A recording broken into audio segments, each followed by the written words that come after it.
All right. Here we go, everybody. I'm meteorologist Hutch Johnson joining you. We have a tornado watch shown above me. The big old red box includes the Red River Valley counties of North Dakota, much of eastern South Dakota, and extreme western parts of Minnesota as we go through this Wednesday night.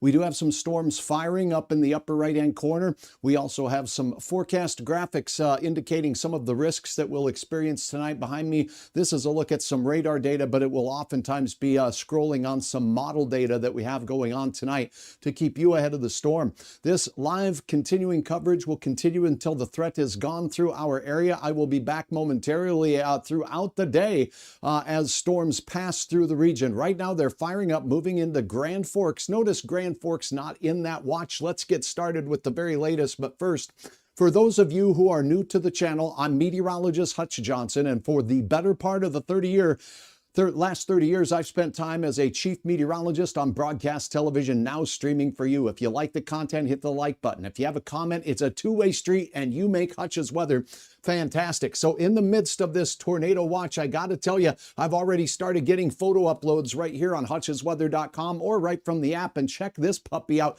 This first one that you see right here is some serious cloud business going on across the area. This is in Pearly, Minnesota, just on the east side of the Red River Valley. And here is a supercell thunderstorm. You can see the striations on the edge of this awesome and ominous cloud. Big time heavy rain pushing out its way across the border. Again, Pearly, Minnesota. Special thanks to Cole Horn for uploading that puppy. Would you keep all of us apprised of what's going on today by uploading your photos? Again, that's to Hutch's Weather at hutchesweather.com is where you can put that up there. Also on the top, there's a download the app button right up here for you on my website. Anytime I'm live, the live button is flashing. You can click that and get the latest information right there. Let's get started with a peek around the area on the radar right now, and away we go. Now, a couple of things to keep in mind with regards to our storm system as we go through the day today is that we are going to see that enhanced spin in the aerial storms as they work their way through the region and to the east tonight. And some of these first storms that form will have a little bit more energy to work with as we go through. Hey, drop a comment and let me know where you're watching from. It does look like we've got Mara and Feisty Nita out here. Thank you very much. Pea-size hail on Demers and Grand Forks. Let's get down to business, shall we? Enough with the introductory business. Now, this is the kind of radar view that you would see South Dakota. Our first warning out there, central South Dakota, south of Pierre for a severe thunderstorm warning. And now we have strong thunderstorms on a line right through Grand Forks. Look at the backwards shape to this. Now, what you're looking at is a long line of thunderstorms. And on this composite view, which is much like what you would see on most television stations or on your radar on an app, it's smoothed over, but it does show us that we have a hail core here on the southwest side of town now. So if you did get some hail on the Demers area, let's go in tight here and show you southwest of town, moving to the northeast. Here is a look at where this next hail core is kind of moving its way into town. And we'll look at just exactly how large that hail core is. And the National Weather Service clocking this storm at 29 miles per hour movement to the north and east. So we can use that information. This is not a warned for storm at this particular time, but here is a look at where it is going to be in the next few moments. Now, as we take a look, and we'll draw an arrow or a line around this hail core here, pardon me while I redraw my box. It got a little bit out of line there. So here, let's try this. Moving northeast, 35 miles per hour. Okay, so 30 miles per hour. Here we go. So that will be moving right into Grand Forks here as we go into 521 in East Grand Forks as well. So the time at the top says it's 5 o'clock, but that hail core, if it persists, will be on its way within the next 15 minutes or so. Now, we do have a line of storms, Buxton, Hillsboro. We do have those. Notice that we don't see a lot of pink or blue on the screens just yet as we go through the region.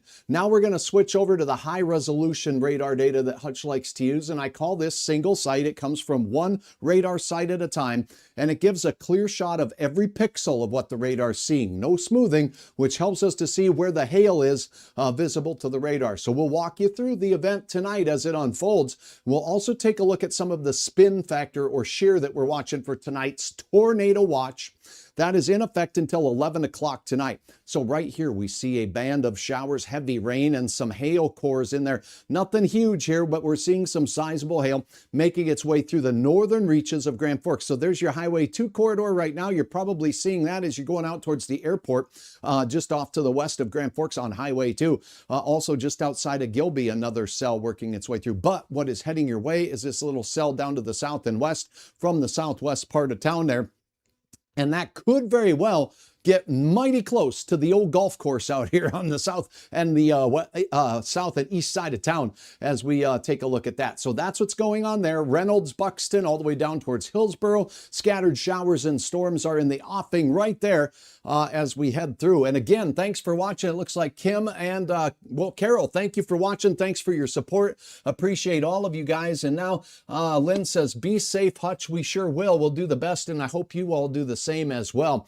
Okay, now let's take a look at what's going on inside these clouds. We're going to look at the hail core size estimates from the hail tracker here. So as I turn on this severe, this is the chance of severe hail, and you'll see right now that the chance isn't zero with this hail core that's just outside of Grand Forks working its way in. What is that chance? We'll go ahead and see what it says. It's about a 50% chance that it could become severe hail. Severe hail, by definition on a meteorology textbook now, is 1 inch in diameter. Okay, so we can still have pretty bad hail that messes up your petunias when it's only a 1/2 inch or 3/4 of an inch or nickel sized. But 1 inch is where we start getting damage to things like your windows breaking, your car, all of those things once we hit that threshold as well. So that change was made several years ago by the National Weather Service, and it has reduced the number of warnings out for hail from thunderstorms. But again, if we get pea-sized hail driven by 70-mile-per-hour winds, that is something to watch out for. Now, down in South Dakota, the cell down here, we're not seeing much of a hail tracker as it's outside of the Murdo area, but let's go ahead and switch this over to a little bit closer radar to that particular area. So let's pop in and hop in on this site. And I'll show you what's coming our way for tonight with your forecast coming up here momentarily. So I'm not seeing that. Let me see. Thanks for your patience with me while I try to see my radar sites here. So there we go. I think I know why it's not showing up here. There we go. There it is. Okay, so we're switching the radar over. Here's the Murdo area. We see the hot spot with this just getting ready to make its way across the I-90 corridor, rather, in South Dakota, out there in the Badlands. So that storm is rocking its way across the I-90 corridor. Right now in South Dakota, we're not seeing an abundance of thunderstorm development just yet in this particular area. We do have a few storms south of Jamestown and Lisbon. These are not severe at this time, but here's what that watch means. That watch means that the atmosphere is kind of like having a spread of all the ingredients you need to make a nice lutefisk dinner. And if you have all the ingredients there, it doesn't always end up being nice. Just ask the kids at the dinner table about that lutefisk. But I'll tell you what, if they do come together, things can be pretty good, depending on who you ask. Now, so with that said, we do have some spin in the atmosphere today, and we talked about this in the show last night. Let me go ahead and take a look here as we pop up the information as far as where things are right now. Here's your tornado watch. We do have these white lines on here, isobars. Strong south wind. The heat is on in parts of South Dakota, in parts of Minnesota. It's a little cooler today out in the oil patch out there. Things will be quiet for you. Things are firing here, moving this way. We could see a few sprinkles. Now, this is what we're looking at on the high resolution information here. We have a low pressure center right about here to the south. And that is going to be moving its way up to the north and to the east tonight into this tornado watch area. Near that low pressure center, we get winds at the surface kind of, well, they're going inward and in this counterclockwise direction around the low pressure center. Meanwhile, the upper level winds are coming at us from the southwest. This creates a spin in our environment. And if we get these little thunderstorms, they have a strong updraft. Well, if that updraft goes up through spinning air, it can bend that vortice or vortex toward the ground. And that's when we get spinning thunderstorms or supercells. So there's a decent chance of this tonight as we go through. And now let's get to the timing of where these storms are going. Now, I've taken some time to look over some various app models out there, and let's take a look at what we have going on with regards to our regional forecast.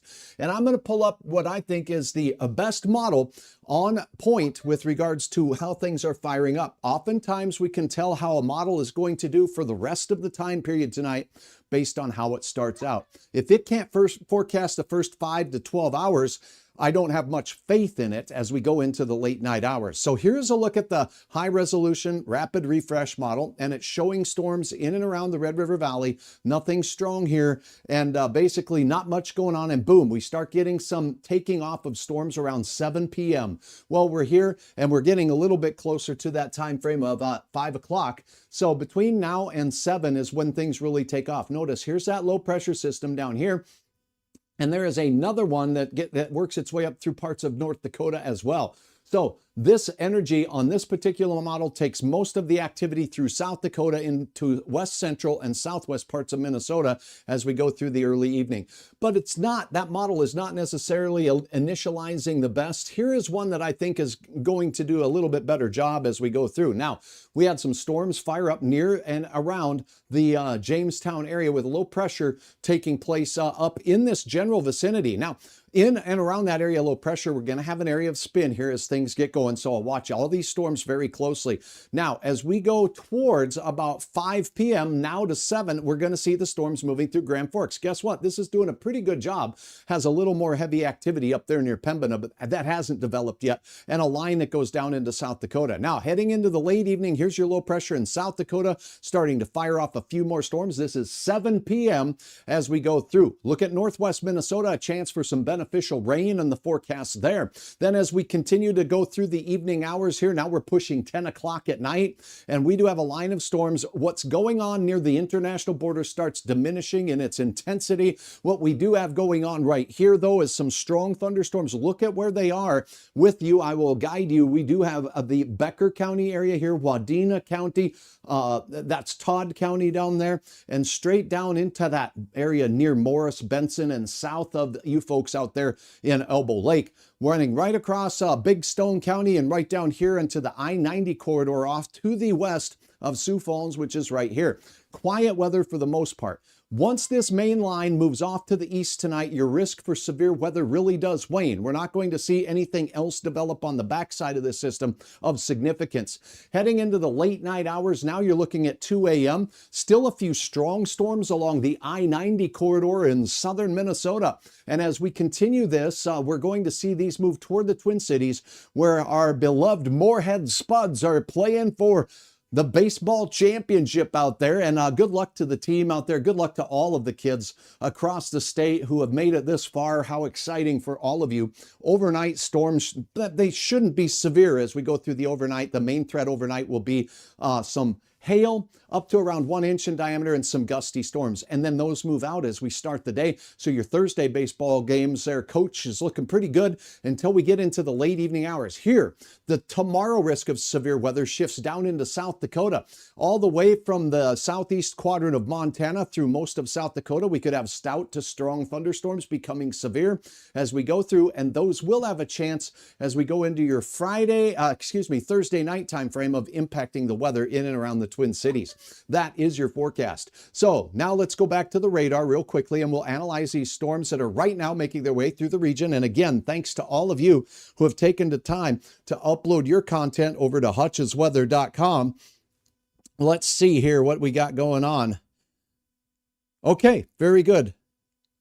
All right, so what we're going to do is head on over to the radar and we're going to see that we do have one severe thunderstorm warning. The storms that are making their way through Grand Forks are strong but not severe at this particular time. Grand Forks County is not, I repeat, not in the tornado watch. I do want you to see this kind of backwards C-shape to the data here, the radar data that is.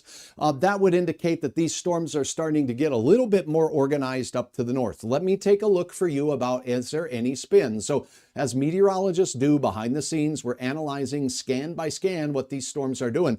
And we're going to look at something called SRV. What's that? Storm relative velocity. That takes into account the motion of the storm in the velocities measured by the Doppler radar, either towards or away from the radar site. So going down into Grand Forks, what we often see is that we are looking for reds and greens next to each other. Now, that doesn't mean necessarily a tornado is in the storm, but this is what it does mean. The radar radar is positioned in Mayville, North Dakota. As the scan is coming in towards Emerado here, it's measuring wind towards the radar in green and away from the radar in red. So it's very important to know where the radar site is. So this is not necessarily spinning motion, but we got motion away from the radar here next to motion toward the radar here. So these are also at different elevations, but this could indicate some rolling or even some divergence within the cloud at that level. Those are all important keys to me, and that's why I like to look at the data here. Now, as we go over Grand Forks itself, there is some greens next to red, and the radar's down here in Mayville. So what that means is the motion here is towards and over here is away. So there is some counterclockwise shear in the storm moving into Polk County, not far from the Fisher corner right there on Highway 2 right there as you're coming out of town. So keep in mind that we'll keep our eyes on this. In fact, we do have some eyes. Let's take a look at what we're seeing out here. We have a couple of sources for this, and I'm going to start with the North Dakota Agriculture Weather Network. Pardon my eyeballs while we look for their photo screen. A dense network of data cameras out here. Let's go to Grand Forks County in the central part of the county here and take a peek at what's going on with regards to what's being seen there. If it's pointed in the right direction, and I do not have any control over that, we should be able to see some storms. This is looking to the southwest, and we're looking on the west side of Grand Forks. So this is looking the wrong direction to see those storms crossing into and across the Minnesota side of the river. So let's go to that side of the river and look at these storms from Crookston. This is looking out to the west, and we can see the dark skies. There's the sun. Nothing too ominous yet near Crookston, but these storms are quite a ways away and working their way in your general direction. They're a little bit closer to areas in East Grand Forks and points north. So let's see if I can find another camera view just a little bit more north. Let's go to Warren. Okay, here we go. Now, on this particular view, we have a lower cloud. You are looking off to the northwest of Warren in the general direction of other thunderstorm activity, and we see a little bit of a lowering cloud base here, meaning there's a lot of moisture in the atmosphere to fuel these storms, but nothing ominous there. So I'll keep my eyes on all of this data as it's coming in throughout the region for tonight. Let's take a look at the North Dakota and Minnesota DOT cameras real quick. There's a couple of cameras in these locations here that I'd like to take a look at. Hey, Cloudy Jesse, hi Hutch, UND has a live view on YouTube right now. We'll take a look at that. And also another network. Let's see, just heard Mayville radar is partially down. Difference between Aberdeen and Mayville is striking. Yes, there are a lot different locations. So if you think about it, you always want to use the radar that's closest to the activity because a radar beam shoots up at an angle. The farther you get away, the higher you are up in a cloud. And while it's true, thunderstorm clouds can grow 40 to 60,000 feet tall. If you're looking at something that's 2 miles above the ground, you're not going to get any rotation out of the bottom. And not only that, you're looking so high up in the cloud, you're not even looking at the raindrops or hailstones that are falling out of the bottom of the cloud. So the closer we are to the radar, the more better, the gooder, the best the radar data is for analyzing the low-level parts of the storm. Thanks for all of your questions. Okay, good to have you, Deanna from Detroit Lakes on board. Now we're going to take a look at a camera here, and I will take a look at the UND camera as well. And thank you very much. More hail in Grand Forks, larger than P this time, Fiesta. Thank you very much. All right, let's go on down to this peak right here. And let's get right down into Grand Forks here in East Grand Forks. This is near Fisher. Okay, now you're starting to see some storm structure just behind my banner up there on the graphic. Let me turn the banner off. Let's see. I think I'm allowed to do that on my. Okay. So Minnesota DOT road camera, there's a very dark sky out there. And again, those clouds are approaching that East Grand Forks area out there as we head into the evening hours here. Another view from that same camera. Let's see, there's some mean looking skies as we're taking a look at another view. This is more likely looking off to the east as opposed to the west. So that's that view. Now let's go a little bit closer. Here's a gully washer taking place. We got very wet roads out there. This is just outside of East Grand Forks. And there is a look at the dark clouds associated with this storm once again. So all in all, we'll keep our eyes on it. We're watching for spin in these storms that are developing on the radar as we head through. So again, let's go ahead and take a look at the hail core associated with this storm as it's making its way right into parts of Grand Forks now. We were expecting this storm to the southwest to push its way into town. Notice that we're getting velocity data all around it. And if we don't have raindrops to bounce information off of, then that's why the radar looks blank here. We don't see any data with that. So let's go ahead and take a look at the regular radar data here as far as the single site from Mayville. And that storm or cluster, let me just double check. Somebody said the radar was out at Mayville. So I'm going to take a look here and switch back to Mayville. Dun, dun, dun. All right, we're waiting. We'll be a little patient. Yeah, Mayville is down. Okay, so that isn't good. Let me see. I can get some information from my friends at the Weather Service on that. So you see the closest radar then becomes this one way down here in Aberdeen. And Aberdeen is quite a ways away. And we'll just let that load up here. There it is. So we are looking very high up in the cloud top, and that's why you're seeing that stark difference. A very astute observation on your part. Let me see if I can venture a clue from the National Weather Service as to what's going on with the radar. Sometimes that's a quick fix, and other times it's an oh no, because on a night like this, you don't want the radar to be down. Let me just take a look. So,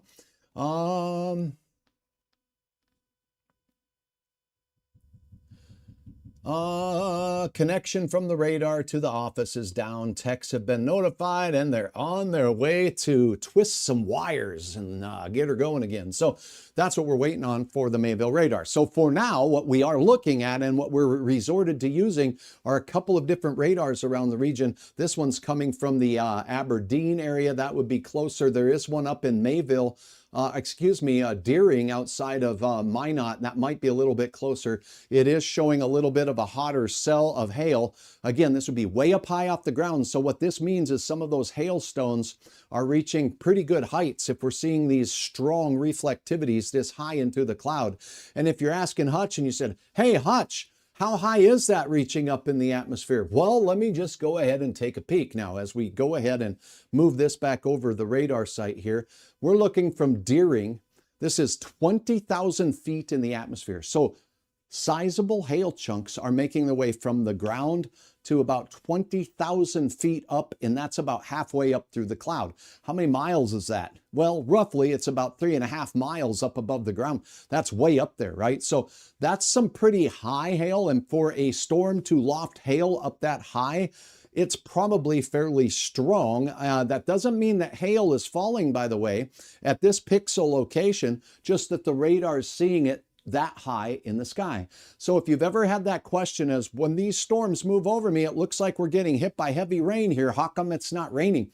The radar is seeing the raindrops and hailstones, in this case, 20,000 feet above the ground, and that is why. It doesn't necessarily mean that's what's falling out of the cloud at that particular time.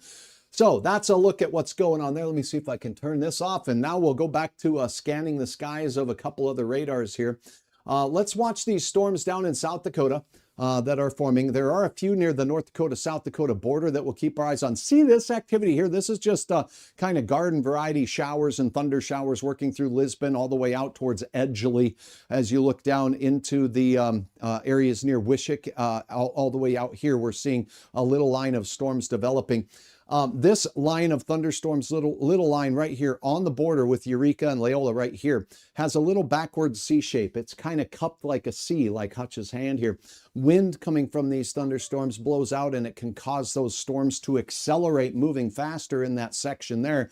And that can cause a look on the radar like we saw with that last storm that was making its way out. Now I want to turn on some real high resolution stuff here.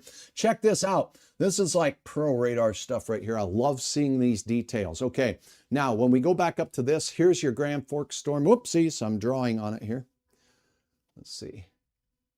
Yeah, let me turn the drawing pencil off. Okay, so what you're looking at now is the ability to see all kinds of interesting features of these storms. Feature number one, Grand Forks, north side of town is where this is moving through. This scan was completed at 4:41. That's, well, that's a long time ago now.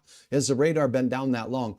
A couple of things that we're seeing here, these light green, these are outflows. So when the rain collapses out of the thunderstorm, that cools the air, it hits the ground, and then we get an outflow flowing out in all directions. So This is showing wind gusting away from the storms from the east to the west here, and it's creating and lifting and making another little cloud there on the backside. And then you can track these outflow boundaries, because when you get a burp of air coming out of this storm, a burp of air coming out of this storm, where those air masses converge, sometimes we get new storms forming along this line. And do you see this?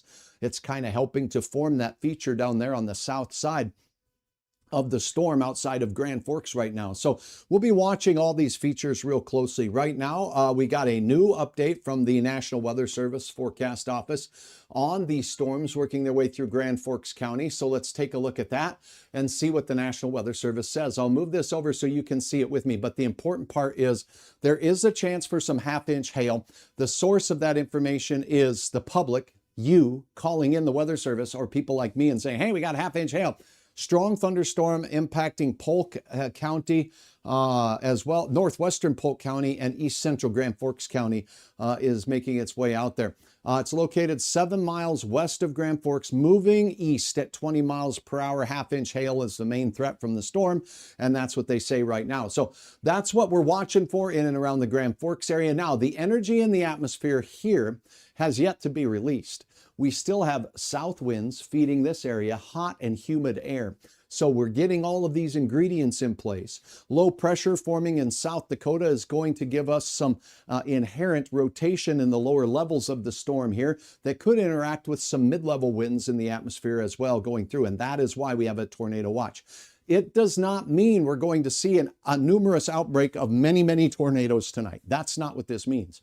It means if storms form in this area here, they're forming in an environment where there is some isolated areas of spin and shear in the atmosphere, and that's what can lead to the possibility of a tornado. And with the Storm Prediction Center's messaging today, if the tornadoes form, they could be quite severe. And in fact, we could see some strong tornadoes. So let me show you what that means and where that's going to be most likely based on the latest analysis from my friends in Norman, Oklahoma. It's called the Storm Prediction Center, and they study this stuff all year long, and they gather data from chasers and their Dopplers on wheels, and they get it all together, and they try to learn more about these thunderstorms. The yellow area is a level 2 risk of severe storms.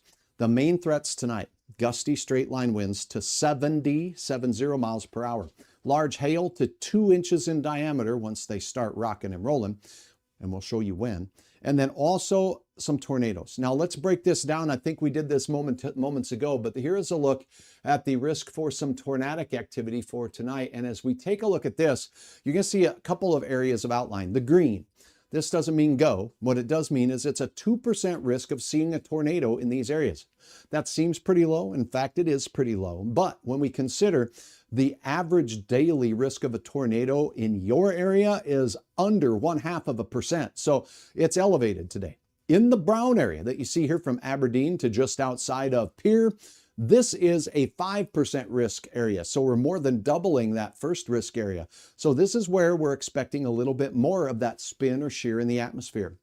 And this, what's this flashy area, you say? You see the hatched area, we call it there? It's highlighted. Well, we got a SIG level 1. What does that mean?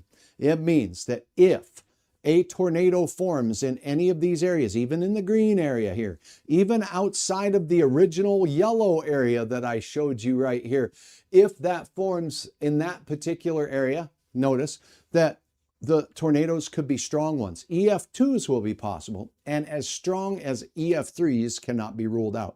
It doesn't mean we're going to see them. It just means the energy and the spin in the atmosphere is strong enough for those. So that's the area of concern for the tornadoes that we said. I can go ahead and zoom in and show you southeast North Dakota from Lisbon, Lidgerwood, Windmere, Oaks, Britain. You're all in this area of enhanced tornado risk. So this goes down through Britain, Aberdeen, Redfield, all the way down into parts of the I-90 corridor for Chamberlain and Presho, and then the green area then takes over. But even in the green area here, we have Watertown, Sisseton, and you folks out there, Lake Traverse, having a good chunk of your area in it as well. So we'll need to keep our eyes on things as we go through our evening hours tonight. And now let me see here, looking up some more information.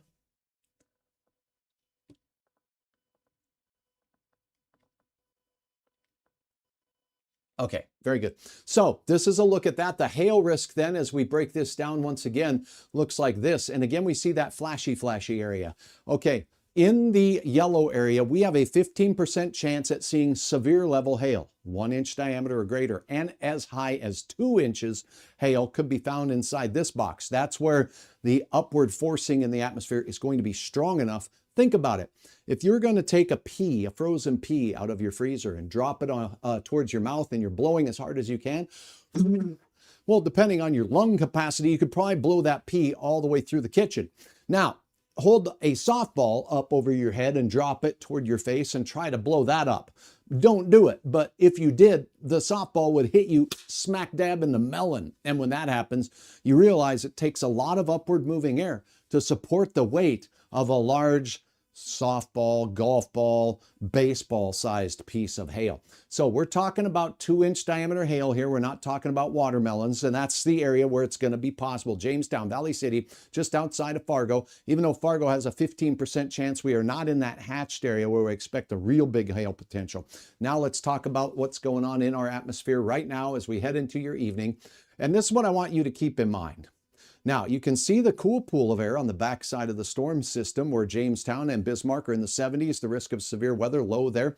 Risk of severe weather in Grand Forks is lower thanks to your temperature being lower. Here we've got a line of red from Aberdeen through the Fargo area. Also, this does include you folks out there in Alexandria to Brainerd and all of these areas along the Minnesota River Valley. Here we do have 84s aplenty in that area. So we have a lot of hot air, and the air becomes even more buoyant or more riseable, if you will, wants to lift even faster if it has a lot of moisture in the air. And to look at that number, we look at the dew point temperature. Now, when we have this time of year, dew point temperatures in the 40s, that's extremely dry. So we have extremely dry air in northeast Montana, low 50s across the west. Look at Dickinson, 48 is your dew point there. That means we have to cool the air a lot before a cloud forms. And that means our cloud bases and thunderstorms get higher and higher off the ground. And that's why we don't forecast rain and droughts oftentimes, because the low level of the atmosphere tends to be a little drier. Here we have dew points in the low to mid 60s as we head into the evening. This shift has taken place as we saw last night in forecast. Because of this, we do have increased amounts of moisture in the air. As these storms move east, you saw the forecast models start to fizzle the intensity off as they move off east. Why? Because the lower levels of the atmosphere not very humid. Certainly some of this air could make its way up into southwest Minnesota tonight, so I do think we could see some stronger ones down here. But I don't think we're going to see real super high dew points in places like Brainerd. And it is why the tornado watch does not extend all the way out into central parts of Minnesota. Notice it cuts off fairly sharply here, and that's where the moisture is available to these storms to make that air more buoyant, both for creating large hail, heavy amounts of rain, and also this is the area where we'll have that twisting moving through in the important time of the day for that. So I'll go over a couple of questions here, and then I will step away after a bit, and we'll keep our eyes on the skies. If you at any time have a storm in your area, drop a comment here. I'm close working on projects right here at the computer. If anything fires, guess who will be here right quick? So this is a look at the current conditions of the atmosphere. We have humidity and moist air working its way up on south winds, very warm air in this side of the storm. Once your temperatures drop into the 70s and 60s, your risk of severe weather will go quickly tonight. So Valley City, it will end first for you. It will end first in Cooperstown. It will end first out towards people in Eureka, South Dakota, on out towards areas in Ziebach County here west of Pierre. So now as we take a look at our situation, now let's take a look at some of the other factors in the atmosphere that are interesting to look at. Wind chill, no, we don't want to worry too much about that. Let's go out here and look at some parameters in the atmosphere. Okay, so we do have some thunderstorms making their way through, and this is a look at some precipitation forecast in the next 24 hours. So you can see things starting here and moving off to the east. So that's pretty interesting. Let's see if we can take a measurement of some of the energy in the atmosphere right now. So this is model based, but it does show a highlight here of red and a real highlight of pink. This is convective energy. What is convective energy? Think of it as how fast the air would want to rise on today's day. So as we take a look at the timeline here, we're looking at 5:34. There is energy up north. Therefore, we have storms up north by Grand Forks moving in. A lot of rising air out there. How much energy is measured in joules per kilogram? So we'll take a look at that. We have numbers as high as 2,500. That's pretty amicable for developing some storms capable of hail. Get down here into the James River Valley and the southern Cheyenne River Valley by Fort Ransom. It's only 1,280. That's still enough energy in the atmosphere to create some sizable hail, but not quite as much as we're seeing up north.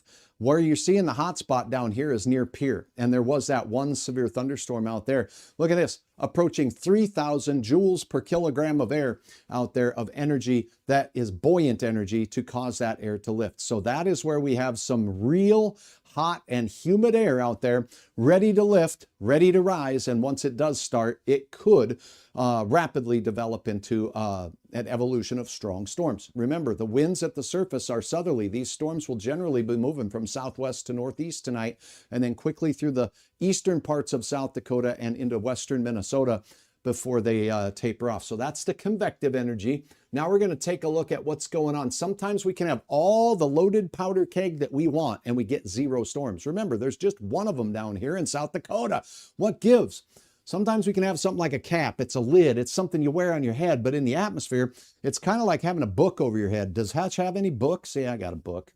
Okay, I do read once in a while.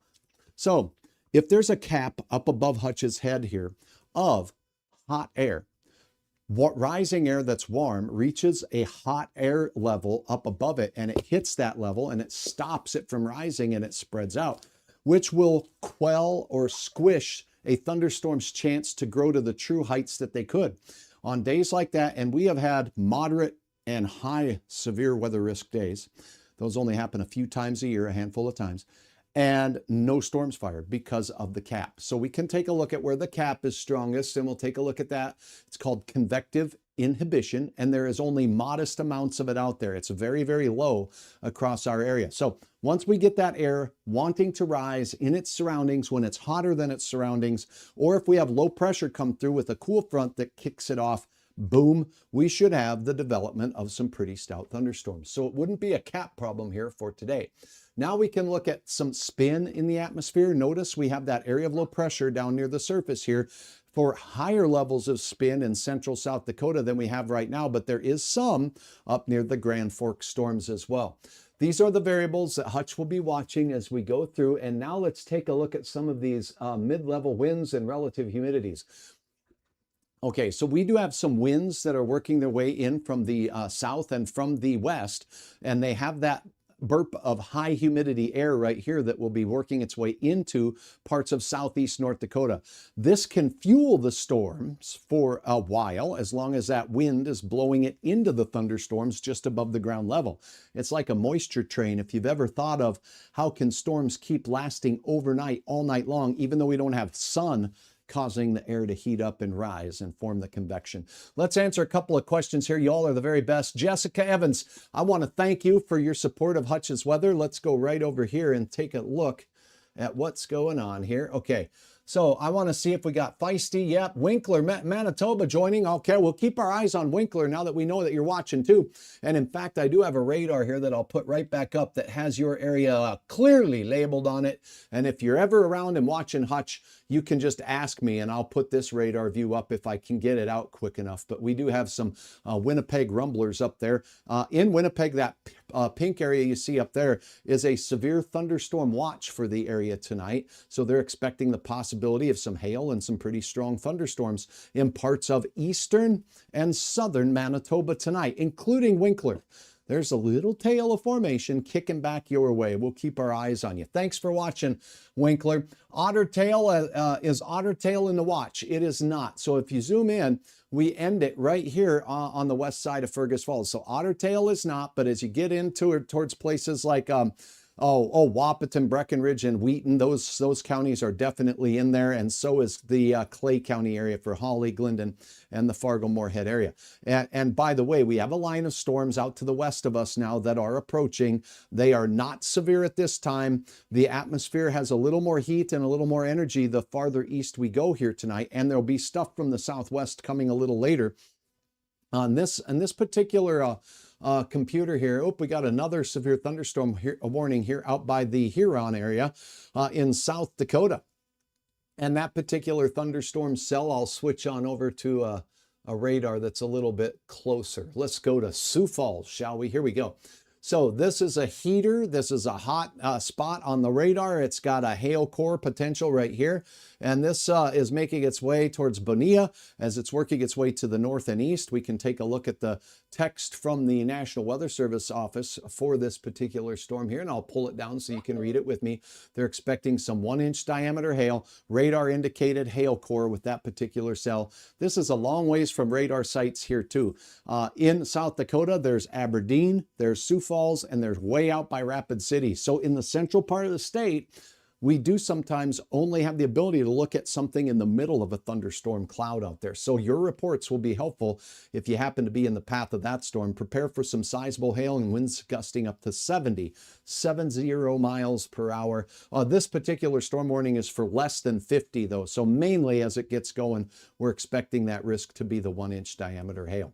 Okay, so that is a look at that. Now I will go ahead and see that this will also show us a quick look at a model forecast on here. And I did want to point out that all models are not created equal. And Hutch goes through them every day. There's dozens of models. And I go through and I handpick the model I want to use that I think is handling the situation best. I take that time because you're worth it, and we're covering the whole area here, not just one big city, for instance. So we're keeping that in mind. And as I switch this over to the model view here, pardon me while I look for it, there it is. Now, what this will show, I can show a couple different models on here that allow me to show convection, and I'll show you the vast differences in how these models look. So as I play this bad boy here, it's showing that as we go through the 2 p.m. hour, we're just getting started with a chance of storms. Boom, an area here in southeast North Dakota, and then a big area in South Dakota makes its way through as we go through the 24-hour period. And then tomorrow, another chance of some strong to severe storms firing up. And this goes all the way to the 6th, this particular model. But if we slow it down just a pinch, because I can't even think that fast, let's go back and take a look at tonight's storms. A cluster in southeast North Dakota, 8 p.m. Notice that time frame. That's important. So the watch is until 11. We're expecting this to fire up as we go through the dinner hour tonight and late down south. What's going on up north is early risers, if you will, and those are, well, going to kind of keep you quieter through the remainder of the night, forcing the issue down to the south. Backward C-shape here means Hutch is worried about the potential, and on this particular model, of a windstorm event, okay? This is a Boeing line segment here. Very strong, gusty, straight line winds over 70 miles per hour could be possible in that area by the time we go through the 8 o'clock hour tonight. Now, as we continue into the late night hours, look when Fargo's chance will be. This model says around 10. We could have a couple escaping the boundaries of the box, moving out into western Polk County, maybe Marshall County, Minnesota. Look at the intensity wane, though, as we lose the daytime heating. Also, the south winds are from the south-southwest, and they're fueling into the storm this way. These storms will rob that moist inflow from these storms up here. So sometimes that happens. If these accelerate past the inflow of these, they'll kind of shut this system down up to the north just a little bit, and that might be what's going on with this particular model. Look at these babies turning straight down into Nebraska with their windstorm. See that backward C-shape? Gusty north winds, Omaha, Sioux City, and on into Iowa before those fizzle out as we go to 5 a.m. on your Thursday morning.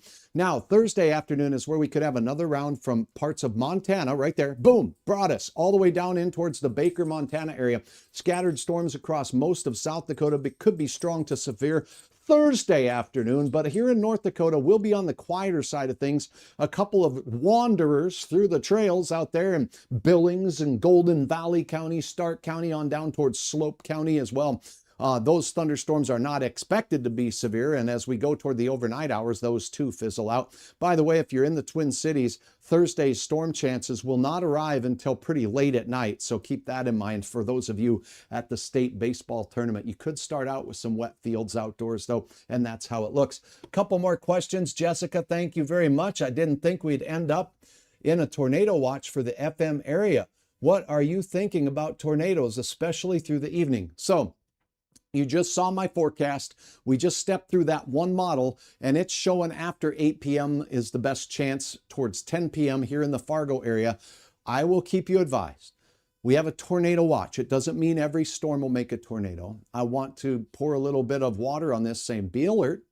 Stay up to date with the latest information. If storms start approaching Fargo, tune into my stream here, and I will keep you apprised as to which ones are spinning, which ones are strong, which ones have hail, and we will walk you through it because nobody else does it like that, and that's why I'm here. Every town matters. It's not just the big city here. We're covering everything here in the Northern Plains to keep you ahead of the storms. So thank you for your question. Thank you for your concern.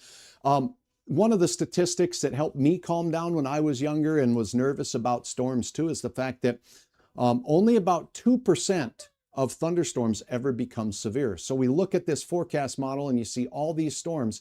Even though we are in a slight risk today, not every one of these cells is going to be severe. It's going to be select, okay? So isolated storms become severe, and on an annual basis, about 2% of storms ever become severe. That's 2 out of 100 storms.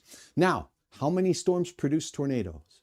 Of the severe storms that form, only about 2% of those become tornadic. So the chances of a tornado are not very good, but you got to know what to do in case one is issued. So now the smart thing to do is to make sure you know where you can go if a warning is issued for you. Are you camping over at Lake Ashtabula? Are you camping at Jamestown Reservoir? Are you camping out in Lake Country tonight? If storms approach your area with 70-mile-per-hour gusts, and that's a possibility tonight, then things like campers and sheds and tents, they don't offer very good survival protection for storms like that. Trees can fall on those type of structures. Get out. Just know where you can go to be safe tonight.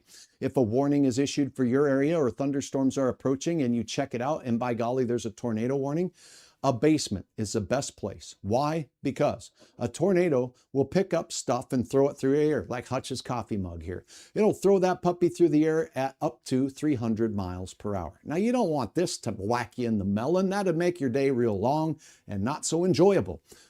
You want to get down below the level of the flying debris, and that's why basements offer a great protection from flying debris. So if you have a basement, get there and get to the lowest room. And you want to still have no windows in that room because junk like Hutch's coffee mug can fly through the window, or sticks and stones. So you want to make sure you're down low in an interior room away from windows. I think of, in my home, I have a basement, but it's a bi-level, so I go under the staircase. That staircase offers more protection above our heads should walls come tumbling down or something flies into the house. A desk, a door frame, anything like that in a low-level room in your home. Put as many walls between you and that storm as you can. If you don't have a basement and you're in a frame home, that's okay. Just get to the innermost room that you can possibly get to.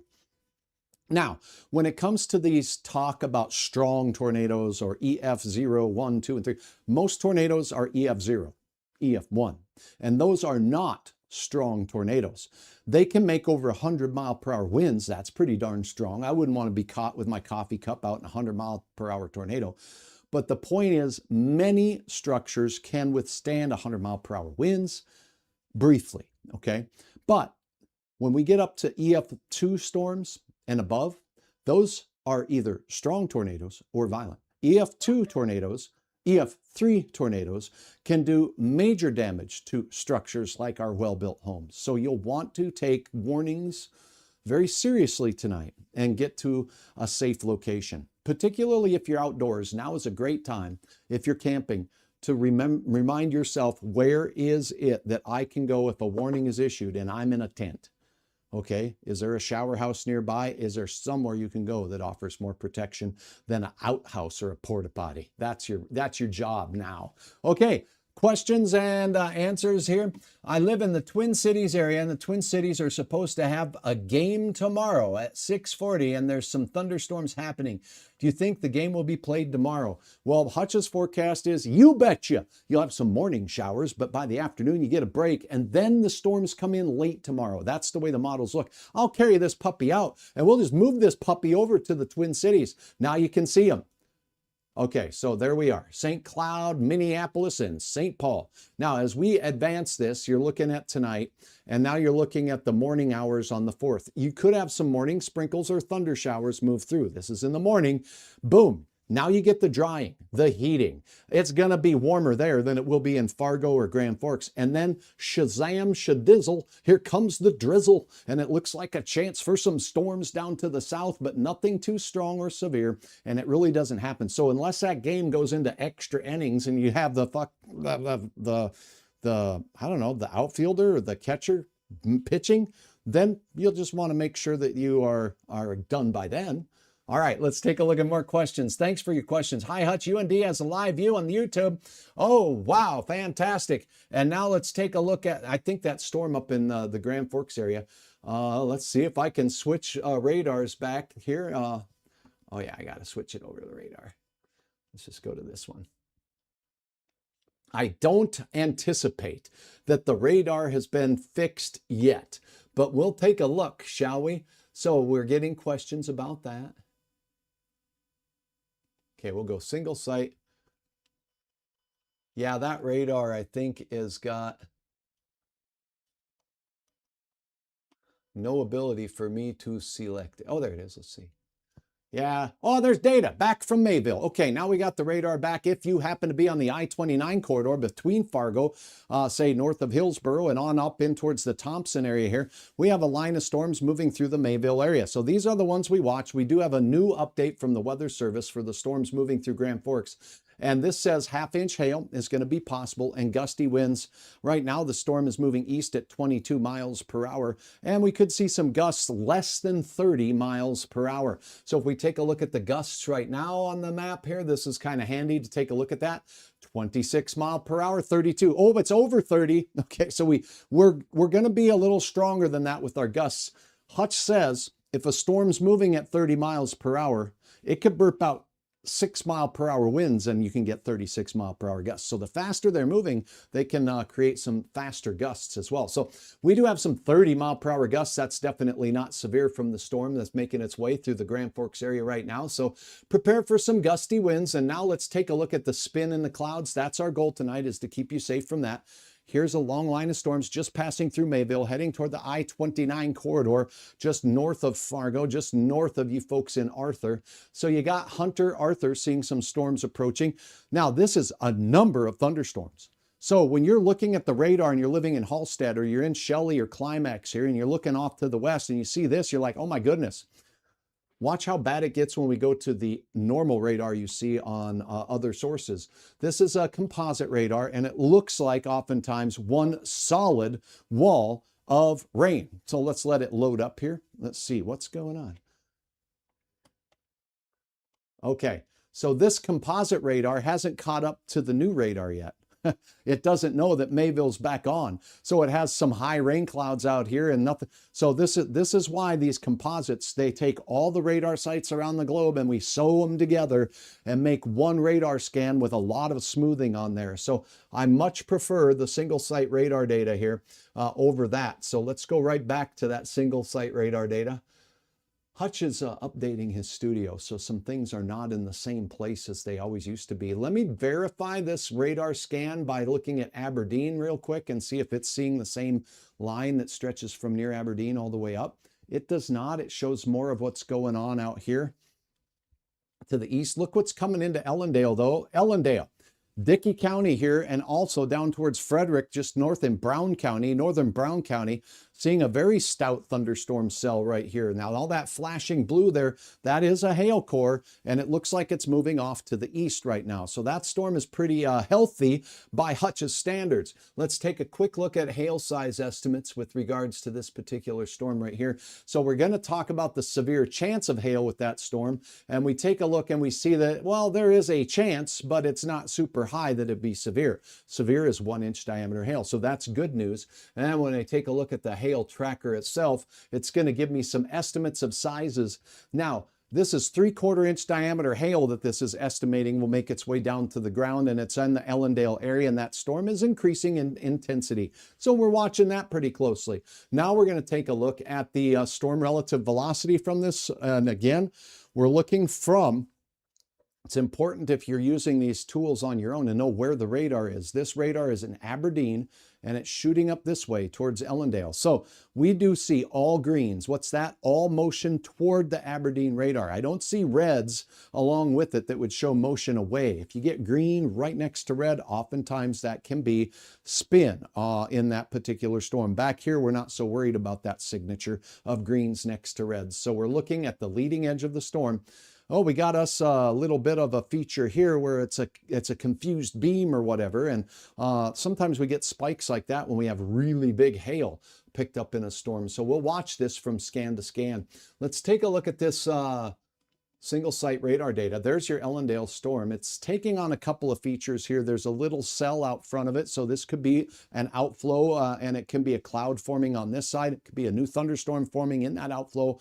Or if it's associated with the same storm, it could be an area of spin. I did not see any spin. We just looked at that. So not too worried about this hook-shaped echo being a real true hook echo. Do you see this little guy right here? There's a little bite taken out of the middle of the storm. Have you ever heard of a rain wrap tornado? If there was, that would be a good spot for one right in that particular area. But again, we didn't see much in the way of storm relative velocity that would indicate any concerns in that area. So let's mark this spot and we'll switch it over to storm relative velocity. And we do see a little red pixel in there, and that is it. So maybe not at the surface level. We still have that signature showing up there with the hail. Sometimes what can happen is if the beam hits some hail, if the hail is huge and it's wet, it can reflect the beam down to the ground, and then that energy is reflected back up to the cloud, and then the wet soft hail or the wet hard hail reflects it back, and it makes it look like that beam is farther and farther away. It just keeps going and going. So that is not what's going on here. We just got something in the way of the beam there that's causing some weirdness on that scan. So let's go here. There's a pretty sizable hail core with that cell moving in towards Ellendale. Now, if I take a look at this cell, let's see if I can turn on the cells here and look at what the movement is. Okay, so there it is. So it's estimating approximately 1-inch hail. Boom, it's moving here, and it's moving right into Ellendale now. So you got some hail potential, 3/4 of an inch, maybe nickel-sized hail will be moving into the Ellendale area. Isolated places could be seeing some 1-inch diameter hail. That's the size of a quarter. If you're in Ellendale, you may want to batten down the hatches and put the car in the garage because there could be some sizable hail heading right into town now with this cell. So again, this particular cell moving off to the east, and it is heading in the direction of Ellendale. No warning at this time for that cell, but expect some up to 1-inch diameter hail the way it looks right now. This allows us to see some of the movement of some of these thunderstorm cells. It looks like we have some garden variety thunder showers in and around Lisbon that'll be heading in the general direction of the FM area here. And if I go back up here and take a look at the Mayville radar data, if it will allow me.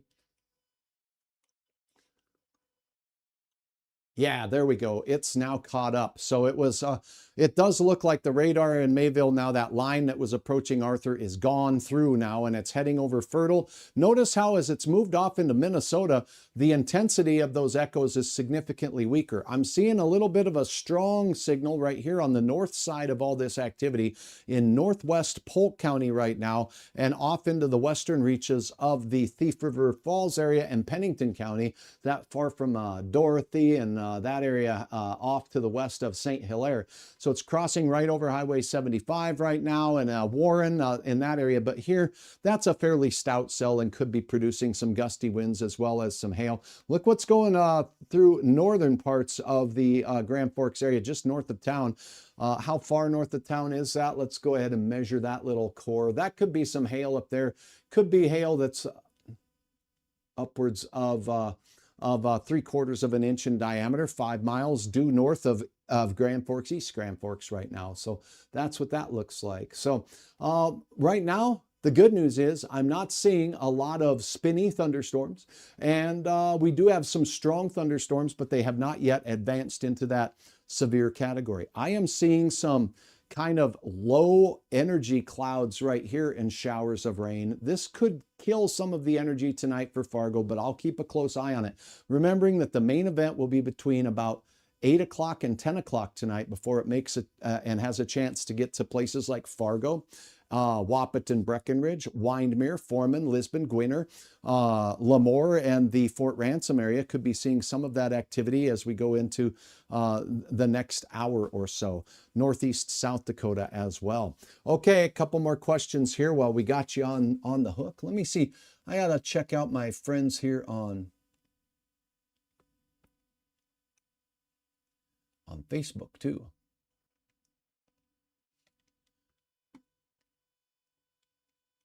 Okay, so while my comments are popping in, Wanda, message retracted. Ottertail, I simply asked because I've been through quite a few tornadoes and I lived in the Dallas-Fort Worth area, says Jessica. So I'm probably hyper aware. It's good to be aware, and it's good to definitely know your surroundings. So thank you for your question, Jessica. And you know, while this is not Tornado Alley, we can get strong tornadoes here. The typical strong peak season is mid-June, for your information, through mid to late July, and then things tend to start slowing down with the tornado threat. Just like in Dallas-Fort Worth, your season for tornadoes can begin in late February or into March, and then by the time we get to June, it's starting to quiet down and dry up quite a bit.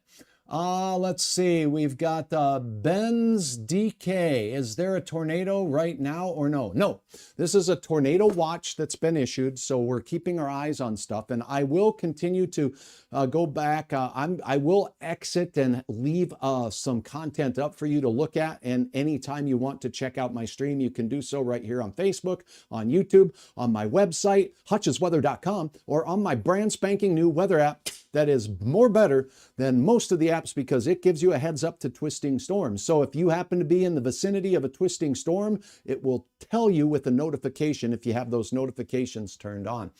Cloudy Jesse has tornadoes. Okay.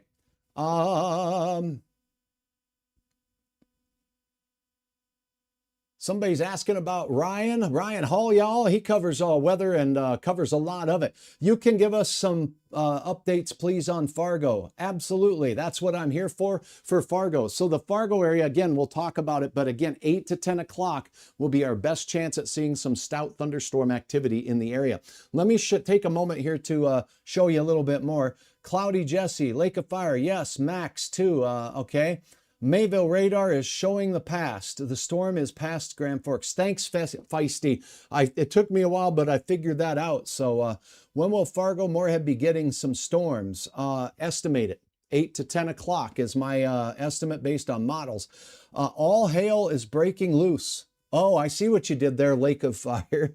I hope not. There's a little hail moving into Ellendale right now. I'd love to hear what you're getting out in Dickey County out there. Plum Wild, Hutch, can you give us some updates on Fargo now and the future, please? Garrett Roy, yes. Again, storms out to the west of us, the strong ones that are forming here, will be moving through the southern Red River Valley, including the Fargo area, between 8 and 10 o'clock is when they should arrive. It's 6 o'clock now, and they are a good 100 miles away, moving 35 to 40 mile per hour right now. They're not all developed, but we'll just see how things transpire tonight. This is a good sign, meaning that the chances of severe might be lowered a little bit if we get this kind of hazy schmutz over us here over the next little bit, cooling us off a little bit, robbing some of that energy out of the lower atmosphere. But that doesn't mean it's impossible, right? We can have one storm move through that's severe and another one follow it right up later. So depending on the energy that starts developing here as we approach 8. Then we'll see. Cloudy Jesse. The Enderlin tornado was a freak incident.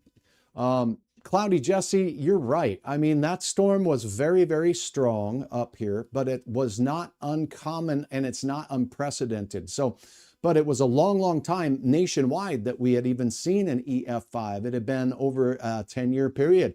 We haven't seen any EF5s nationwide. So those EF5s don't happen all the time. So yes, we could think of it that way. But thinking that we will never see EF5s here can be a little bit of a mistake. So just make sure that anything above an EF3, you do not want to mess around. You want to get to shelter and sturdy shelter. Winds that are approaching 200 miles per hour can devastate sometimes even well-built structures. So knowing where to go, all of that stuff is good. And definitely that was not something that's common to this area, but not unprecedented. Thank you so very much for your feedback. Psalm, watching from Grand Forks, North Dakota, and there is a lot of trees that have been straight lined on 32nd Avenue along the 20th Avenue South intersection. Thank you for letting me know. Psalm, you can upload some photos of what's going on there if you do have them, and it's safe to do so up in the Grand Forks area now. These strong storms are still meandering around. And look at this. They're doing what's called training. Remember, these cells moved through first. Those are still stout. Then another band moved through. Now we got more forming to your west and southwest that'll be moving off through too. And Moorhead, you got to come to your senses, they say. And there's another chance of showers making their way through and around Amaretto and out toward the base. So those will be crossing right over the airport and base area in moments. These are just some small hail producers right now, very heavy rain locally from those cells, and I can tell you what the radar is estimating. So pardon my wandering eyeballs here while I load up the storm precipitation estimates in and around Grand Forks. Calculating, and here we go. Now let's take a look at some of these rainfall estimates on the west side of town near the airbase and the airpuerto. We do have some heavier rain that has worked out here. The radar is estimating 3.8 inches of rain in that particular area. So notice, we did have multiple storms move over this area, and they're moving rather slowly. So 2+ inches of rain, let's call it, possible out in some of these areas just off to the west of town, and 2.3 inches showing up there. Hail can skew these a little bit, but all in all, showing some healthy rainfall amounts here. Also, the fact that the radar went out for a period of time, I'm not certain how that's going to impact it, but I'm certain that it will. In all likelihood, it missed a few scans of radar data going over the area. As we look out to the west of Buxton and to the west of the I-29 corridor here, you're looking at Trail County and the Mayville area. How much rain is looking there? That's estimating 1.5 inches of rain, maybe a little more in a couple spots. Same thing goes as you go out towards Clifford and Galesburg. A couple of these pink areas here showing rainfall estimates of about 1 inch. So that's what's going on there. And then with the trees, yes, indeed. If you do see, a sad tree that's laying on its side or whatever, I'm going to go ahead and take a look and see if I've got any new photos uploaded here. My alarm usually sounds, oh, yes, we do. Okay, so we'll go ahead and take a look at some of these together here. Oh, yeah. Wow. Mammatus clouds. Gotta love those. We're going right to hutchesweather.com and looking at the photo uploads. Thanks to Melissa Smith for taking the time to not only get out and take these photos, but to share them with all of us tonight. This is out near Twin Valley as the storms approached, and you see these lumpy, bumpy mammatus clouds out there approaching the area. Melissa, thank you very much. Twin Valley, Minnesota. You can see these and more and upload your content, including short video clips, at hutchesweather.com, or you can do it right from your app, the Hutch's Weather app, of course. Don't use those other ones as we take a look now as we go through. Well, actually, I just want you to stay informed no matter how you can get the information on nights like this.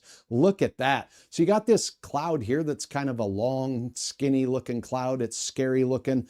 Those are called roll clouds. They are not attached to the parent thunderstorm, so it's separate completely from the parent thunderstorm, and that's what we would call a roll cloud. A burp of cold, dense air, rain, cooled air, comes out ahead of the thunderstorm, and it can push these roll clouds along. So sometimes you'll see them coming, and oftentimes as they're approaching, a gust of wind will appear.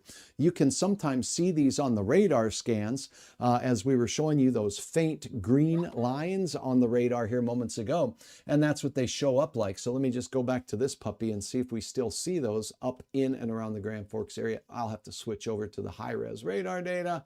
Shazam, Shaboo. Okay, so you see this little green line right here? That is an outflow boundary, and it's really, radar picks up radar-sized particles inside the cloud. So cloud droplets that are really large, raindrops, small, medium, and large, and hailstones, right?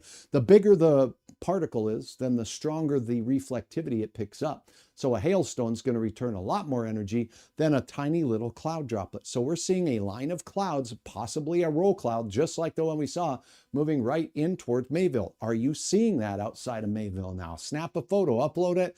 But this is what the radar shows us when we do not filter out all of this detail. This is really good detail here. And now as we moved out towards Twin Valley, out to the east, some of these storms are causing rain, and out ahead of it goes some of these very low to the ground clouds.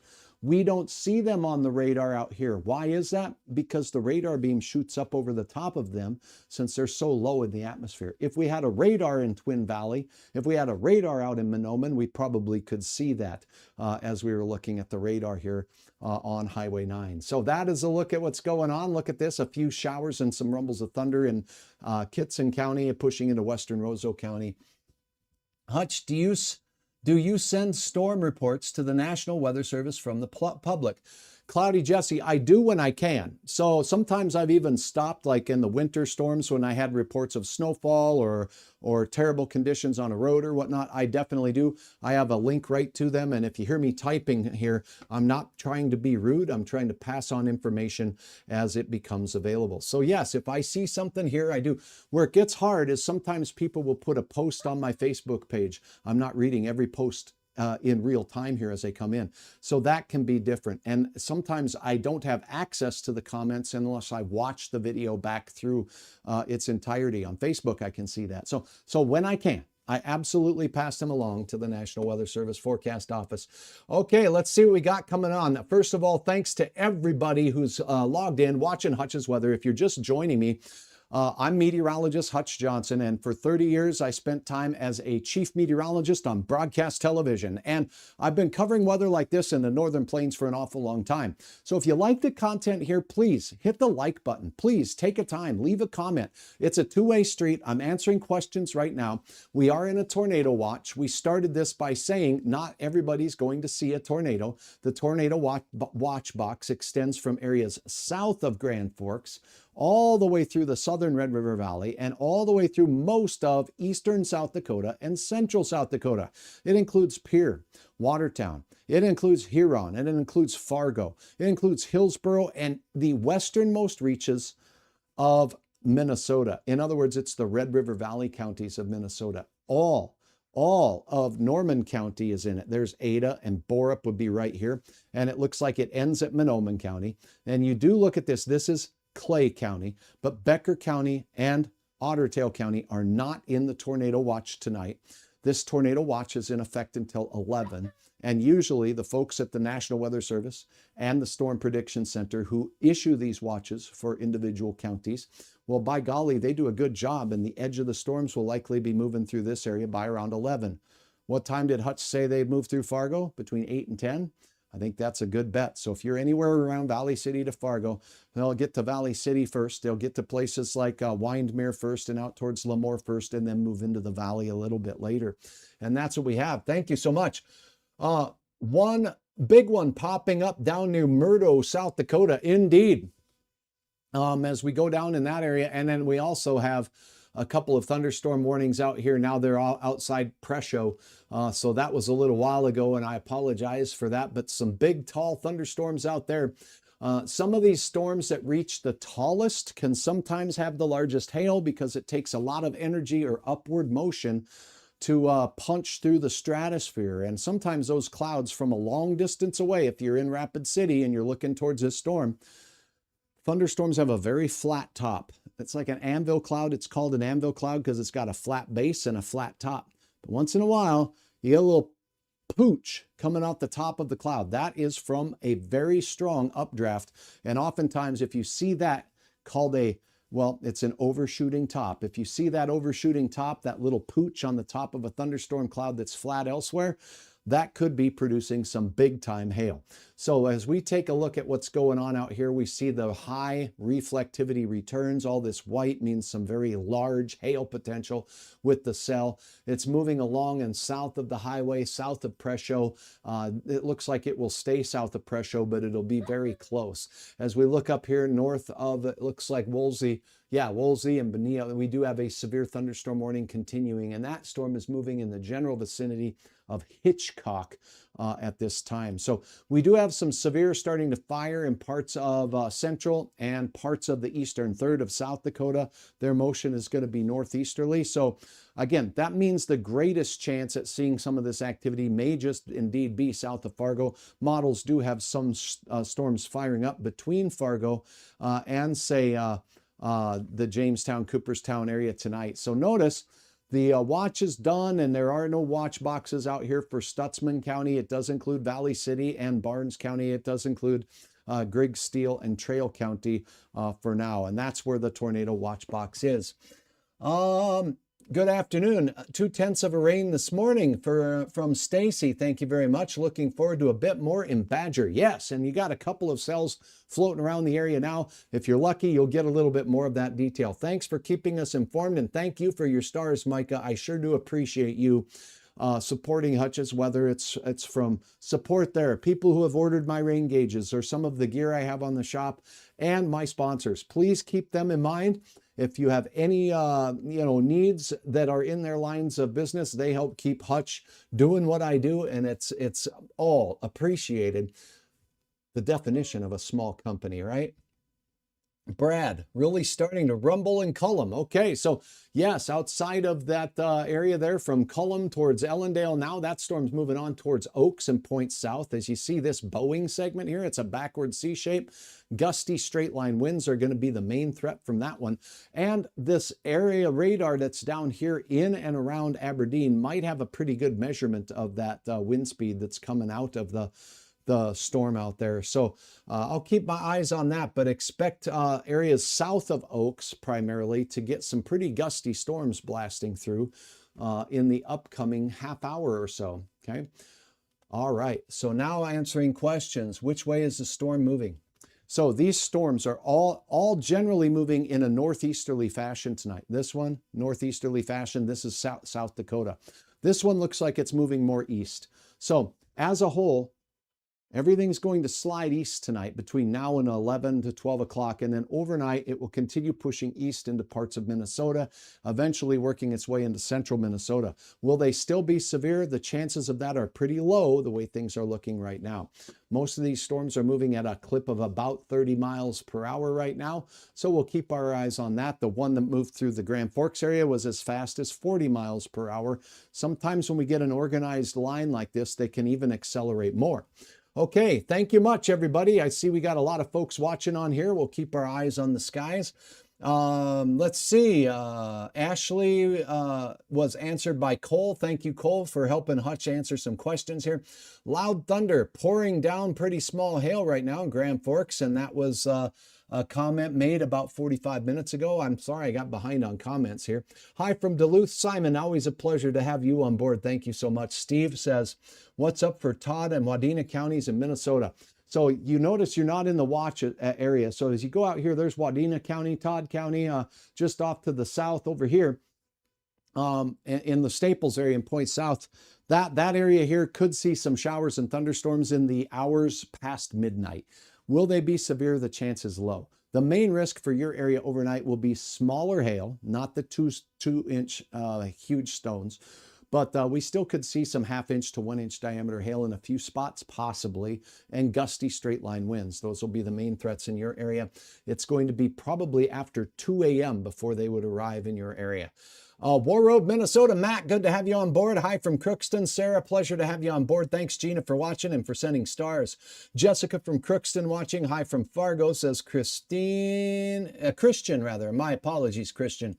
Just saw a storm east of Murdo measuring 60,000 feet up in the air. That's a tall baby. Wow, that updraft must be pretty strong there. That explains all them bright white reflectivities we were just seeing at that storm. Franco says, I suppose the danger for Hillsborough on tornado watch is over. Well, for Hillsborough, no, I don't think it's over. We're still in the watch in the Hillsborough area. And the line of storms that did get started here a little bit ago has moved through. And as we talked about, sometimes this can wash away some of the energy in the atmosphere. We'll just see the main line is set to fire based on a couple of different model runs out here as we approach the 8 o'clock hour. So these would be intensifying as some energy in the atmosphere above the ground works its way up this way. We will see. I would not say we're all clear yet. Yeah, that's true. So here's a little outflow boundary. It's making its way towards you. Once the 65 to 70 degree air moves into your area and it's drying out, then yeah, that would limit your chances considerably on the western side of the storm. Watching from Lancaster. Good to have you on board, Tracy. Thanks for watching as always. Christian, just last year, an Enderlin tornado derailed the train, picked up the tank car and tossed it into the field. Indeed, it was almost 1 year ago exactly. It was on the 21st of June, and that is the same date as the Fargo EF5 that happened back in, I believe, 1958. I don't remember that. I was not around at that point in time. Yeah, I'm old, but I'm not quite that many years old, but there are people around here that were here for that storm. What about Breckenridge? Yes, there's a chance here in Fargo and Breckenridge of this line of stronger storms making its way through, and some stuff moving out of South Dakota will be moving in this general direction as well. So we have a couple of shots of strong to possibly severe storms in the area tonight. Again, every location is not guaranteed to see thunderstorm activity. There's going to be areas even right here with this, what looks like a solid line that gets completely missed and you get 0 in the rain gauge. That's just the way thunderstorms work. But where we see these red areas here, we're likely getting some pretty good moisture out of them. Hey, Greg, says Andrew. Good to have you on board, Andrew. Thanks for watching. Approximately what time will the storm hit Fargo? Probably in that 8 to 11 window, 8 to 10 window rather, I'm sorry. Partly cloudy here 2 miles north of Richwood, Minnesota. Hey, thanks, Deanna. Appreciate it. Brett says, anything coming towards Monoman? Yes, there is some showers of rain moving in your general direction. There's nothing severe in that batch right now, and you do not have a tornado watch in this area. It's right close to you, but it's not in Monoman County. It's in Norman County, your neighbors, as you know, just off to your west. So that's where the tornado watch ends. I'm not going to say there's not a chance of anything wild happening there, but certainly there could be some storms. Hail started again in Ellendale. Maybe a little bigger than pea size. Thanks, Tom. Appreciate it. And just live north of Marion. Is the storm south of me going to make it up here? Okay, so yeah, in that Marion area, I think that we do have a chance at seeing a few storms. But as you look down here south of Jamestown, we really don't have a lot of activity that's firing off to the west near Napoleon yet. So I don't think we're going to see an abundance of energy out in that area. Brenda says, howdy. Missy, hello from Cogswell. Good to have you on board, Missy. Thanks for watching. Brianna, are there any chance of big hail or tornado damage, and the wind damage likely in Crookston? Chances are not 0 for sure. You are in parts of Polk County in the western side in the tornado watch. A lot of the, no, you're not in the tornado watch. My apologies. It starts down here in Norman County. So the risk of a tornado is lower. It's not 0, but it is lower in this area. We still have a couple of strong thunderstorms moving through Grand Forks County right now, pushing into western Polk. But honestly, if we take a look at some of the shear markers within the storms here, let me pull that up here. We're not seeing very much as of the early development of these storms. So that's a good sign as far as the risk for tornadoes. But because we're in a watch, we got to keep our eyes on things. Here we have some reds motion away from Mayville next to greens, but not absolutely concerning. Let me tell you why. There is flow away from the radar here. There is flow toward the radar here, but it's not particularly strong. And there is a zero velocity marker in gray in between. So that means it's a broad area of rotation, not necessarily the tight pixel to pixel that we would expect to see in a tornadic type structure. So you do have some inflow going into the storm from the south here, rising up, creating some small hail and some lightning and thunder in that activity there in the convection. And that's what's moving into that general direction of Grand Forks and Crookston right now. Thanks again for your questions. Calm in Cogswell. Glad to hear it. Thanks, Missy. Arlen, how's Fargo looking? Right now, we're looking pretty good. There's a couple of storms trying to fire out to the west, and we'll see if they do. We are in the tornado watch. My feeling is that if storms form between now and say 8 o'clock, then we'll have a chance. Sometimes they form right over us, right, and move off to the east. So we'll see how tonight's activity develops. Hello from Winger. Good to have you on board. Thank you very much. Chandel, I hope I pronounced that correctly. Margot, thank you for stars. Taylor, thank you. And I appreciate you as well for watching and saying the kind words. What time will Warroad get hit? Well, if we look up in Roseau County up here, we got a little bit of shower activity starting to show up on the radar if I go back to the reflectivity. So you got a few thunder showers out there near Lake Bronson pushing into Roseau County. They're north of Highway 11 here as you go to Roseau. These will be shifting to the north and to the east tonight. There's more activity down south of you that could skirt through the county. Certainly not everybody in Roseau County is going to get hit, so it just depends on your location and whether they wander over your area or not. Warroad, by the way, behind my shoulder, right now looking fairly quiet. A couple of blips on the screen. Please remember, this is very far away from the radar, so it's extremely high in the atmosphere by the time it makes its way to Roseau to measure what's going on. If you're in Winkler, you do have a couple of thunderstorms out in your neighborhood of the prairie regions of southern Manitoba here, crossing to the south of Highway 1, and this is working its way out into the general direction of you folks in Winkler. Roland right now has a little red in the cell, so there could be some hail. There's a severe thunderstorm watch in this Peach area here for the prairies, including Winnipeg and you folks in Vida, as well as Morris and out towards Portage la Prairie. All right, now as we take a look at what we have going on now, a couple more questions. Thanks for the compliment on the tie. I like it as well. I like bright ties. Those are my favorite. And Scotty, thank you. Thanks for joining. And hey to you. Thanks for watching. Margot, Hutch, comforting to know you are here with us. The weather on our regular channels seems so vague. You answer specific questions. That's what I'm here for. I'm here for you. And so if you ask a question, even if you don't live in the area, I will do my best to address it. Nice light rain south of Middle River. So yeah, getting a little bit of nice showers. We need those, right? So thank you very much for your input from Middle River. I'm going to have some input from my coffee cup. A little cool, but still welcome. All right. Here's what's going to happen. Let's go over here. Gotcha. Thank you. I had to step away for a few minutes and didn't, if you said anything about Hannon or Wyndmere. Okay, so let's talk about Wyndmere.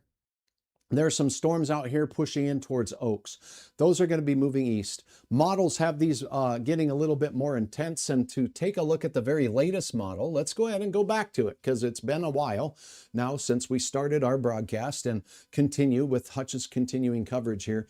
This is a look at a high resolution model. This model updates every single hour. That can be good. It can be terrible. What's terrible about it? Let's start with that. When you start a model every hour, you do have surface information from measurements of temperature and wind speed at a lot of different areas, but we don't have the weather balloon soundings. Those only happen twice a day. They happen at midnight and noon, Greenwich Mean Time in Greenwich, Europe, all across the world at the same time. And weather service offices in the United States launch weather balloons from places like Bismarck, Aberdeen, Chanhassen.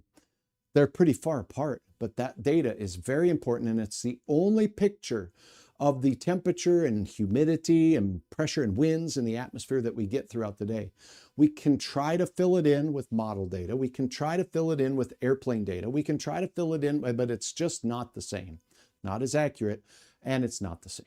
So when we have models like these high resolution ones that run every hour, that's the bad. We're starting off with guesses from models and guesses from other things. Because of that, if you're guessing and putting, we like to say in meteorology, garbage in, garbage out. I'm not calling all the input data garbage. It is smoothed and looked at carefully. The problem is, though, it's not the real measured data from weather balloons in the mid and upper levels of the atmosphere. And that's super duper important in the output of a model. Also, this high resolution data, what's the good? Well, sometimes we can take the radar data right now and put it into the model, and that's good. But what it tends to do is it'll take the radar data right now for the first hour, and then it tries to meld it into what it is forecasting 2 hours from now. So sometimes you'll get something that's happening here completely disappear in an hour's time or two. So keep that in mind. Now, this model was just updated, and the next weather balloon launch is happening at 7 p.m. Okay, so we'll let you know that. What time is it? Yeah, so it'll be launched from Bismarck here after a bit. Notice this particular model has a cluster of thunderstorm activity that is happening through northwest Minnesota right now. It's really not very high on, or it doesn't think we're going to see too much strong activity in southeast North Dakota. It does keep active storms in eastern South Dakota going tonight, though. So this model is a little different than what it was looking like a little earlier. Is it starting out okay? Yes. By the time we get to the third or fourth hour, I would say, is it really starting out okay? It doesn't have anything near the Murdo area. It doesn't have anything near Huron area, which are storms that have fired up tonight. There they go. Okay, so it has those firing up, and it does look like if you happen to be in the Traverse County area down towards Big Stone County, this model says, yeah, good chance of storms. Fargo area, mainly south, there's a chance of storms as we cross the 10 o'clock hour into the 11 o'clock hour on this model. I'm going to take a look at the model that started out the best. This one hasn't even run and has not been rerun. It doesn't rerun every hour. It happens at 12Z and with 0Z data, and we don't run it in between like the other models. So let's walk through this one. As we cross into 0Z, that's 7 p.m., so that's where we're coming. Now, this has a lot of thunderstorm activity out here, and it's pretty hot. In other words, it's showing a lot of activity blowing up now, and actually it would have been out here. Now, it didn't blow up to this high amount of activity, so this model not handling everything as good as maybe it could. It does have a split in the data, and then right along the border here we have some storms. These are happening. Not all of this is happening. And then in South Dakota, it's more isolated in nature on this model. And then as we get into the late night hours, these storms tend to taper off, and these ones take over as fairly stout and strong, all of them tapering off after midnight. Okay, so that's the way these two models have it. And as you can see, it gets difficult being able to distinguish whether it's going to hit Detroit Lakes. Is it going to hit Grafton? The point is that our chance of the storms moving through will be greatest as we go between 8 p.m. and 10 p.m. here in the FM area. And right now we do have our first thunderstorm warning. So let's get on it. That's what we're here for. Where is it? If you are south of Ellendale and you're looking at this, this is the storm right here. Let's see, where did my radar just done shut down. Good thing I got two of them. Okay, here we go. You're looking at the 6:30 scan. This is Ellendale, North Dakota, Dickey County, North Dakota. Here's Oaks. Here's that little line, and boom! Here comes a big, strong updraft that's producing some significant reflectivities here. We're seeing colors that you don't always see outside of Frederick, and it's a heckla of a storm, and it's moving off to the east. Let's get the National Weather Service data. This is from Aberdeen. This is in their kitchen, and let's see. We have considerable damage threat, 70-mile-per-hour wind from this storm as we go through. Hail size potential, 3/4 of an inch is all they are thinking of, even with these reflectivities being so hot. This is very close to the radar site. Here's what we're looking at. We have 70-mile-per-hour wind from a trained weather spotter. So this max wind speed is the source. So they must have had a measurement of 70-mile-per-hour winds. Expect damage to trees. This wind will be coming at you from the west to the east as the storm approaches, and then hail around 3/4 of an inch. So let's see what they say here. It says that basically we're looking at Marshall and Brown County, and at 6:25, the radar was located near Sand Lake Wildlife Refuge, 15 miles southeast of Ellendale. It's moving east at 30 miles per hour. There you go. That's the information I want. And I want to take a look at this. There we go. It got closed. Okay. So this storm, again, moving off to the east at 30 miles per hour. Mobile homes, manufactured homes, 70-mile-per-hour winds can be dangerous because tree branches can fall on cars. Don't park under a tree. Don't seek shelter under a tree. Get into a sturdy structure. 70-mile-per-hour winds can cause some pretty significant damage. Now, when I look at this on my other radar here, and we'll take you back to that now I reopened it. Let's go back to the area. We'll look at the single site radar data on this one, and here we go. Amaretto, you got a strong storm pushing in along the area. Oh, I see, this is a hook. That's a hook echo right there. We'll go right back to that and see what we're seeing on that. In fact, while we're here, is it spinning? A little bit of spin. Not a lot, just a little, and it's pretty weak. So I'll keep my eyes on that. And now let's go back up here. Nice structure on that storm though.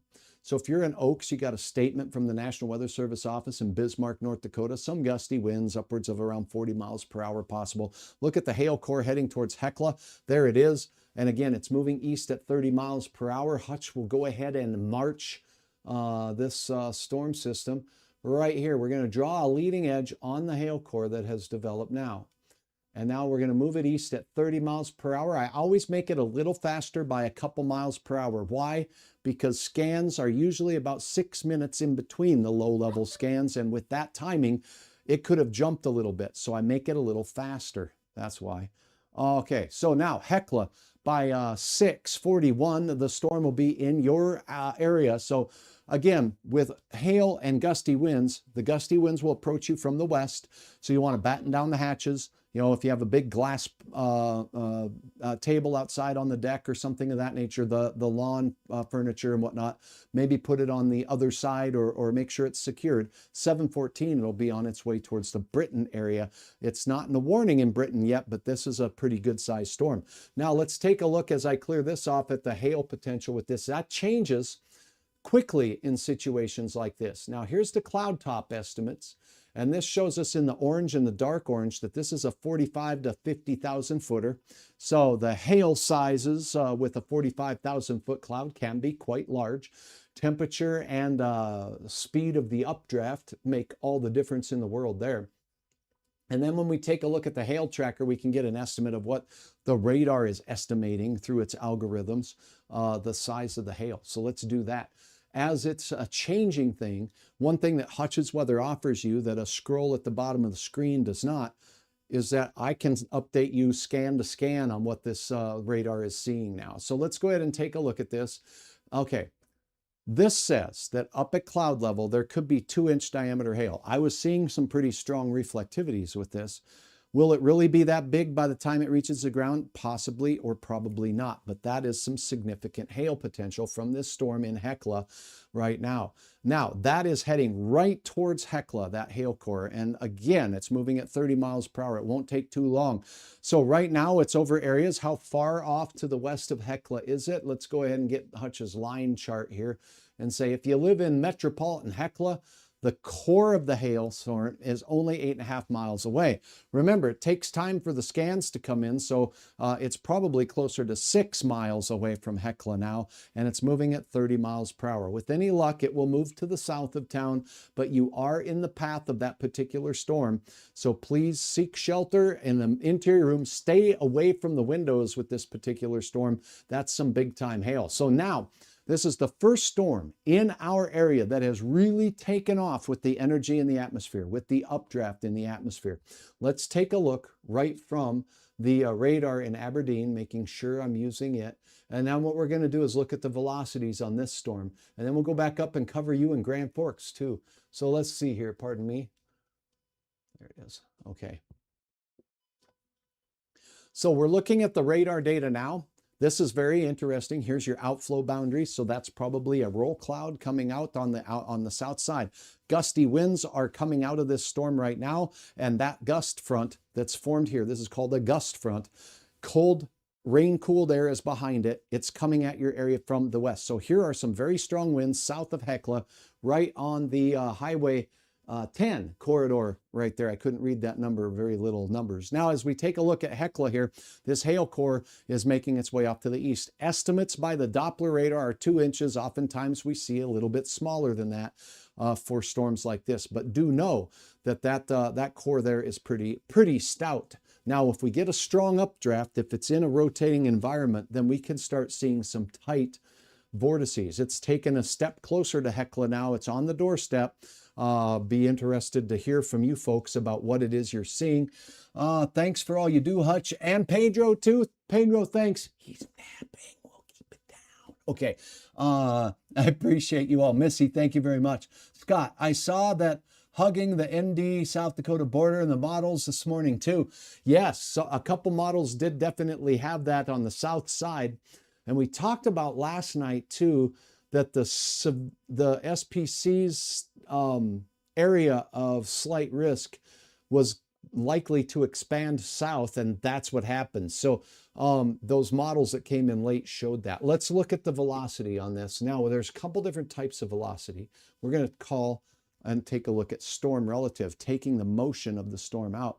We are seeing reds next to greens out here, but we're seeing, see this? This is caused by that outflow boundary that's kicking out in front of it. And we're seeing some kind of nonsense along that boundary there where we're getting some shear or spin. Is that real or is it not real? Is it real or is it not real? So as a meteorologist, we don't just take, well, we got green next to red. That's definitely a tornado. Let's look at a couple of other things. The single site radar data. If there was in this area where we saw that spin, that could very well be some gust front spin or vortices. If you get a real strong gust of wind at 70 miles per hour in one spot, then the radar might see that and it might cause some spin ups along that. Those can be called gustnados. They can also be called quasi-linear. That's not this type of a system because we don't have a whole long line of storms. Quasi-linear convective system type tornado. So that's not what we're seeing here. This is an isolated storm. I'm not seeing a defined hook echo on it, but I do see an area where we have an outflow boundary here. Sometimes this can be a rear flank downdraft caused by the storm. And then where that meets the updraft, we can get right in this area, the development. So that would be the area that Hutch is watching very closely. Let's look at another thing, target similarities. Now, if we get a tornado on the ground or even a gust front that we see right here, it kicks up dust, it kicks up debris. If you have a tornado, it can loft things into the atmosphere quite high. And that target, be it a tree limb or something like that, part of a house insulation, has a much higher reflectivity than a little raindrop does, or maybe a little hailstone. So we get target differences. So what we're looking for is largely different targets. So this is the correlation coefficient. These are low correlations. That means they're not alike. So in the blue here, right near that gust front that's moving through Hecla, we have targets that aren't a lot alike, okay? And then you get back in here and we have targets that have high correlation or they are a lot alike. So this is likely rain. And now as we take a look at another product out here, so this blue is in the correct area for some pretty gusty winds. But we don't have a real defined area like a tornado would be in a 1 mile radius, and that's a big tornado of just a bright blue pixel or 3 in that area. So that's what we're looking at here. Now let's go to the target differences or the change in reflectivity between the two opposite polarized sources there. And what we'd be looking for here in areas is big differences in the targets, and there's some red there, and this is along the gust front. So it is right in that same area. So maybe there is a gust of wind that has kicked up a whole lot of debris or dust from that particular storm. So now I'm going to look at actual flat out velocity data. Yes, here you go. This is wind towards the radar in Aberdeen. where you see green. So there's wind towards the radar. This is wind away. So this is the updraft going up into the storm right here, but we see some green pixels in there creating a mess along that outflow boundary. So be interesting to see what we got here, but let's go ahead and take a look at what we got. We got a couple different sources for some camera views. We're going to start with the South Dakota DOT, and we'll take a quick peek at these. Thanks for bearing with me while I load this puppy up here. There we go. Okay, sorry. Now, let's get up here in the affected area. Let's get out here south of Ellendale. Boom, we got a camera right here. Okay, now this is what you're looking at. Let's make it full screen. Okay, so we've got a lot of wet roads out here, and we got some jagged looking clouds out here, and right over the top of where this is where the action is. We can see that there's not a lot of rain out in this particular area as of yet, but look how low these clouds are to the ground, okay? These do not look to be attached to the parent thunderstorm at all, but they are very low to the ground. That means the air out there is quite humid. Let's see if we have another view from this camera. Behind a grove of trees out there, you cannot even see the base of the cloud out there behind them. So that's a hugger of the ground. That storm is very low to the ground, meaning that it's tapped into the moisture near the surface, and everything is a little bit lower to the ground. Looks like a pretty nice amount of rain has fallen in and around the area. This is 4 miles north of Frederick, South Dakota, and that's what we're seeing there. So now as we take you in a little bit closer, let's sneak off and take a look at another set of camera possibilities here from the North Dakota Agriculture Weather Network. This will also be from the Ellendale, Dickey County area. And boom, shazam, let's take a peek at what we're seeing from here. All right, so let's try this one. Oh my, look at that. So we got big old raindrops slicing through the atmosphere, very low clouds. This is Oaks, 4 miles south of Oaks. We don't have the ability to know which way it's pointing here, but we do see some sun rays coming through from that side. So I would guesstimate that we're looking off to the west there. Now, as I take another look from another camera, this is Ellendale, and definitely some much needed moisture into the area there. That is soaking in nicely. We see some dark clouds moving off into the Ellendale area. This storm is on the other side of the border down near South Dakota. This is looking to the northwest in the wrong direction for that storm, so we won't be able to see it from that particular camera view at this time.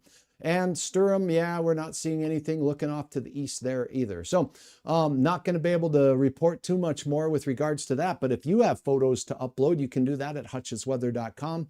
And it's a great place for those of you that have done so. Thank you very, very much. Let me just refresh this and see if I've got any more coming in. Oh my goodness. Yeah, we do. Okay, hold on. We got some good ones here. Okay. Hutch's weather coverage continues. If you're just joining, I'm meteorologist Hutch Johnson. We do have a tornado watch in the area. I am doing my best to keep everybody apprised of what's going on tonight. We have you on the team. Thank you. You're uploading photos of what's going on and where. Let's go right to these, because without seeing all of them, I can tell that there's some nasty looking clouds out there. So let's have a look at what you've uploaded. Thank you. Head to hutchesweather.com. There's a photo upload button when you click on that, or it says viewer pics. You just click here and you click on upload your photo or short video clip, and you can go ahead and take a look at that. Now, if I get my big old body out of the way here, let's see, where was the fun ones as of today? Yeah, check this out. Okay, we got some good ones. Interacting, shazam. Okay, so here we go. Big time gully washer out here. This is near Gardner. This was on June 3rd, and this was at 6 a.m. So that is a 6 a.m. gully washer right there. Now, as we continue on through these clouds, look at this. This was Coalhorn in Pearly, Minnesota, when the storms near Grand Forks had just started firing up between Fargo and Grand Forks. These went across the line. This is a supercell thunderstorm, and it's a big old round cloud, says Cole. That is a supercell thunderstorm, classic structure, very heavy precipitation coming out the base of it. A Shelfie McShelferson cloud on the low side there. Shelf clouds, by the way, are attached to the parent thunderstorm, making them different than roll clouds that are detached from the parent thunderstorm. Excellent shot there, Cole. Now we got several more. Mammatus clouds. Beth captured on the southwest edge of West Fargo. This was on the 3rd at 5 p.m. So even though we aren't getting the strongest of the weather, those lumpy bumpies are making their way into our area. And Melissa capturing some more Mammatus clouds outside of Twin Valley. Check these babies out. That's those lumpy, bumpy, turbulent type of clouds. Those are the ones you don't want to fly through on an airplane, because you will definitely feel the turbulence in and around those clouds rising up in the anvil and on the side of the anvil, and then we get this entrainment of dry air into the storm. It's very bumpy there, Melissa, with another great shot of the Mammatus clouds. Now, here's Moorhead, Minnesota, and this is taken by Levi. Thanks, Levi, for this shot out here. You can see the sun disk behind that cloud, the thin clouds on the high end of the cumulonimbus cloud, where it's hitting the stratosphere and spreading out. We get cirrus clouds that are largely, if not 100%, comprised of ice crystals up that high. That was taken today at 6 p.m. Thanks, Levi. I appreciate that very much. Now, check this out. We got a lot more to talk about. Here's the tower in Hillsboro. Franco, thank you very much. Taken on the south, is at the dike moving north. So basically on the south side of town, looking off to the north there, you see that leading edge. You know those little light green reflectivities we see on the radar, outflow boundaries? This could be causing an outflow boundary. It's below the level and out ahead of the thunderstorm, rolling in towards Hillsboro at that time. So again, any cloud that's not attached to the parent thunderstorm is usually not that threatening. Sometimes funnel clouds can detach from the parent thunderstorm because they kick up dust and dirt and debris before you see the whole cloud form. So Levi uploading again, and maybe I hit the wrong button there. Let me just double check here. And yes, now let's take a look at this one. Another one uploaded from the area, Franco, Hillsboro, north of the highway. What is that cloud on the left? Okay, excellent question. There's a lot of clouds on the left side of this imagery here. This is a little tail cloud coming out. Now, sometimes they can have a look like they're spinning and changing. That's true. It does look like it's attached to this parent cloud, but that is likely the inflow side of a thunderstorm where we have some south winds, let's say, if you are looking here, north of the highway. And so you're looking to the north is what I'm assuming. And essentially, the winds from the south today, fueling into this storm, can create, as it lifts and rises up, a cloud that forms, and we can get that little tail of a cloud forming there. Yeah, there can be spinning in the horizontal axis of thunderstorms as it goes through. So awesome photo there, Franco. That is just a cloud really highlighting the rising motion going up into the base of that particular thunderstorm. Look at Allison, Demers train tracks in Grand Forks. Woo! That looks like a heater of a, is that one huge lightning bolt out there? My goodness, look at that.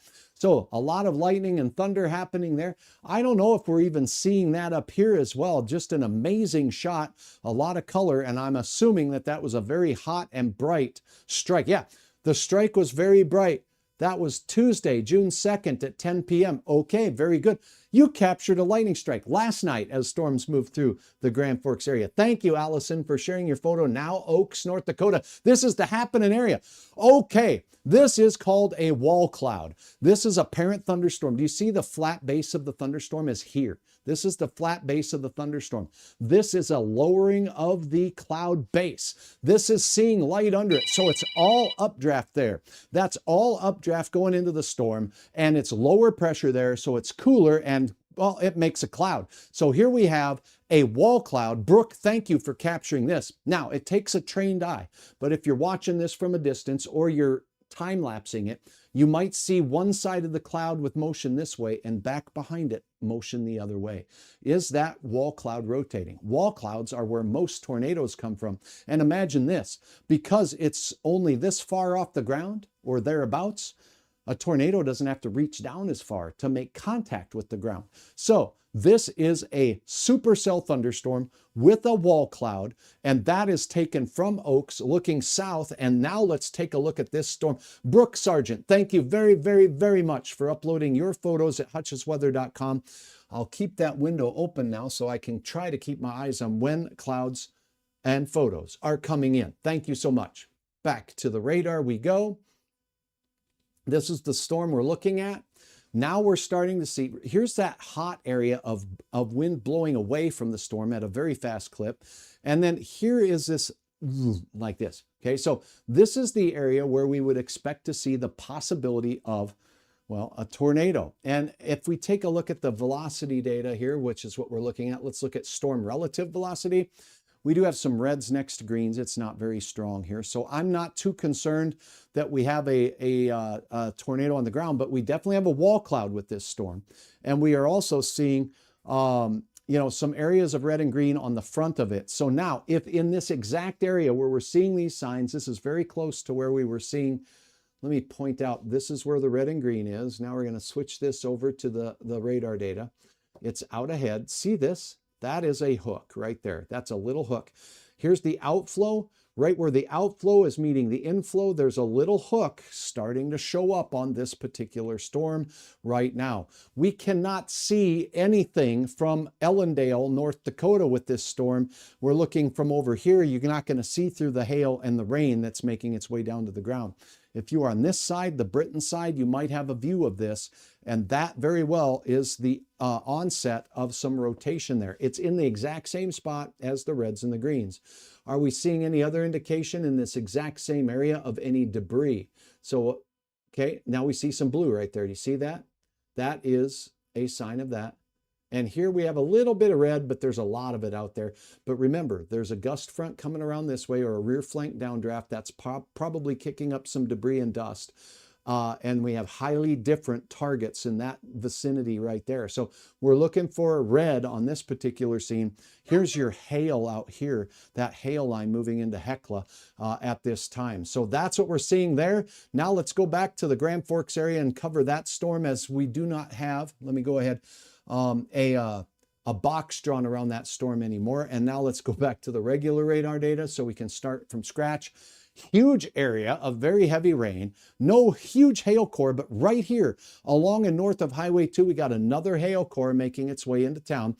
It's not huge hail. It's a hail core, though, on the north side of town. As we take you right in on the street by street level mapping here, let's take you in on the Highway 2 corridor right here through the town. And then as you get up on the north side of East Grand Forks here, that's where it's crossing over right now. So here's Highway 220. As you go up north in East Grand Forks and you're heading way up north, that's going to be crossing that area right now. I'd love to hear and see how much you're seeing with that, but we do have a camera in the area. Now, as far as spin goes with this particular storm, let's go in and take a look at the storm relative velocity. And there is evidence of a little bit of shear on the front side of the storm, not uncommon. Remember, all of the rain and all of that is up north, and this is just the wind seen in the clouds by the radar here. And I'm just not seeing a terrible, what we would call gate-to-gate shear marker on this particular storm. That's good news, right? It is. Okay, so now let's estimate the hail size with that storm on the north side of town. Is it picking up anything of significance? Yes, right there, crossing the Red River Valley right now on the north side of town, heading towards 220. How big is that hail? Well, the dark red, this estimate is 1 inch to 1.5 inches. That could be up at cloud level that it is getting that big. What's making it down to the ground might be a different story. Let's take a look from our cameras out there. We have a couple. I love this one from the DOT in Minnesota. Let's go to it, and in and around Fisher and in and around East Grand Forks right now. Shazam, shadizzle. Let's check out the drizzle. Let's see what we got. Okay, so going on in real close here. Hey, everybody. Heidi Dragonfly, appreciate that when things get dangerous, Hutch gets serious, delivers the relevant information. Thank you, Heidi. I do appreciate that. Have bike helmets, slap them on. Don't forget blankets, and bring your pets with. Yeah, being prepared now is good for tornado watches. Look at the rain here. This is looking in East Grand Forks. Very, wet weather. I can take, let me take the banner off of this. I don't need no banner. Let's pull that off. Okay, now we can maybe see the clouds a little bit better. I'm not seeing any structure here that looks menacing, but we might be looking off at, there we go. Now you're looking at it. Okay, this is a telltale story of a thunderstorm. Thunderstorm downdraft here where you cannot see the base of the thunderstorm. That's all rain and some of that hail we're talking about as we're looking to the north. This part here, we see the daylight behind it. That is an updraft. What are these? These are scary looking clouds. Some of these bad boys are attached to the base of the thunderstorm. Others are not. What's going on?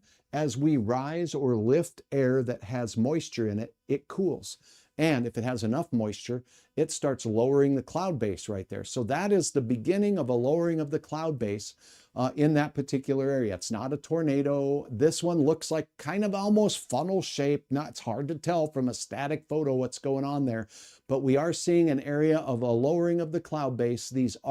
Some of these clouds are attached to the parent thunderstorm, not necessarily a tornado.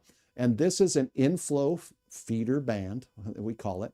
And here we have air coming up and rising up into the storm, forming these clouds on that low side. And sometimes those have a look like they're giving you a little roll as well. What an awesome shot. I'm glad we had a chance to take a look at this.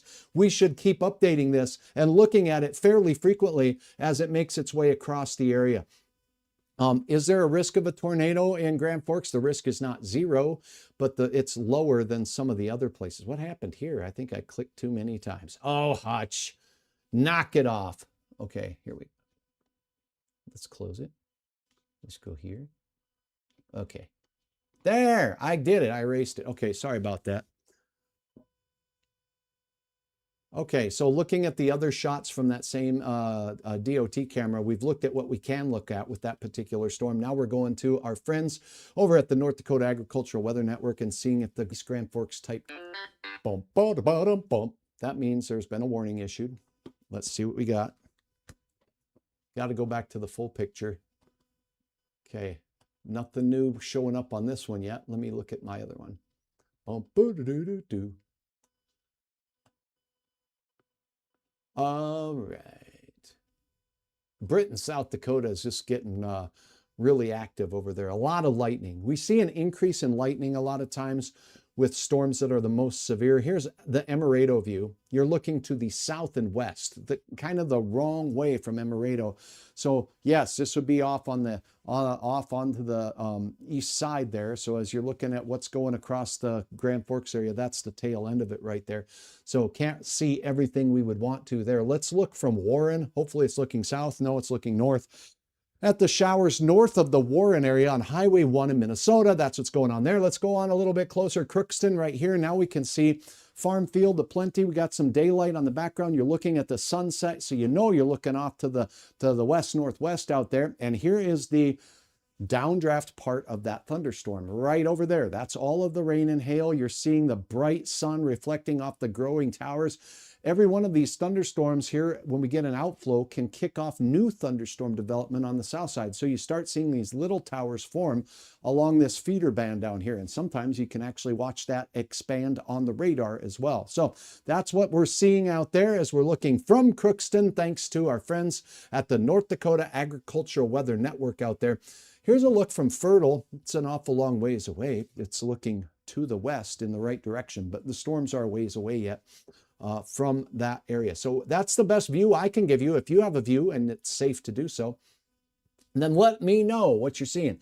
Let's get back to the radar. I did hear another handy dandy.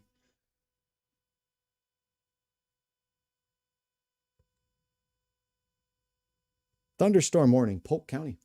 Let's go. There it is. That storm in Grand Forks that we were just talking about is now severe. So we have a severe thunderstorm warning for you folks in Grand Forks. There's the hail marker. We're still on it right here as we take a look.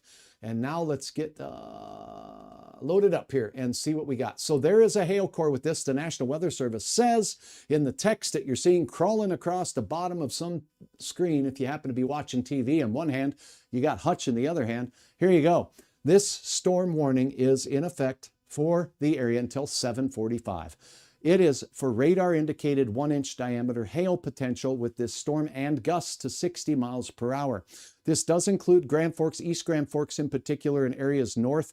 We just showed you the track of that moving right over 220. I'm going to move this over so we can see. Here's the hail core now. It has passed over 220. It might even be a little bit smaller than what it was before, but let's take a look. Yeah, this is now 3/4 inch diameter hail showing up as the estimated size. So 1 inch to 1 1/4 inch diameter hail possible from this cell. It does look like it's waning just a little bit on that. Now let's take a look at the velocity data with this storm here too. Again, that's a look at the hail. Here's a look at the severe chance of hail. So that's got to be right at 100% in this area on the north side of East Grand Forks. And then let's take a look at the storm relative velocity with the storm. This is not showing anything organized with regards to rotation. That's pretty good news. We do see some reds next to the blues or greens over here, but I'm just not seeing any organized circulation on the storm relative velocity data here. We can't get a direct measurement of what's going on with the winds, only our ground measurement devices. So I'll turn on a look at what's going on with wind gusts right now. Pardon my eyes while I look at this. Okay, let's put on the wind gust. So as this turns on here, you'll see wind gusts. Now on the west side of town at the airport, it was a 32-mile-per-hour gust associated with that particular storm. Now 29 miles per hour on the backside. We don't really have an instrument out here on the front side of the storm to give us too much information on it at this particular time. But be prepared for 60-mile-per-hour gusts and that 1 inch diameter hail potential with that particular storm. It includes northwestern Polk County. And now as we take you back to the regular data, Hutch will give you a nice look at where it's going. The storm movement, as we mentioned, I think was 30 miles per hour, but I just want to double check that before I do it. So it's 32 miles per hour. And now we can take a look at that hail core. It's moving east-northeast. It's moving at 32 miles per hour. We're only going to grab the hail core part of the storm. Okay, here we go. So this is the area of the hail core right here. And I am going to go back like this, okay? And now we're going to go out this way. We're going to go at 35 miles per hour, moving off to the east-northeast. And rural parts of northwest parts of Polk County here. No towns popped up on the map here, so it does look like it will mainly be rural areas. But look at this. Just north of East Grand Forks, it continues to make its way off to the east-northeast again at 30 miles per hour. So a severe thunderstorm warning does include Grand Forks, East Grand Forks. It does include the Highway 75 corridor as you're looking through parts of northwest Polk County. And that's where that storm is heading right now. There are some other thunderstorm cells on the backside of this storm system starting to form down there near Thompson. We'll take a look and see if we have anything going on in those cells as they're developing. And no, nothing too dramatic there as we take a look. Now we'll go back to the smoothed radar data that you might see on an app. And well, that's awful smooth. We better let it catch up here. It's thinking, it's loading. There it is. Okay, so now we do have some showers in and around Newfolden, heading out towards places like Grigla. Off to the east, a report by you of some showers in and around Middle River. So thank you for reporting those. And here is a look. Okay, no more new pictures. So we got two severe storms right now. Fargo.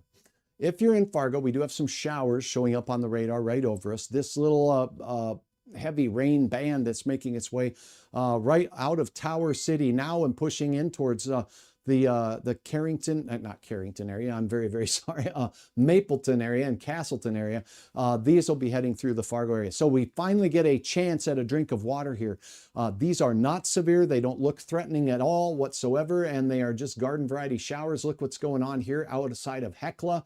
Now we got a new warning that does include Lake City. It does include Britain, and it's just south of Havana. You can see the strong part of this cell really hugging the state line out there, as was pointed out by my friend Scott. Thank you very much. And now as we take a look, the thunderstorm warning is in effect till 7:45. It's moving east at 23 miles per hour. Because it's moving slower, expect heavier and more copious amounts of rainfall from that.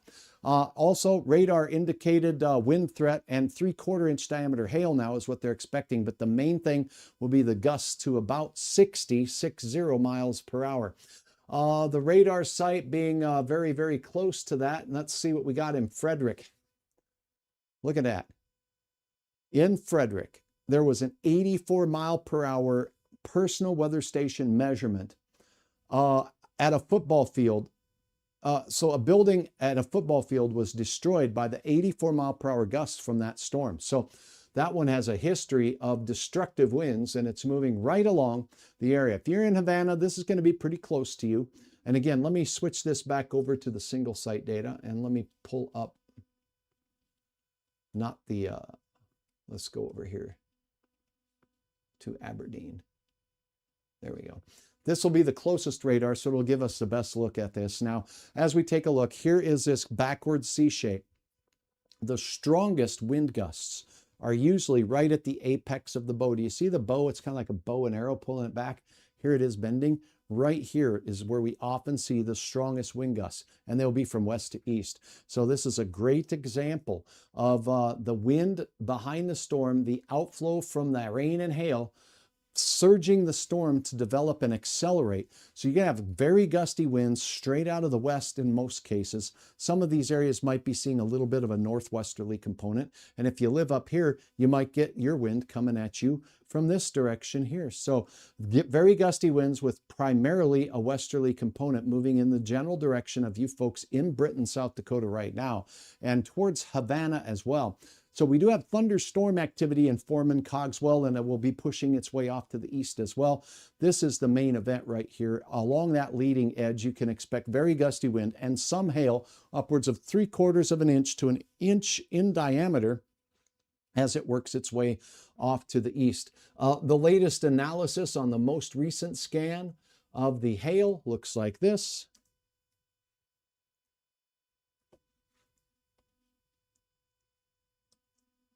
There we go, I had the ray set stuff. So as we take a look at the hail tracking on this storm here, we're looking at about an inch to an inch, well, 1.8 inches. Okay, so there could be isolated places that get hit by some pretty good sized hail here, 1 3/4 of an inch in diameter. It is off to the north and to the west of Britain right now. So the way it's looking, it's going to skirt very close to Havana and just to the north of Britain. Newest scan just comes in here. And now we can look at the estimated size based on this. Yeah, we're pushing closer to 2 inches now in some of these. So yeah, the strength on the newest scan showing a sign towards increasing hail potential on this. So we'll see what ends up happening with folks out there. This is going to be south of Foreman, south of Havana, north of Britain. That's where things are looking. And this storm has a history of an 84-mile-per-hour damaging wind gust as the storm moved through Frederick, South Dakota tonight. So that's what's going on there. And now we take a look a little bit farther south. We have a tornado warning in winter. Let's go ahead and cover that for a little bit here. If you happen to be in parts of south central South Dakota on I-90 and point south, we have an active cluster of thunderstorms. This one's showing our first tornado warning of the evening here down there. Now let's go ahead and clear this out, and let me go ahead and use this. Now let's look at what the National Weather Service is saying with regards to the tornado warning. It's in effect until 7:45. It's an observed tornado, 2-inch diameter hail expected from this storm. It's passing north of Winter. If you are in Winter or rural areas north of Winter to the Whitten area, that's where this is heading in the general direction of the Missouri River Valley as we go through down towards the south central part of the state, south of Pierre. So now let's take a look at the closest radar we have. This is where we run into problems, folks. We're a long ways from Sioux Falls, a long ways from Rapid City. I guess I'll take my bet. Let's go with right now we're looking at the Aberdeen radar. Let's just stick with that and look at the storm relative velocities. Now we see a clear textbook example of what red next to green looks like. There's no white pixel in the middle. You have very, very strong red, which is strong motion away from the radar. Very strong and bright greens motion toward the radar here. And even right next to each other, we have bright reds next to the bright greens. This is the location of the spin and the rotation and the tornado on this particular cell. When we take a look at if there's any lofted debris with that, is it making contact with the ground? Just because we see Doppler indicated rotation, we don't know, but there is an observed tornado tag on this. In other words, there's a chaser out there that has observed this, or someone has. Here we go. You got all kinds of blue on this target similarity. So way up high, We have low similarity on this south side of the storm. That is a debris signature right there. So we have debris in this cloud here on the back side of this being lofted up into the atmosphere. And remember, this is very, very high up in the off the ground that we're seeing this debris. How high is it, you say? Well, let me check for you. As we look at this, this is 20,000 plus feet above the ground. As we look at that beam that's going up in the sky, and it's above the area there near the Whitten and Winter areas by a good 20,000 feet up in the air. That debris is getting lofted up there. So that's a debris signature, folks. That's what it looks like. This is textbook meteorology stuff here. Let's go to what's called the difference in reflectivity between the beams. And we would expect to see a blue area with regards to that in about the same area. And it's not as clear there that we're seeing that. We are seeing some bright blues here. And by the way, the gray would be more of a chance of some big time hail in that part of the storm up to the north, which makes sense. Oftentimes you get the inflow here and we get the hook echo here and the hail core being lofted up into the atmosphere and falling down on the downdraft side of the storm on the north. So pretty classic event here. Again, good news is it's rural. Bad news is it's heading towards the bend in the lake here. So if you happen to have or know anybody camping off there, excuse me, at the Missouri River Valley down there near Chamberlain and Point South, we have a tornadic storm and it is an observed tornado. Let's see if I've got anything here. I was hoping to make Thief River Falls in the 2 hours. Hutch, it's getting awfully windy over here, pouring, and visibility is going down. Psalm, thank you very much. Yeah, and that storm up there by you in Grand Forks is a doozy. Reed Timmer went through, it blew his window out. Oh no. Yeah, tornado already in that storm, says Logan. So yeah, oh no. Now we got a windowless Reed Timmer out there and some Dominator 1 through 12, one of them things. And now we look at Presho. Did you have a chance to see Reed Timmer's show? He was in Fargo and he was in Bismarck this year. Drop a comment and let me know if you saw that. I did. And his memory of every event he's ever covered was the thing that was the most striking to me. And just the energy he has when he goes into the chase. I would still be a little timid, but I don't think you can be that way sometimes when you're doing what he does. So we're lucky to have people like that know how to stay safe in storms, watch them from a distance, but then also come back with valuable information on the storms. Let's, speaking of which, take a look at what's going on here and the single site radar data. Presho, just north of Interstate 90 here. We have a severe thunderstorm capable of some sizable hail. Max wind gust of 60 miles per hour, moving east at 22 miles per hour.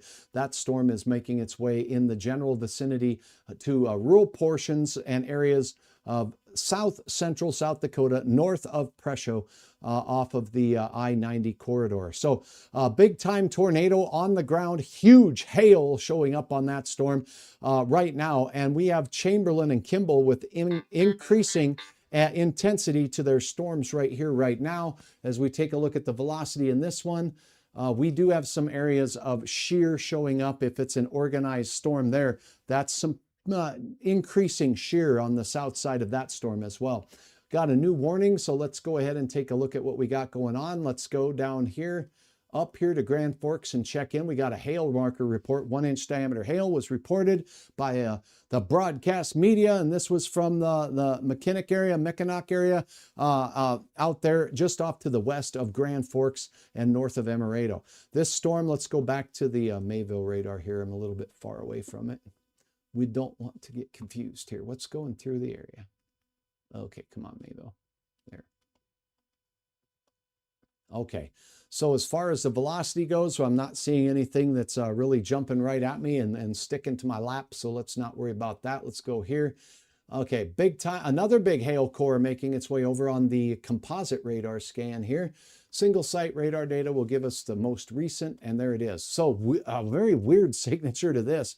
See that little area right there? So we have developing thunderstorms on the south side of this system. Here's the hail core making its way out across northwest Polk County right now. That's north of Fisher, and that's moving its way through rural parts of the county now. So hail sizes on this storm right now as we take a look at what it's tracking. Let's go ahead and pop a look at this. And we are seeing that, well, the hail core with this system is diminishing just a bit. Let's let it load up and see if it updates, because I think that hail core was more here. Nope, that's where the hail core is, and it's diminishing in intensity on the hail side of things. That's good. Now, wind, we're not going to get a good measurement of the wind gusts from this because the radar is looking across the winds. The winds will be from the west to the east. The radar beam's coming from the south. We can't see the wind speeds on that storm unless it starts rotating. All right. Reed is on the tornado, and it's a good one. All right. Just looked at the radar. Looks like rain is coming into Wahpeton. Yeah, we got some in and around the Fargo area too. As I look out the window, I don't see much going on. It's not very healthy here. So your severe thunderstorm warning in and around Grand Forks County does continue. The warning is in effect here until we go into the, pardon me, why? There. It's in effect till 7:45, so for about the next 30 minutes or so, and then we do have a 36-mile-per-hour movement to the east on that storm.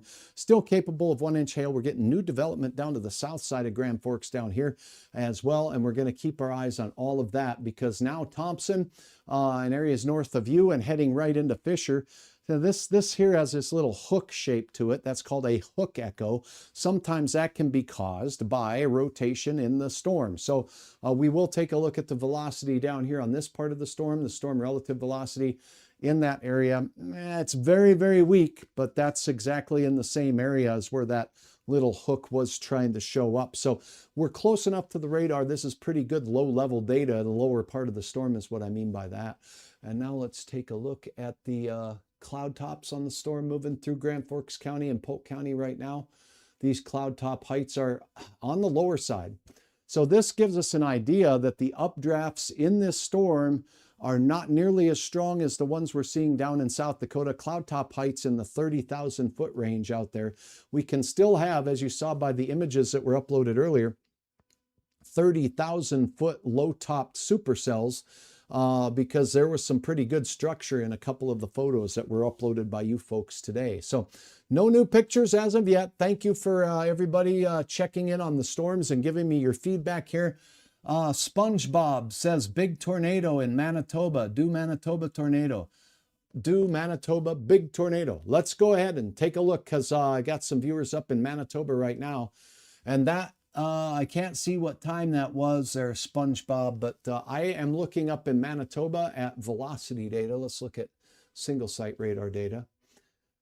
And yeah, I am not seeing that, but that doesn't mean that it isn't in the area. I could be looking in the wrong area right now.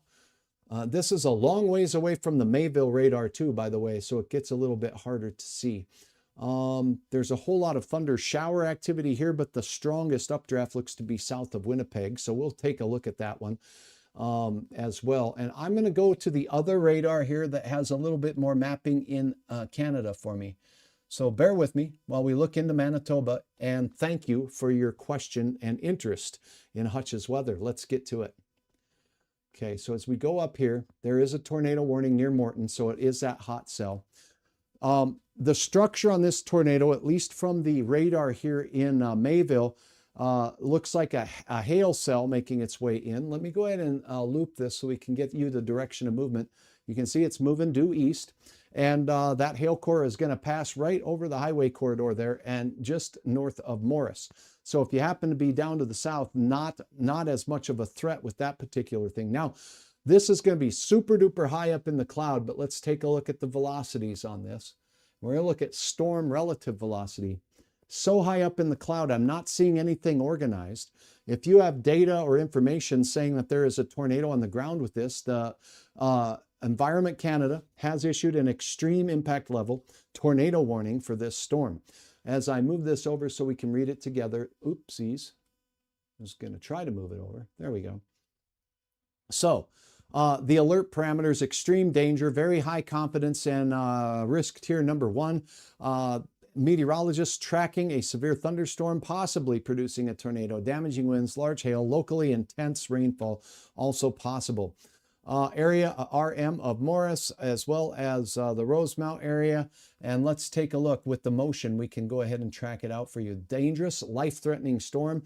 So very strong language on this storm, and the confidence is high in that there is a ability for this storm to create a tornado. So that's that. Now let me go ahead and take you to one of the pieces of tools that I have here in my toolbox, and that is Manitoba. Okay, so now we can take a look at the cameras out in the area of Manitoba. There aren't quite as many, but let's take a look and see if we can see that as we get into the area just off to the south and to the southwest of Winnipeg. We got some torrential downpours showing up on that particular camera, but let's go down to this one right at Morris. Boom. Okay, here is a view. So now you get a front row seat to this from the DOT camera up there in Manitoba. There is the base of the thunderstorm just on the edge of this particular view. I do not think we have more than one view on this camera, but that is a flat, rain-free base, so that's the updraft of the storm. This is Highway 75 at Morris. I believe we're looking north. Still sunny in Grand Forks Highway 2, I-29. I have only 2 hours on my clock to make it to Thief River. Can I make it? Well, Gary, let me tell you, there's going to be some rain here and there between you, and you have a thunderstorm that's severe along your path, depending upon which route you take. So, yeah, that storm here in parts of Manitoba, quite strong, and it has a tornado warning on it. That tornado warning, by the way, is in effect, and it expires in 1 hour. That's a long-lived tornado warning there. So, let me see if I have access to a Canadian radar here. Let me see. Dun, dun, dun. Here we do. Come on now. Let my clicker click. Okay, so now we're looking at a radar that's a lot closer. You do have, let me get back on the radar here. My bad. I'm still sitting off here at the Manitoba rest area. Okay. This is from a Manitoba radar of that storm. We do have what looks like a couple of areas of interest. There's a little hook echo on this side and a little hook echo on that side. I don't know if I can plot the velocity data with this one, but I am sure going to try. We don't do nothing without trying.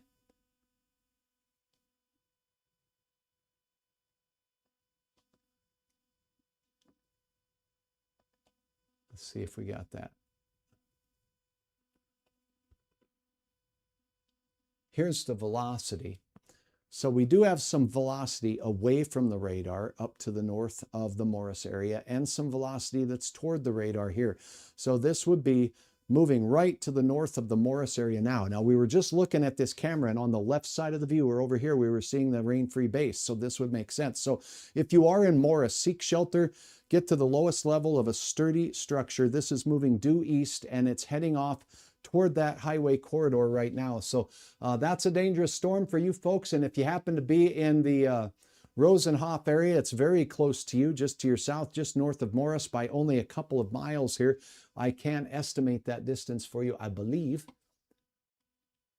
Oh, too many things going on here.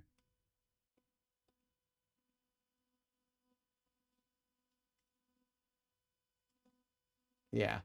Every time I click on it, it's showing me the warning. So I'm just going to get out of that. All I got to say here is that there is some rotation in this particular storm. It is moving along and near Morris right now, very close to you. It's probably only about 3 to 4 miles. Okay, so probably close to 5 kilometers to the north and northwest of you. That's where the rotation is with the storm.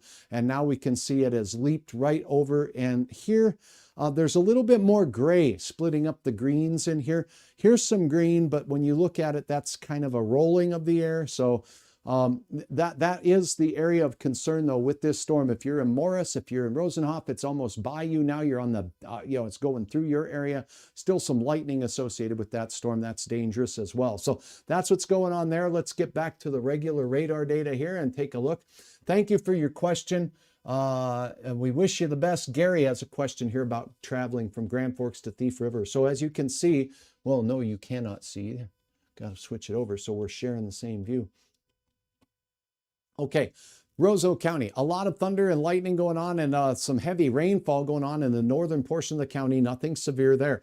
Grand Forks, we do have this area of strong to severe thunderstorm activity. If you're heading to Thief River Falls, your best bet might be able to, now this is kind of drifting to the northeast, so it is heading directly towards Thief River Falls, with its motion being only around 30 miles per hour at last look. Let me double check that too.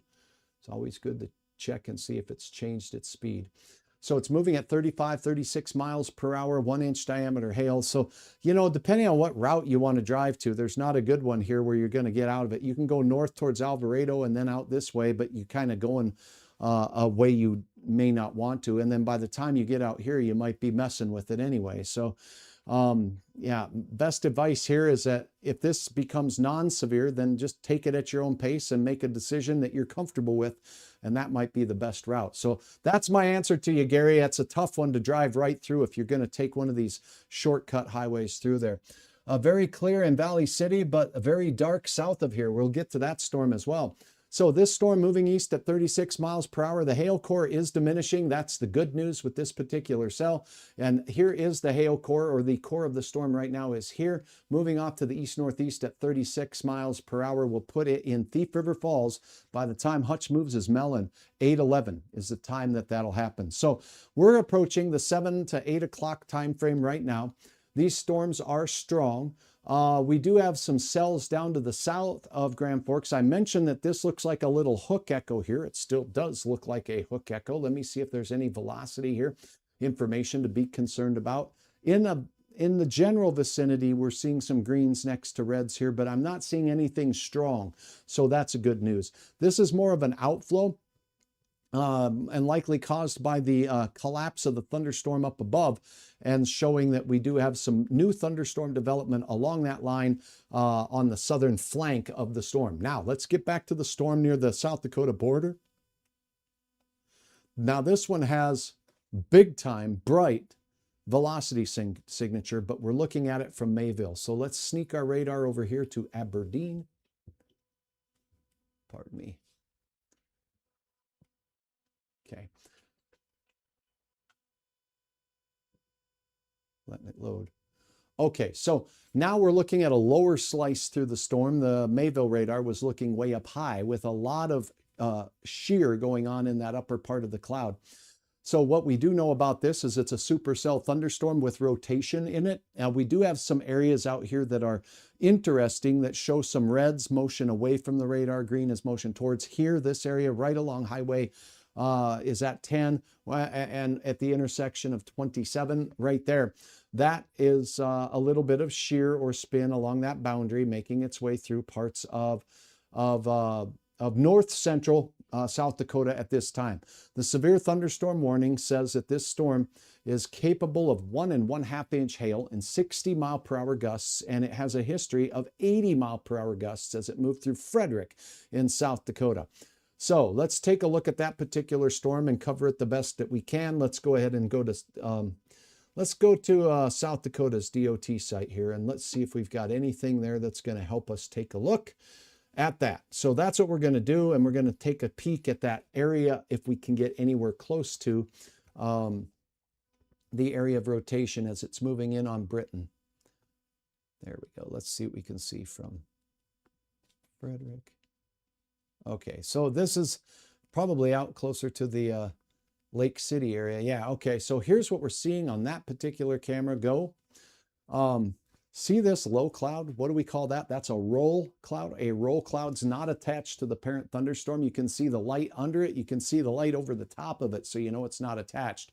But that is from the outflow of that gusty storm that's making its way through your neighbors off to the west. So that's a view of this storm system from Lake City, a pretty good one at that. So let's see if we've got another camera view there. No other view that looks as good as the one we just showed you there. So that storm is making its way towards it. Let's see if we can get a view from the south of the storm. That might give us a chance to look in the underbelly of it if we look to the north. Now this must be the view here to the north. So as we take a look, you've got the roll cloud here, or a feeder band that's going all the way out, and that's the storm way down there where it's really dark. You can even see the base of it right here above those trees in all likelihood. So that thunderstorm is quite a distance away from these cameras, and that may be the closest that I have to taking a look at it from the South Dakota side of the river. Now, if we go to North Dakota and take a peek, is meteorology not interesting? Sure was for this kid. All right, now let's go out here and get down to the south. And boy, this might be the closest view I can get of it. And I don't know that, nope, we're just not going to see it from any of these cameras. So no help there. Now let's take one more guess and look at our friends at the North Dakota Agriculture Weather Network. Brad, thank you so very, very, very much for your support of Hutch's Weather. I applaud all of you for watching, with your input, with your questions, your pictures and photo uploads. We continue with tornado warnings in South Dakota, thunderstorm warning in the Grand Forks area and along the North Dakota-South Dakota border, trying to get us a view of the storm from North Dakota. So bear with me one moment here, and here we go. All right, so this is a view from Oaks, North Dakota, and the skies here are looking pretty dark. That's all I can say, though. I cannot tell which way this is pointed. It's even hard because I can't see the sun setting out there anywhere. But if this is pointed to the south, that would be the storm that's making its way through that particular area. So that's enough looking at that. Let's get back to the radar data and the warnings that are in effect. Smarter Tech, Hutch's Weather, hutchesweather.com, and my brand spanking new weather app. So what I wanted to do is take a moment to share with you Hutch's Weather app, and I want to track a storm with you on the app and show you how easy it is and how easy it is to stay ahead of the storm. I see we've got, is there any concern for any tornadoes in the Fargo Valley City area within the next 1 to 2 hours? I would say the answer to that is no, not right now, but we still remain in a severe tornado watch, rather, not a severe tornado watch, it's a tornado watch. But right now, what is upstream from us is non-severe, just garden variety thunder showers. We'll keep you posted. The watch is in effect until 11. It looked like to me our best chance of storms here was between 8 and 10 o'clock. We are in that window here shortly. The stuff moving into our area pretty benign. Okay, let's go ahead and take a look at Hutch's Weather app here. And my apologies for my winking at the camera. Okay, so Hutch's Weather app. You can search Hutch's Weather in your app store today. A couple of settings I want to go through with you. And if you have Hutch's Weather app, let me know in the comments what you like about it. If you think there's something that Hutch needs to fix on there, let me know. I got some emails with some great ideas from people like you, and that's what put this together. Now, the one thing I want to let you know is once you download it, it'll ask, do you want it to send you notifications? The answer should be yes. Notifications will come to you when a warning's in your area. And it's really the best advice. You can program up to 16 locations. I have Moorhead here, that's my home location. But let's go ahead and take a look. I've got War Road saved in here. I've got several places, Bemidji, Billings, Montana, all these places. But the most important one, particularly if you're traveling, is say, allow it to follow me. So hit the triple dots right up here in the corner, and we're going to adjust your app together. Locations. All you need to do is click on locations and you'll see all of these choices and it'll say my current location. This arrowhead, hit it down here. Hit the default button and it will be the default. Notice that as I scroll up to say War Road and I click the down arrow, it's not the default. I want my current location. See how the star is lit up there? That's my default location. So it's set up. If I wanted to make War Road my default location because I'm traveling there right now, then go ahead and put War Road as a default. You'll see a star by it. Does that make sense? So now, if I want my current location to be the default, I'm going to go back and set that. This way, when you're driving over the hills and through the woods to grandmother's house you go, if you happen to drive into an area where there's a tornado watch or tornado warning, a notification will be sent to you, keeping you safe. Now, let's talk about the storm warnings that are going on right now. As you scroll through, you can always get your hour-by-hour forecast for your location by selecting this. Right now, it's selected in Grand Forks. So if I hit this right there, now we've got the overview, which has a few currents, and your forecast hourly for the next little bit, as you can scroll through that. And then you also have your daily forecast down below. But if you want to really get into the hourly forecast, let's go to it and tell you when the chance of rain ends in Grand Forks tonight. With Hutch's weather app, you see the 70% drops to 30% chance of precip at 10. So by 10 o'clock, Hutch's app and the model here says it should be sweeping out of Grand Forks and we'll get a quiet night's sleep. You can extend the menu with these down arrows to look and see how gusty it will be. Gusts to 11. You can look at humidity, cloud cover, dew point temperature in the forecast. All of it's here for you on your hourly forecast on Hutch's weather app. The daily forecast goes out 7 days. Here's why. Hutch never has agreed with anything more than that. And the reason being is our accuracy goes on after day 5. 7 is difficult. You'll see changes in the 7-day forecast. I like to keep my numbers steady Eddie. I do the forecast Monday, and if I can, I'll move the numbers over on Tuesday, Wednesday, and Thursday, and I won't change it all week. The models will change it every week. Froda, thank you. I got a tip from a friend that there's a photo upload for me, so let me check that out while we're talking about the app. Now, we are going to talk about your hourly forecast and your daily forecast. So the daily forecast breaks it down into showers, thunderstorms, text straight from your local National Weather Service.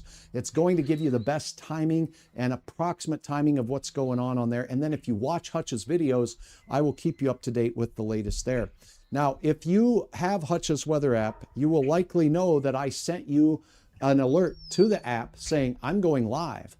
And I went live right at whatever time it was, 5, okay? So here's the app. Now let's go to the radar. The radar is super tool to keep you super informed. It's set up on the National Radar Composite, okay? Now you see a severe thunderstorm warning has been trimmed. Grand Forks, East Grand Forks is out of it. Just Northwest Polk County is included in it now. Rural portions of the county and on the highway here, south of Warren is where we're expecting the best chance to see that storm impact.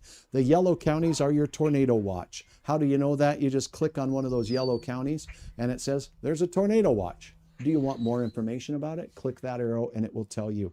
We do have a severe thunderstorm warning just been issued for this storm that takes it all the way out to near Sisseton. So we're going through the Sisseton Hills now.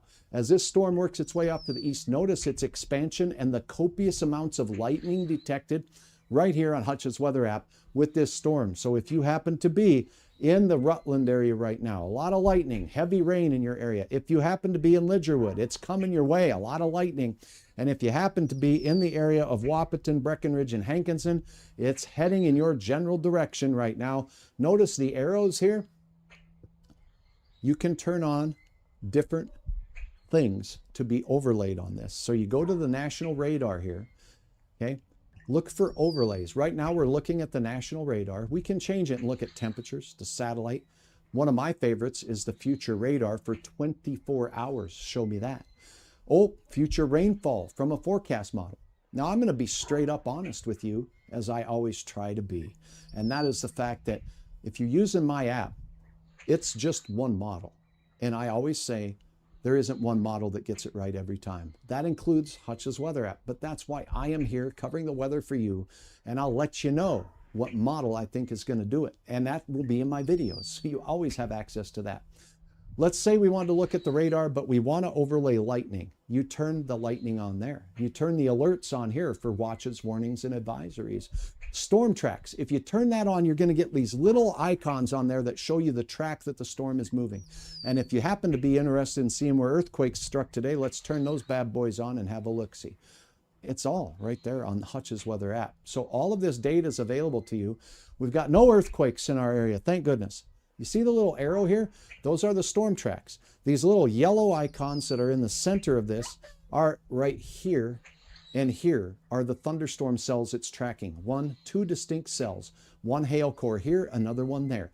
They are moving to the northeast, and that's where they're heading, with the arrowheads pointing the direction of storm movement to you.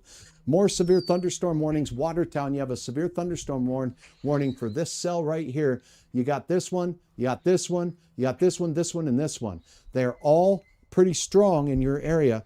And the one that the warning is for, look at this, it's moving out of the area. That's one of the stronger cells right now, just moving out of the Waverly area, moving to the northeast at a pretty good clip. Notice where it's going, Ortonville. So if you're in Ortonville to Millbank, there's some stout thunderstorms moving up to the northeast.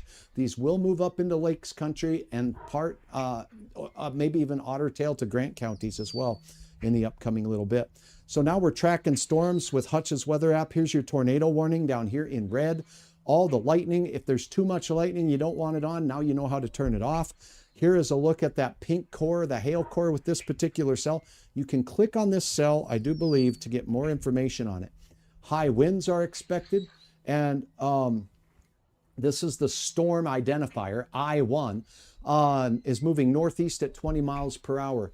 Vertically integrated liquid for us weather nerds, that's me, 72 grams per kilogram is huge. That's big hail potential with this storm. No shear rate on it at this particular time, and basically we're looking at DBZ or reflectivity values that are quite high. So you get all the data that us meteorologists want to look at, and if you want to read right from the Weather Service the warning, you click on the red line. It says, oop, that's a tornado warning. You hit the arrow here and it spells it all out for you. Now, you can hit the tornado watch and read about the watch. You can hit the tornado warning and read the latest on the warning was updated at 7:36. The time now 7:42. 6 minutes ago, they made an update. Hazard, tornado, 2-inch hail. Radar indicated rotation as opposed to a confirmed tornado. But we did hear from those of you that some folks out there chasing the storm just may have been out there seeing a big tornado on the ground. So that was a confirmed tornado. Now it appears that it is a radar depicted tornado. So that's what's going on. You can take a look at the whole nation. You can take a look at all these layers and use the app to your delight. When you go to the home screen here on the menu bar, you get back to this home page here. And here are a few things where you can upload your photos right from the app. So if you happen to be on the road trip and you see something amazing with the weather, you dial it in right there. National snow reports, I'll probably tuck that one away here because hopefully we're done with snow season, but still snowing in the high country in places. Thank you for supporting my sponsors because without them, Hutch's Weather would not be possible. So I always appreciate you giving some love to my sponsors and taking good care of them. So thank you so very much about letting me take a little bit of a tour. Two things about this app. You're letting it follow you even when your app isn't open so that it can send you alerts when you travel into an area. If you happen to be camping, it's going to give you alerts provided you have cell phone coverage. There's always little caveats to this stuff. So there we go. And let's take a look. There's an alerts button. You can get the alerts right there. Again, there's also, for those of you that have the weather app, there's a share button right at the top. Share it, send it to a friend so more people have access to it. And I just love this app, and it's put a lot of work into it. There's more information that you can get right from the home menu there, but thank you so much for letting me track storms with the app. I guess if my radar ever goes down, I got the app. And it's not bad. Let's just put it that way. Cloudy Jesse, raining and thundering in Hankinson. Thank you for the report. Yes, there are some storms heading up in your neck of the woods. Is there concern for any tornadoes in the Fargo Valley City area? I think we covered that one. Best ever, Hutch's Weather app. Stay safe. Thanks. Thank you all very much. Brenda, thanks for your kind words.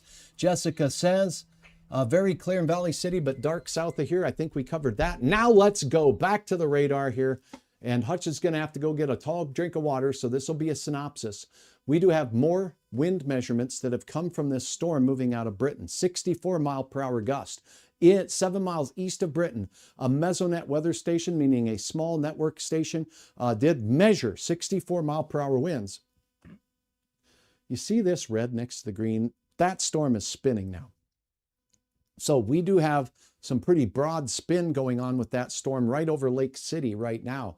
So that's showing some it's not the strongest signature I've seen of rotation, but this is green. That's air moving and blowing exactly towards Aberdeen. This is wind blowing away from Aberdeen. So we've got some pretty good large-scale shear going on with this storm. Rear flank downdraft possible? Yes. That's where the rain and hail falling out of the storm that you see making this little cloud here moving through Eden. That's what's going on there. But that can be the next area of spin up with a storm like that. So that is rotating, folks. And now let's take a look at some of the other factors with this particular storm. Let's talk about see if it's kicking up any debris. Same area as the shear, and this is target similarity. And so what we're looking at is very similar, highly similar in red, and not so similar in the blue. So in the area of that shear, we are seeing that we've got some low correlation south of Veblen. How far south of Veblen? There we go. My apologies. So just south of Veblen by 4 miles, there is a pocket of shear or spin. Now what I'm going to do is finish this line, delete the line. I'm going to get my pencil and crayon out here. I'm going to circle this area blue. Why am I doing that? Oops. Why am I circling the area blue? Because we want to see if in the same spot we're seeing this, if we see a splotch of red on this next graphic, which would show high target differences.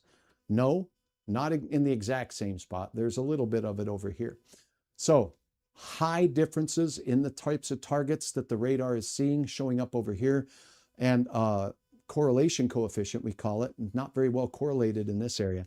This is also showing some possible hail in the particular area. Now let's go to the velocity one more time. Storm relative velocity, right where we circled it. We're seeing a little bit of shear on this area right here and some shear in this area right here. So a couple of areas of shear. Some of the stronger winds might be back on this side of the storm, blowing toward the radar on that side. The radar in Aberdeen is not too terribly far away from this. So this is a storm that does mean some pretty serious business. It is rotating. It has a history of very strong, gusty straight line winds. And I think that's what we're seeing now, is just this big old burp of air coming out of it. Very strong, moving away from the radar site now. Let's measure what speed that is exactly from the Aberdeen area. And this will give us an idea of 50 to 60 mile per hour gusts on the leading edge of this. This is up high in the sky. And now we're really starting to see a curly Q, and as well as reds and greens next to each other in that vicinity as well. So that's what we have going on outside of Lake City. I do believe we had a Lake City view out of this storm, so we're going to go right to that right now, going into South Dakota. And we're going to go take a look here. Yeah, let's go to Lake City.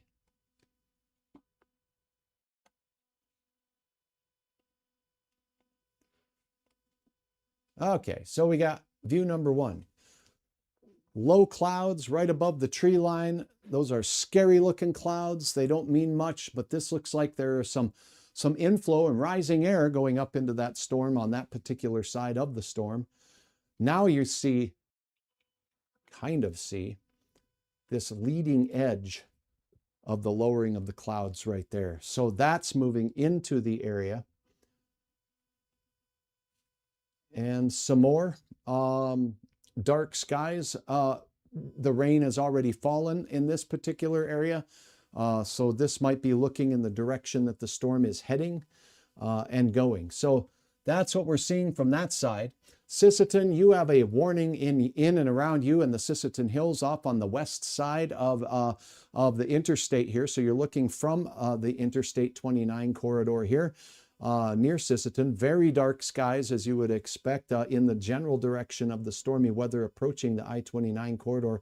Cannot make out too much more with regards to the detail on that stuff that we see right there. I'm going to take a quick peek and see if I have any other South Dakota style cameras here that might offer a view of this storm. This might be the best one and I just don't see it. So nope.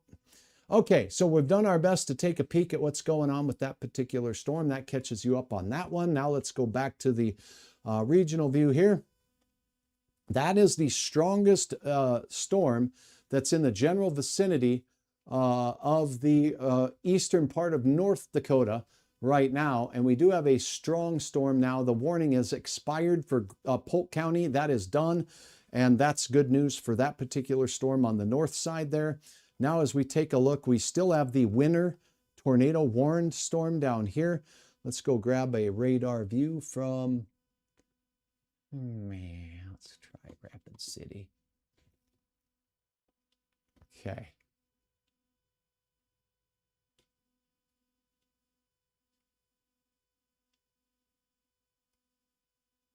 Yeah, maybe Sioux Falls will be a little closer. Let's go there.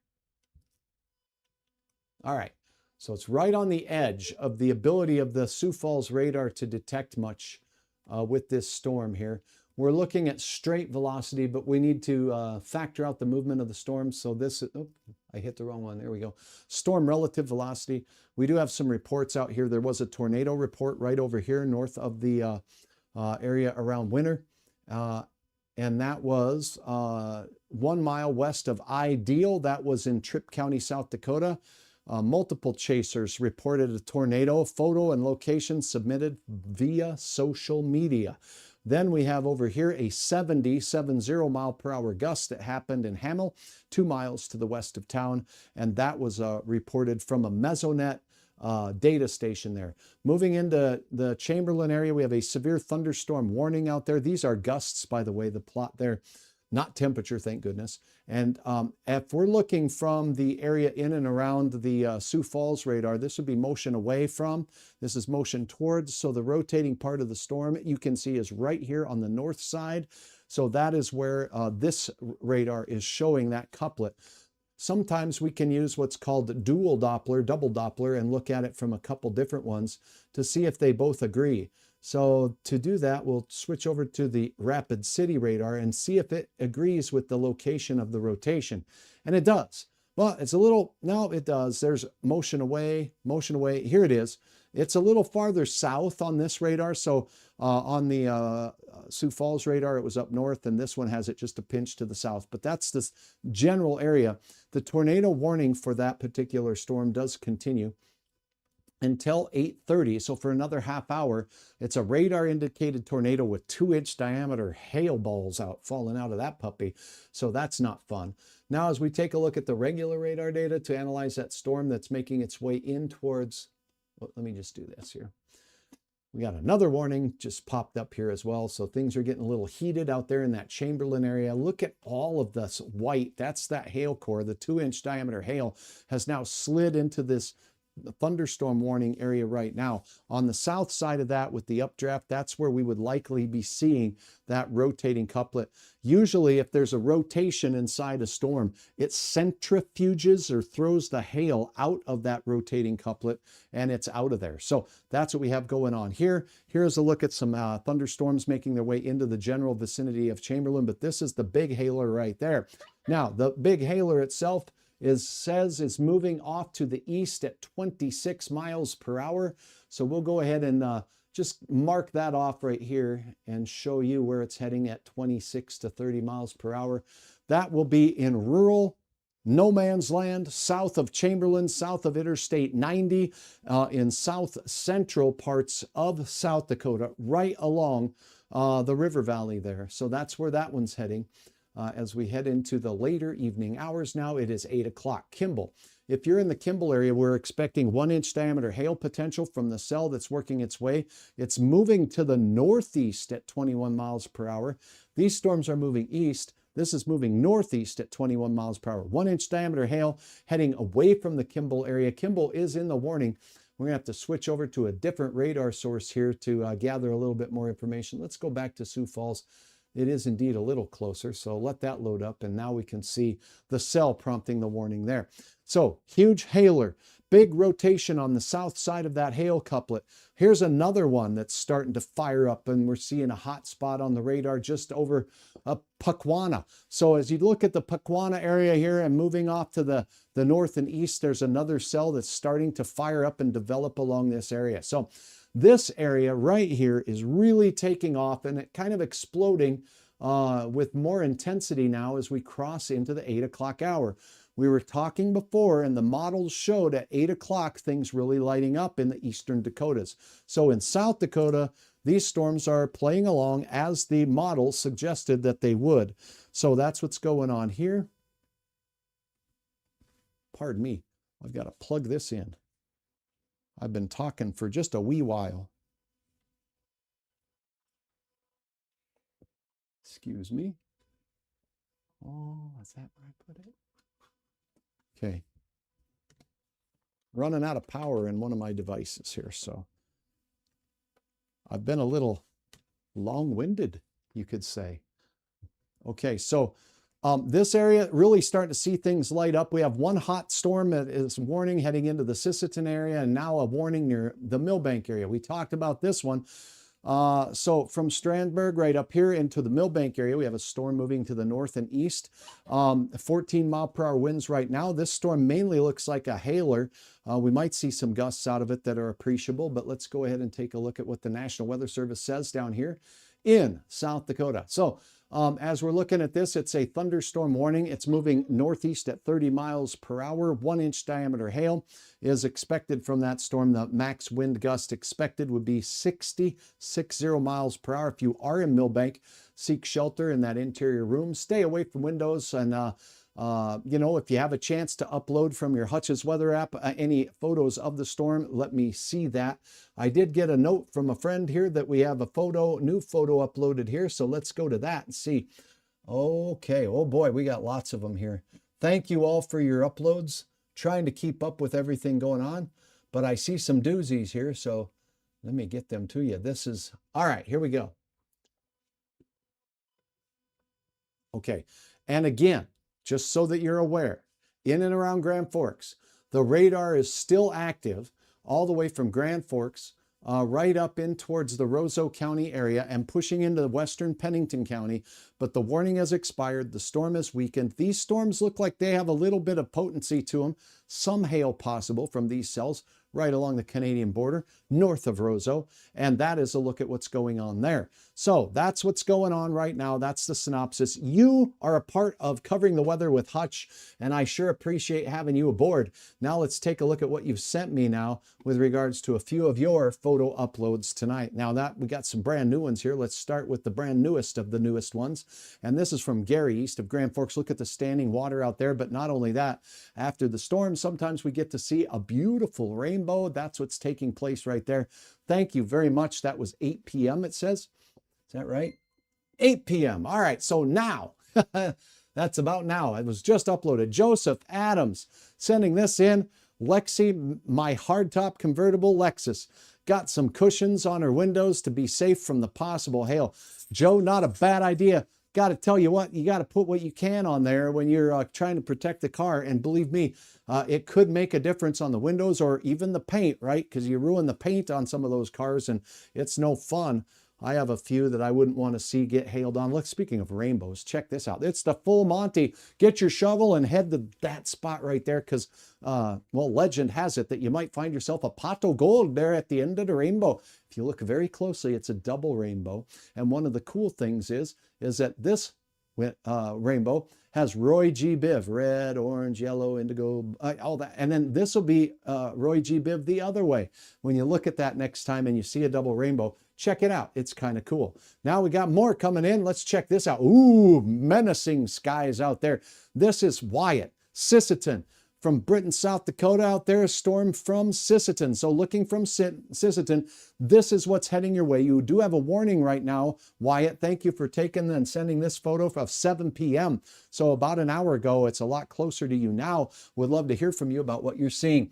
Hey, Elizabeth, good to have you on board. Valley City, Fargo, we're going to analyze that. We'll look at the newest model data here momentarily. When does Wheaton, Minnesota, what does it look like in Wheaton? Strong storms are forming downwind from you and heading your way. This is Sisseton. You know, that's not too far from you. And these storms will be heading toward the border county. And now a view, looks like, a video clip here. Let's see what we got. Okay, so Froda sending this in from Spring Lake, South Dakota, south of Arlington. Super hard downpour and some hail. Let's go ahead and play the video here. And we even got the notice here that it's 81 degrees out there. And yeah, big time rain out there. And look at even a snapshot of what looks like could be maybe Hutch's weather app on there. So let's take a look at that. Definitely some rain coming down. And thank you, Froda, for taking the time to upload your video clip. Fantastic. And okay, now he's zooming in so you can see we got some rain and some smaller hail coming out of that storm. But you don't want to be driving 60 miles an hour through that kind of nonsense. You got to take a stop and a rest. That's what it looks like Froda did right there. So thank you, Froda, for doing that. Check out this again, looking from Oaks. This is just amazing. This is from Oaks, looking southwest at the storm that was produced the 84-mile-per-hour gusts out there near Frederick, South Dakota. And that is the wall cloud down there associated with that. Most tornadoes come from wall clouds. Look how low it is to the ground, that puppy. Big time hail and rain on the backside of it, falling out. So thanks to everybody who've been a part of Hutch's Weather and helped by uploading your photos of what's going on. How about a little forecasting? We're going to do that. Then Hutch is going to take just a little recess just to get some water. And now we do have no active tornado warnings right now. Tornado was observed south of Pierre, south of the Interstate 90 corridor.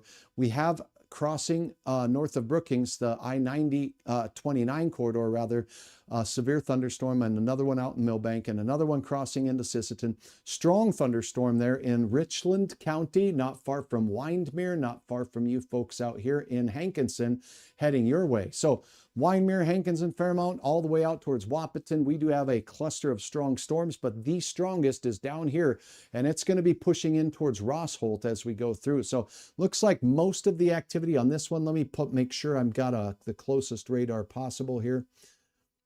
All right.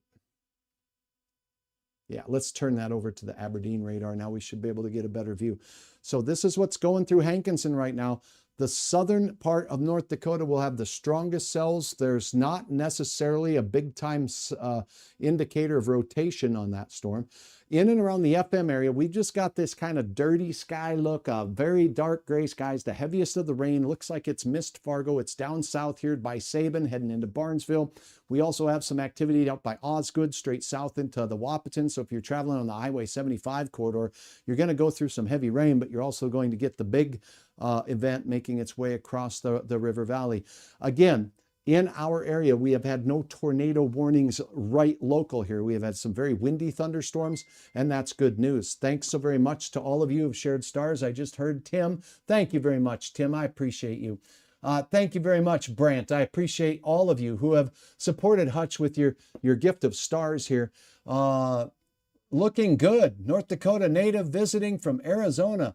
Nana Todd, thank you very, very much. And I hope things are going good in good old Arizona out there as we take a look at the big picture. We got to switch this over to temperatures just to check on you out there because it's getting to be at night. Flagstaff is a comfortable 79, but look at this, 106 in Phoenix, Tucson, it's 100 degrees there. And how about Bullhead City? Can't go wrong with 106. At least it's a dry heat. Isn't that what they say? Mexicali, 104. So yeah, things are hot. Bakersfield, hi, Auntie. Hope you're doing good out there in Bakersfield. 93 degrees as you go into the 6 p.m. time frame out there on the West Coast. So you can see now where the cooler pool of air is in Fargo and Grand Forks. I'm not saying that our chance of tornadoes is 0, but it's not looking good for a tornado in Fargo, and that is good. Now, as we look down to the south and east, the best chance of tornadoes and the strongest storms were now. So let's review the forecast as we were talking about moments ago. If you're new to the channel, hi, welcome. Make sure you hit the like button. Make sure you hit the heart button over on my YouTube channel. And then, share the information. Let people know that Hutch is covering the weather for you. Thanks for watching and thanks for being a part of it tonight. Now let's talk a little bit about the forecast. I'm going to go back to the hour-by-hour forecast. Again, the weather balloons were launched at 7 o'clock local time. It takes them about an hour to go up to the top of the atmosphere, about 10 miles up there.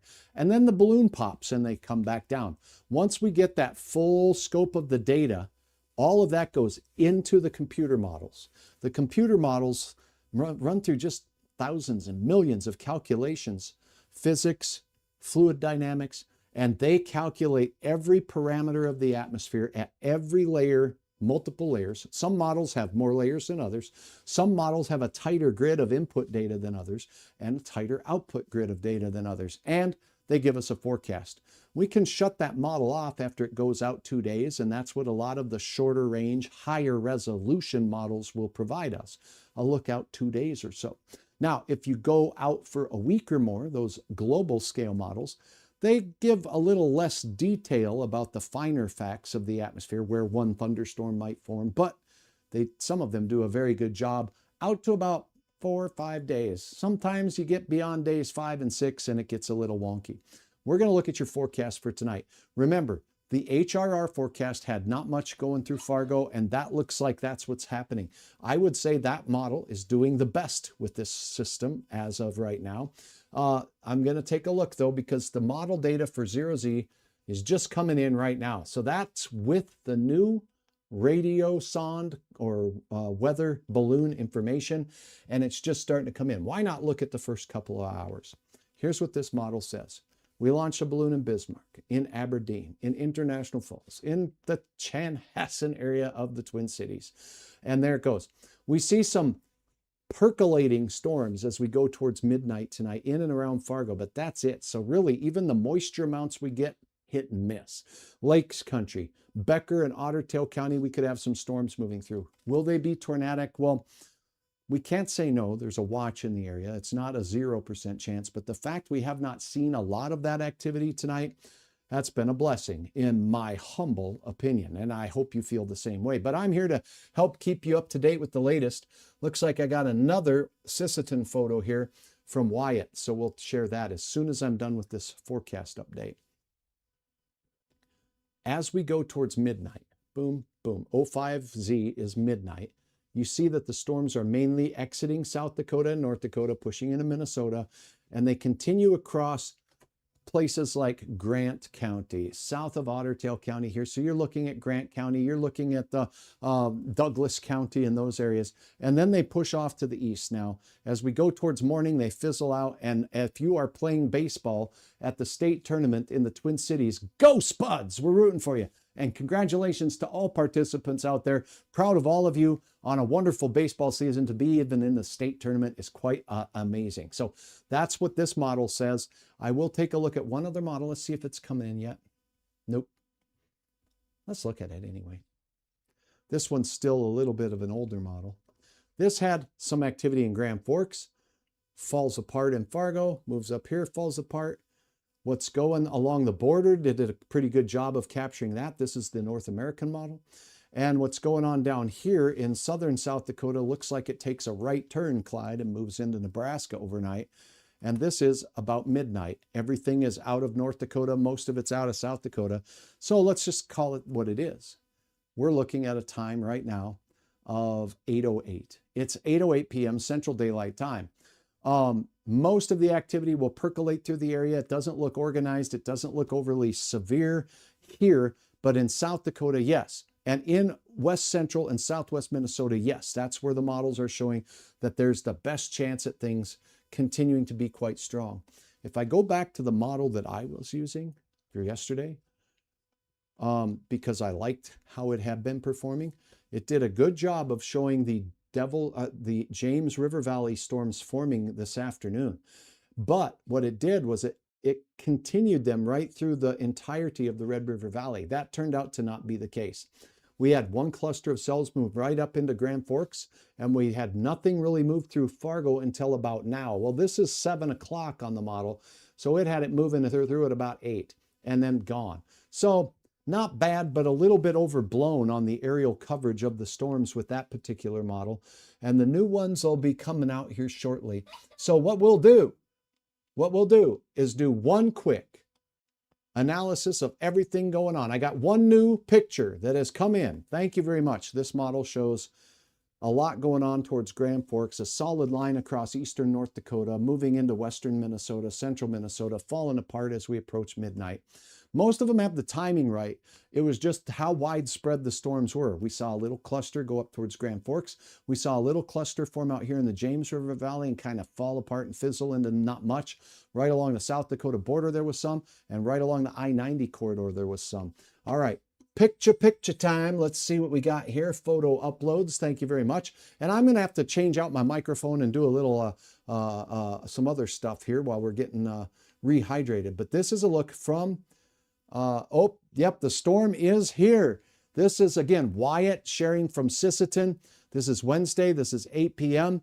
And the view is incredible. You got this, basically, this is a shelf cloud. It looks to be attached to the parent thunderstorm, as is this part right down here. Wowza!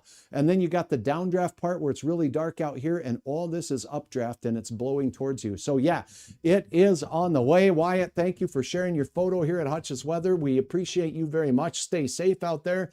And now let's take one more synopsis of the radar here as we take a look. I am going to continue to cover these storms. I'm not going anywhere. I'll be right here. Make sure that you stand by. Hutch, everything is dying out for Bemidji. Sean, it's looking like if there's going to be any rain, it's going to be overnight. And it looks like it'll be the friendly kind of rain. What's my phone telling me now? Well, I just lost a light. That's what it's telling me. Okay, so if I look a little dark, I'm feeling okay. That's the important part. Let's go to the radar. Your update. New warnings include right along the border here. So in Hankinson, stout thunderstorm activity, Hankinson to Wyndmere right now, moving off towards Wahpeton, Breckenridge. This is not particularly a severe warned storm right now. Sisseton, you have a warning, and we have Wyatt in place down there watching the storm and keeping his eyes on the skies for us. New Effington, this storm is moving right along the highway corridor here. As you take a peek, there's some hail core with that.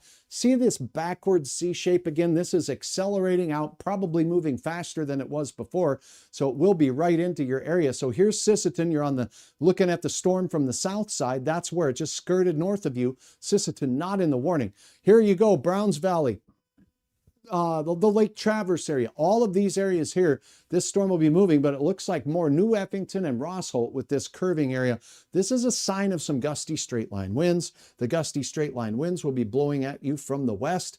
That's the outflow of the storm pushing out ahead of the storm and accelerating it. So we'll have some of the stronger winds right here at the apex of the bow. So that would be right here, maybe even right here moving into New Effington. Now we can get a pretty good look at the wind speeds, the straight out wind speeds with this storm. If we go back here, making sure that I'm using the Aberdeen radar, which I are, and now we're going to go up here and turn it on to straight radial velocity. How fast are these winds at cloud level that the radar is seeing? So if we go down in here to the bright stuff, 55 to 60 mile per hour gusts seen at elevation. Remember, the beam goes up at an angle. Some of that energy could certainly mix down to the ground, and with the heavy rain coming out, that comes down with quite a lot of velocity and can splash out ahead. I do have a tool here in the toolkit. I'd love to see how accurate it is. It's called the Gust Estimator. There it is. There's your winds to be. We're looking at 60 mile per hour gusts estimated by the algorithm that calculates these things right here, moving right over the I-29 border near New Effington right now and areas just north of Sisseton, heading in towards Rossholt. So keep that in mind.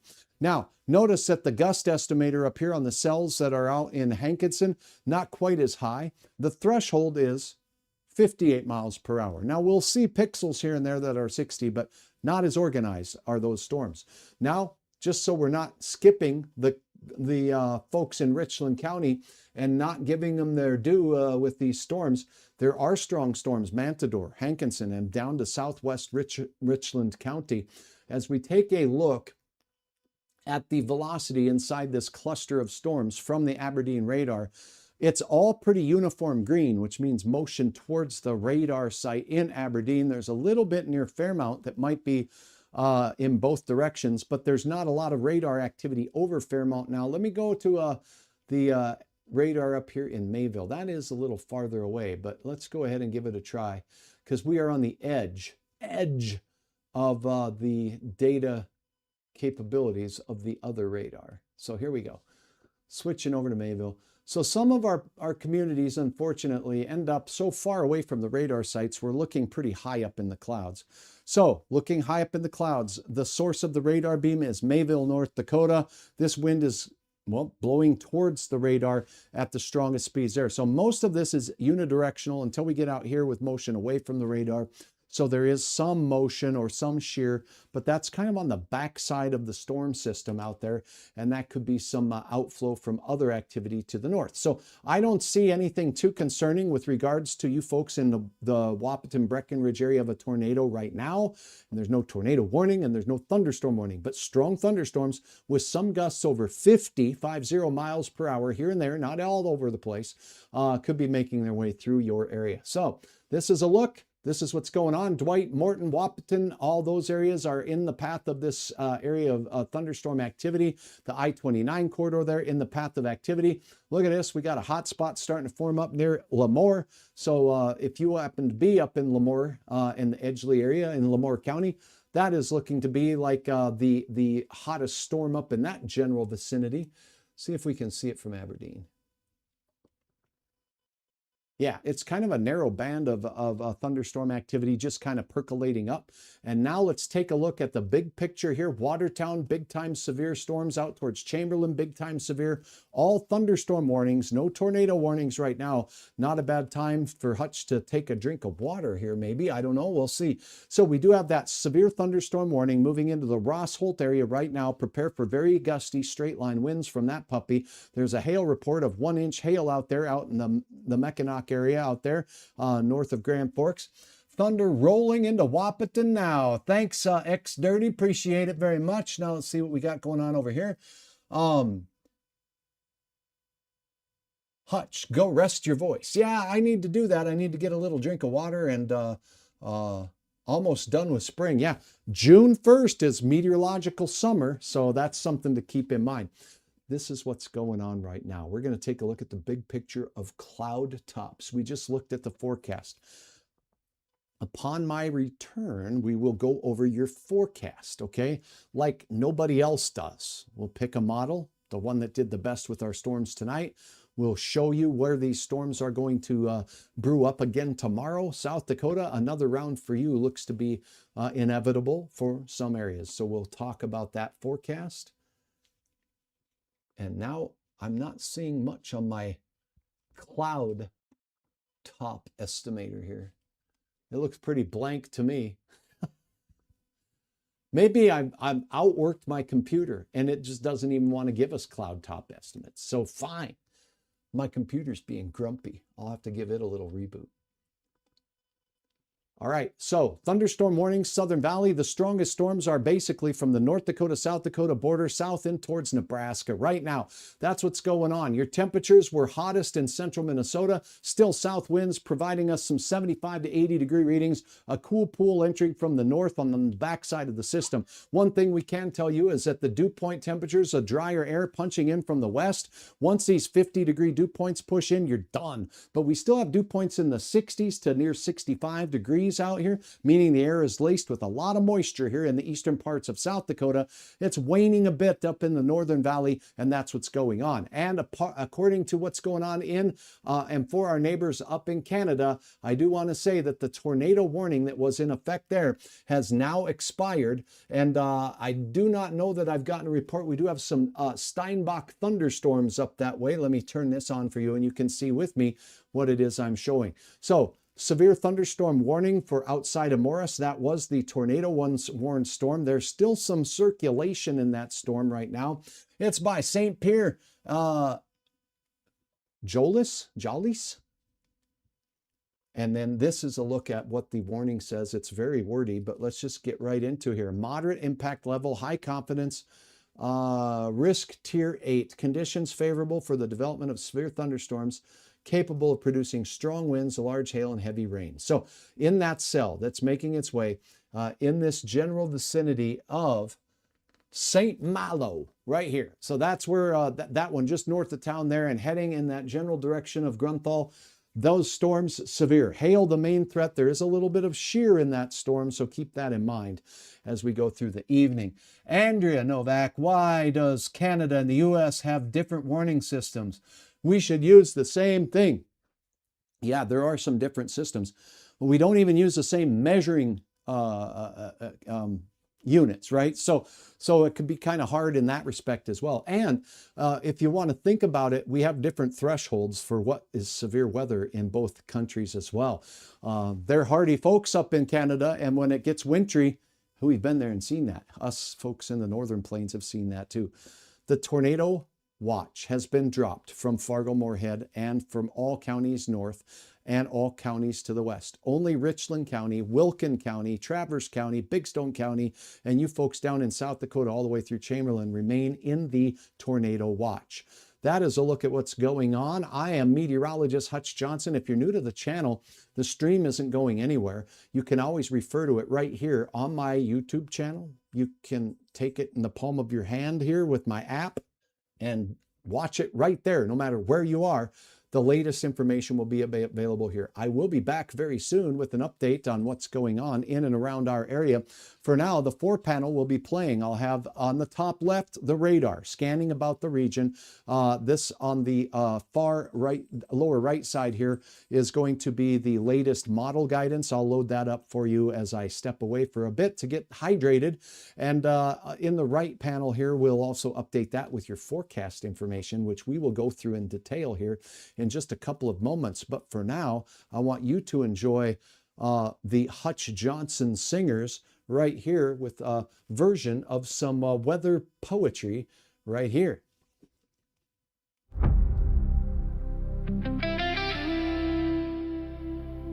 You're watching Hutch's Weather live. We're taking a quick breather. While Hutch prepares the next data sweep, check in from your neck of the woods in the chat. Let us know what you're seeing out your window. It's how we stay weather aware together. Stick around. Hutch is back in a moment to take your questions and track the latest alerts.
For the next update to stay safe between Hutch's live reports, the Hutch's Weather app is your best way to stay alert.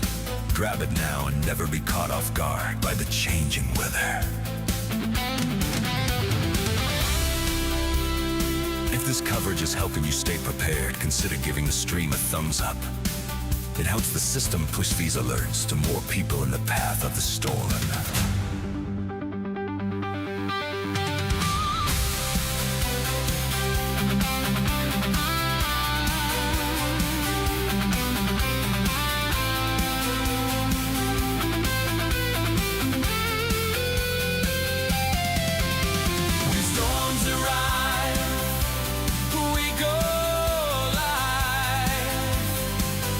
We rise on the sky, we stand by your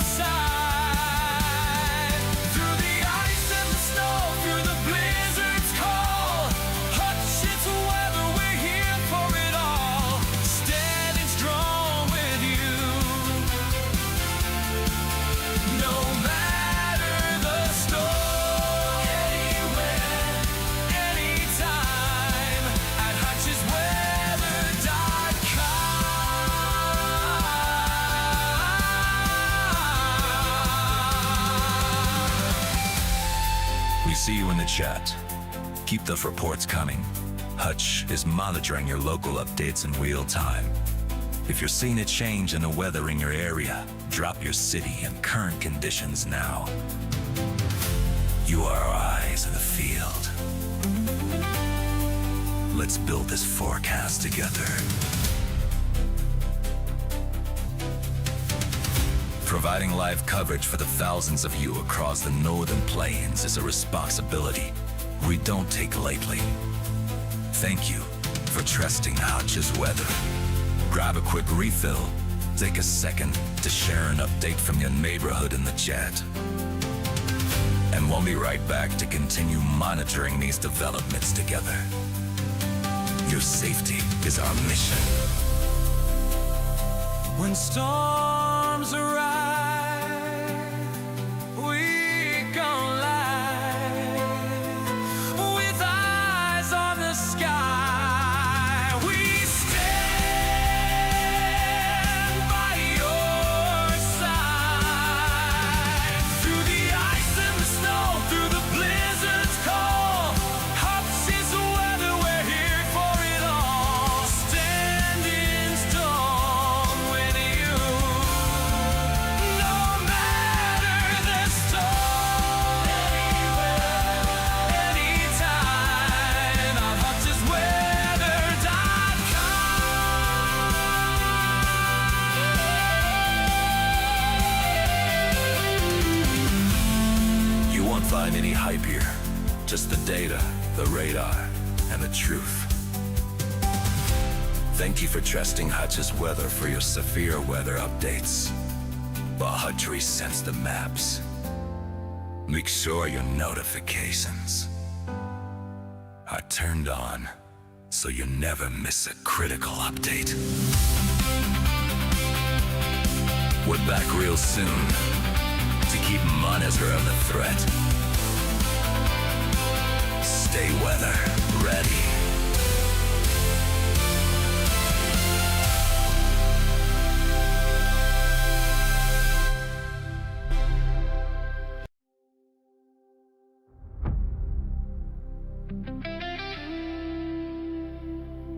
You're watching Hutch's weather live.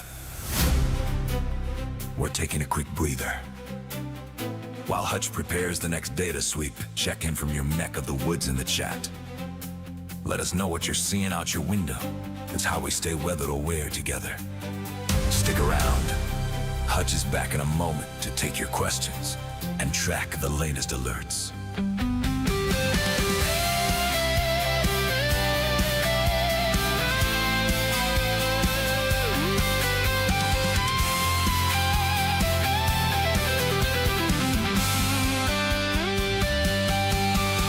When storms arrive, we go live.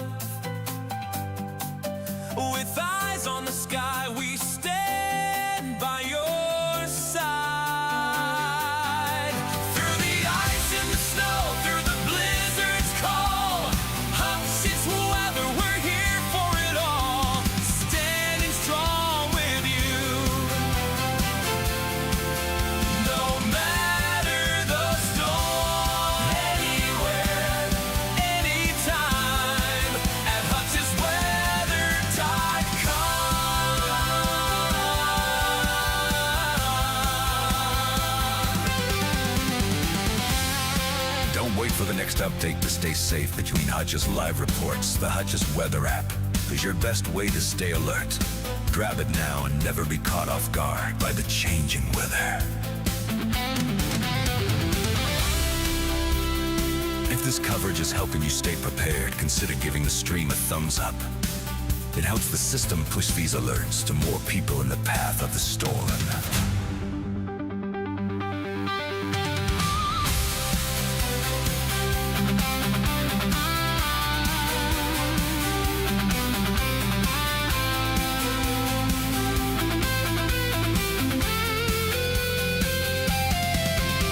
When storms arrive, we go live. With eyes on the sky, we stand by your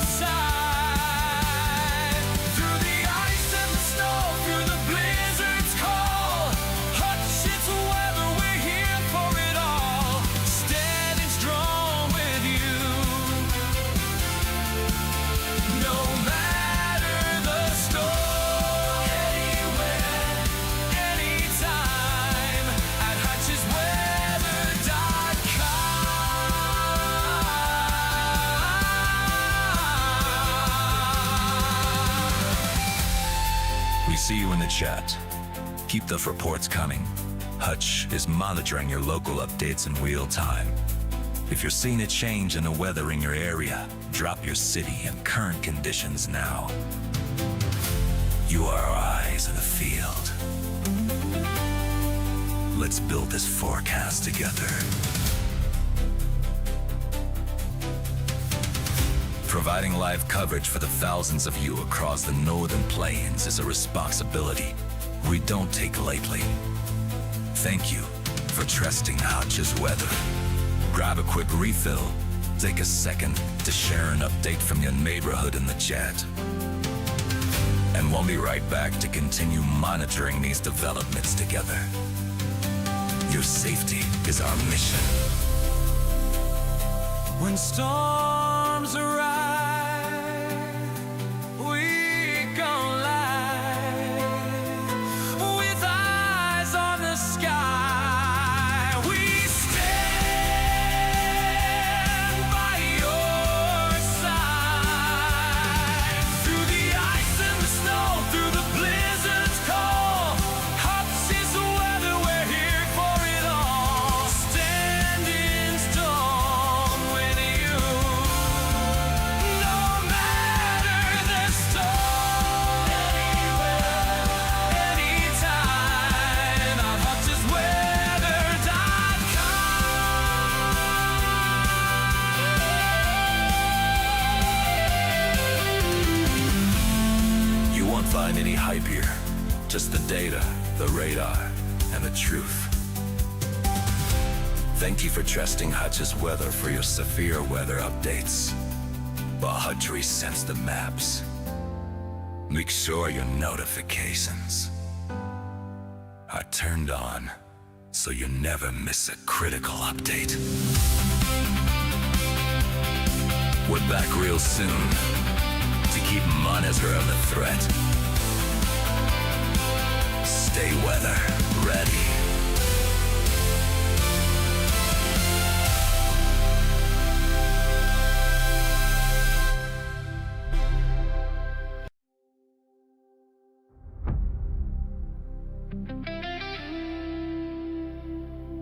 You're watching Hutch's Weather live. We're taking a quick breather.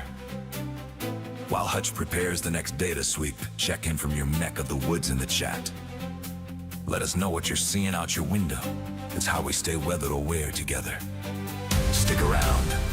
Hutch is back in a moment to take your questions and track the latest alerts.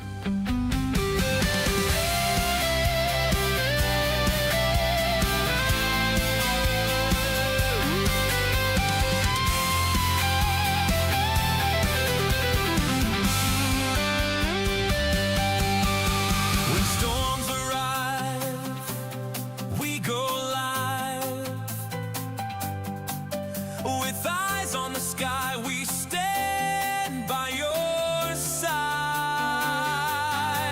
through the ice and the snow, through the blizzard's call. Hutch is weather, we're here for it all. Standing strong with you, no matter the storm. Anywhere, anytime, at HutchesWeather.com. Don't wait for the next update to stay safe between Hutch's live reports. The Hutch's Weather app is your best way to stay alert. Grab it now and never be caught off guard by the changing weather. If this coverage is helping you stay prepared, consider giving the stream a thumbs up. It helps the system push these alerts to more people in the path of the storm.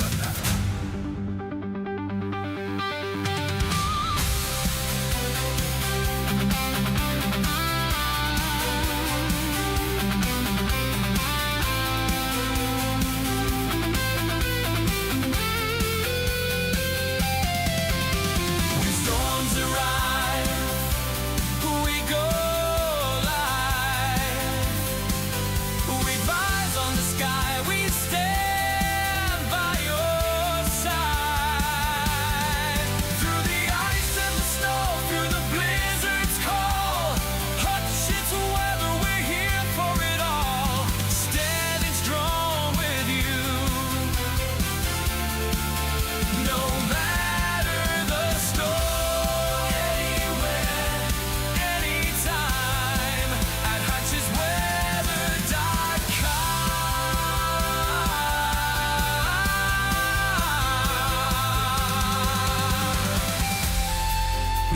the chat. Keep the reports coming. Hutch is monitoring your local updates in real time. If you're seeing a change in the weather in your area, drop your city and current conditions now. You are our eyes in the field. Let's build this forecast together. Providing live coverage for the thousands of you across the northern plains is a responsibility we don't take lightly. Thank you for trusting Hutch's weather. Grab a quick refill, take a second to share an update from your neighborhood in the chat. And we'll be right back to continue monitoring these developments together. Your safety is our mission. When storms arrive, we come live with eyes on the sky. We stand by your side through the ice and the snow, through the blizzard's call. Hutch is the weather, we're here for it all. Standing strong with you, no matter the storm. Anywhere, anytime, on hutchesweather.com. You won't find any hype here, just the data, the radar, and the truth. Thank you for trusting Hutch's weather for your severe weather updates. While Hutch resends the maps, make sure your notifications are turned on so you never miss a critical update. We're back real soon to keep monitoring the threat. Stay weather ready.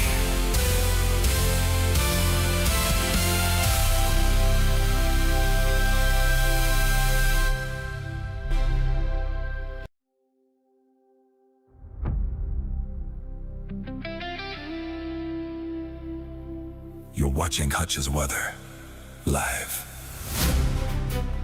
We're taking a quick breather. While Hutch prepares the next data sweep, check in from your neck of the woods in the chat. Let us know what you're seeing out your window. It's how we stay weather aware together. Stick around. Hutch is back in a moment to take your questions and track the latest alerts.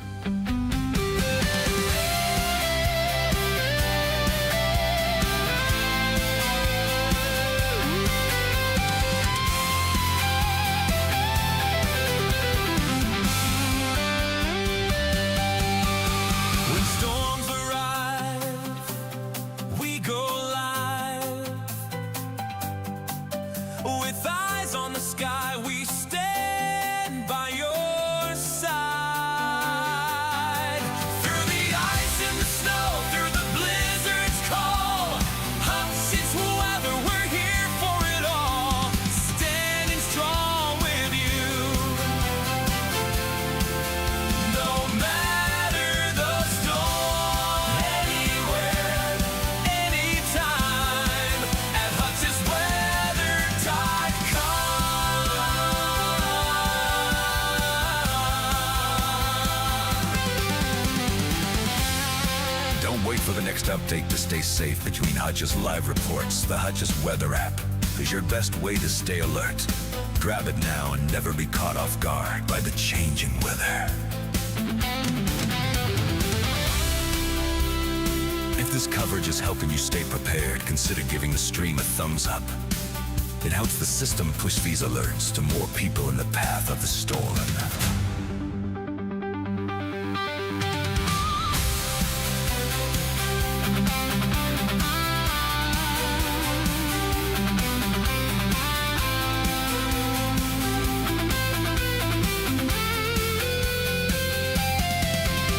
When storms arrive, we go live with eyes on the sky. We stand by your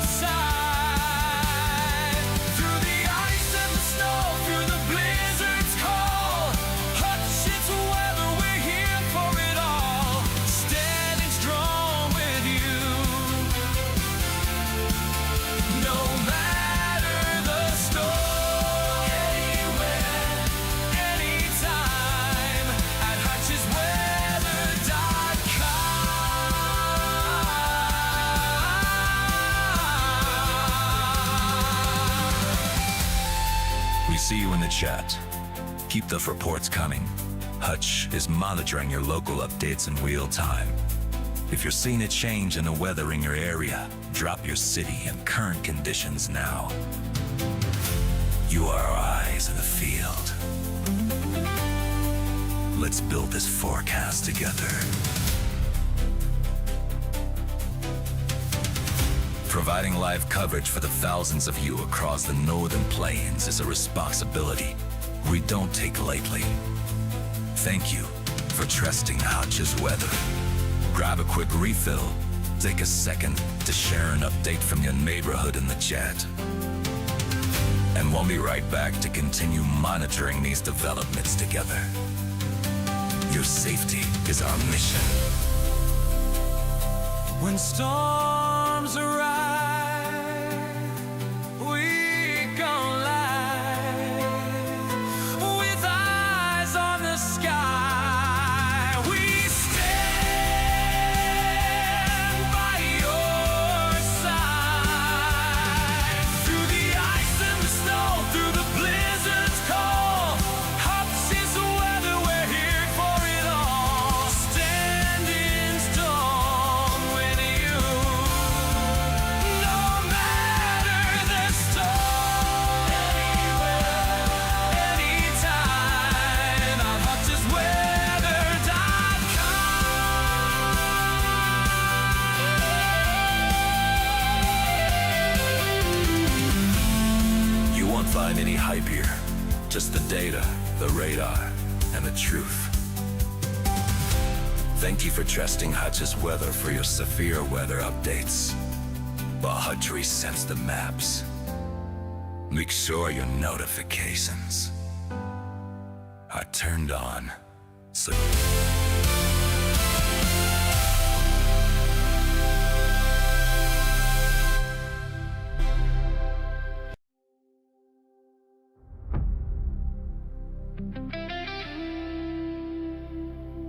you're watching Hutch's weather live. We're taking a quick breather. While Hutch prepares the next data sweep, check in from your neck of the woods in the chat. Let us know what you're seeing out your window. It's how we stay weather aware together. Stick around. Hutch is back in a moment to take your questions and track the latest alerts.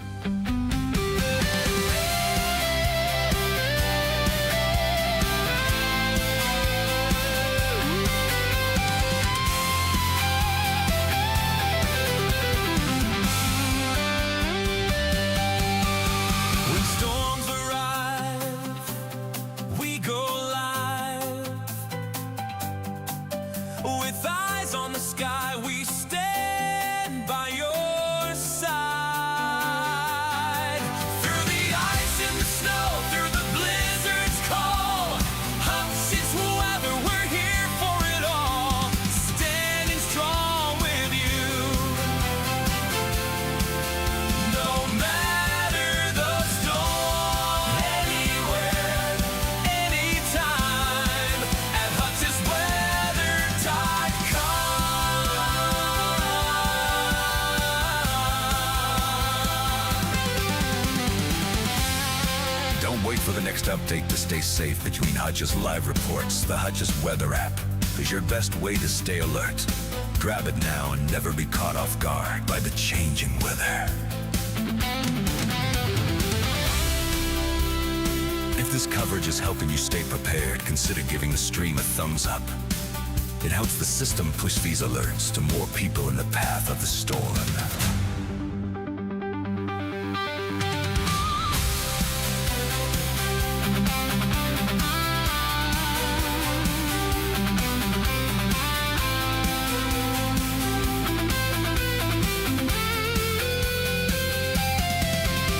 When storms arrive, we go live with eyes on the sky. We stand by your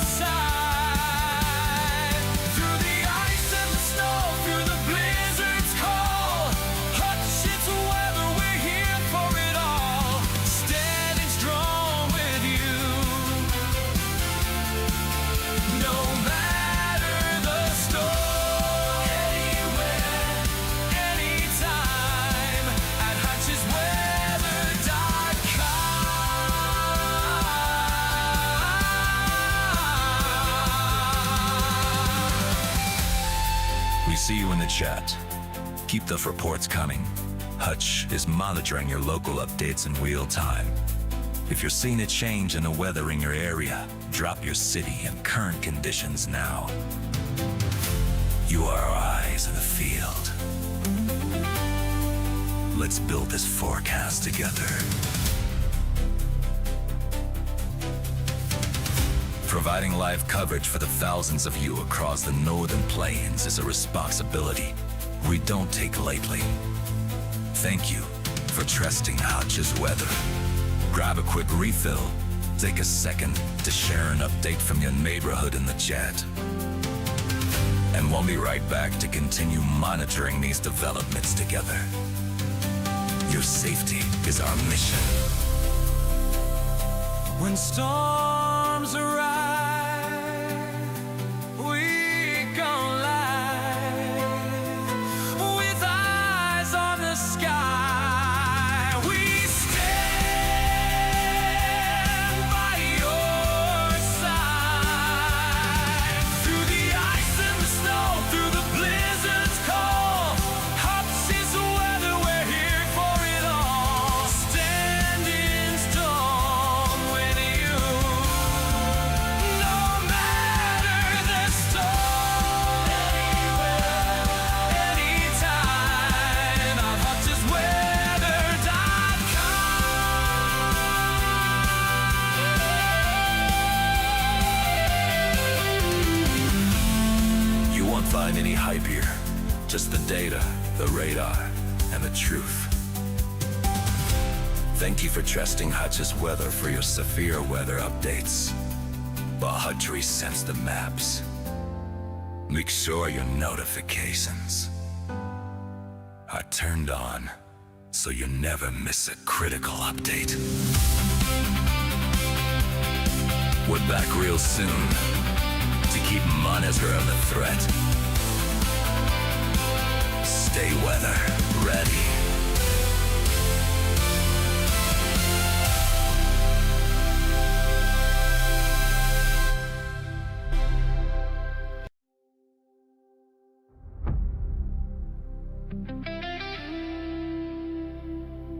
You're watching Hutch's Weather live. We're taking a quick breather. While Hutch prepares the next data sweep, check in from your neck of the woods in the chat. Let us know what you're seeing out your window. It's how we stay weather aware together. Stick around. Hutch is back in a moment to take your questions and track the latest alerts.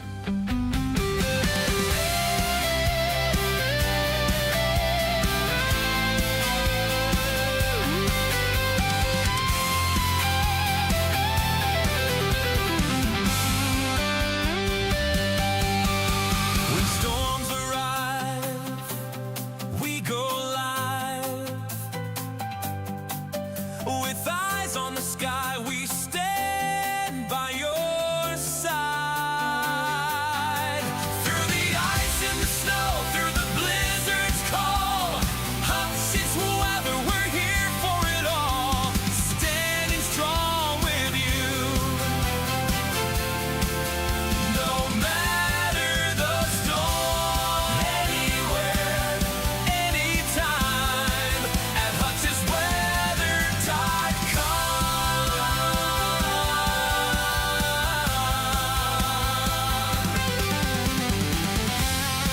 Don't wait for the next update to stay safe between Hutch's live reports. The Hutch's Weather app is your best way to stay alert. Grab it now and never be caught off guard by the changing weather. If this coverage is helping you stay prepared, consider giving the stream a thumbs up. It helps the system push these alerts to more people in the path of the storm.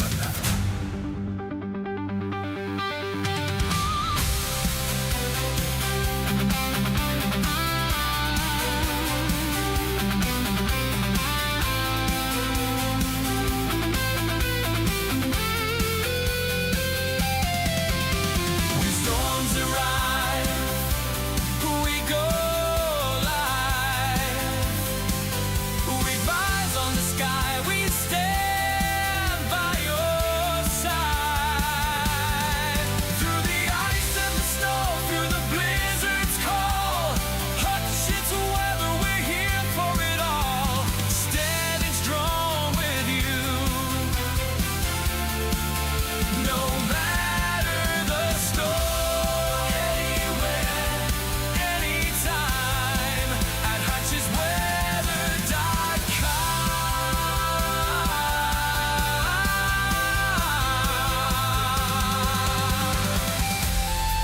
We see you in the chat.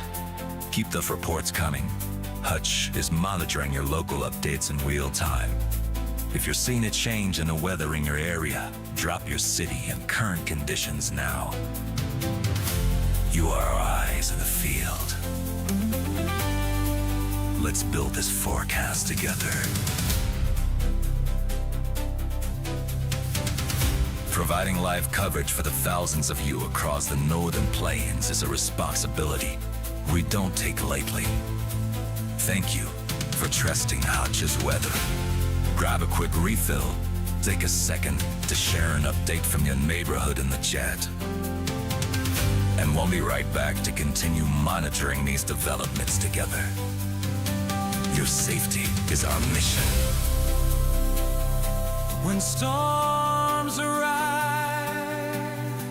we go live with eyes on the sky. We stand by your side. Through the ice and the snow, through the blizzard's call, Hutch is the weather, we're here for it all. Standing strong with you, no matter the storm. Anywhere, anytime, I'm HutchesWeather.com. You won't find any hype here. Just the data, the radar, and the truth. Thank you for trusting Hutch's weather for your severe weather updates. While Hutch resends the maps, make sure your notifications are turned on so you never miss a critical update. We're back real soon to keep monitoring the threat. Stay weather ready.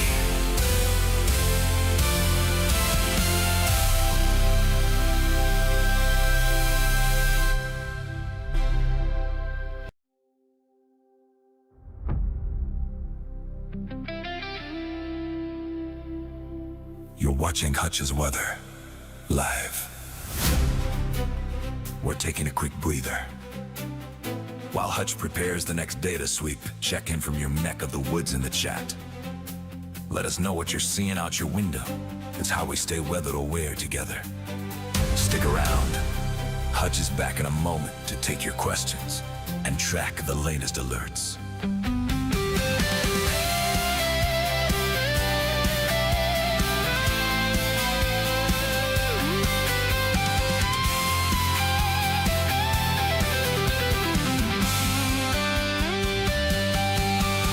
When storms arrive, we go live.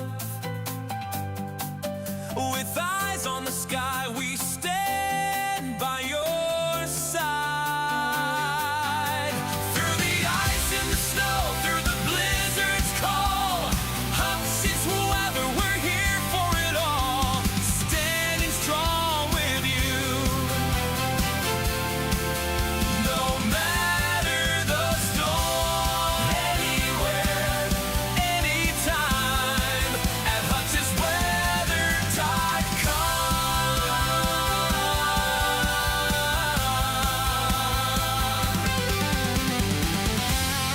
Don't wait for the next update to stay safe between Hutch's live reports. The Hutch's Weather app is your best way to stay alert. Grab it now and never be caught off guard by the changing weather. If this coverage is helping you stay prepared, consider giving the stream a thumbs up. It helps the system push these alerts to more people in the path of the storm.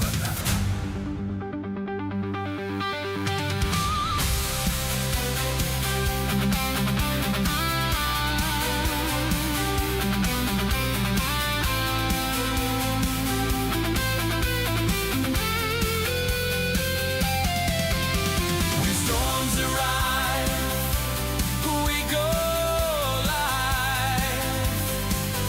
With eyes on the sky, we stand by your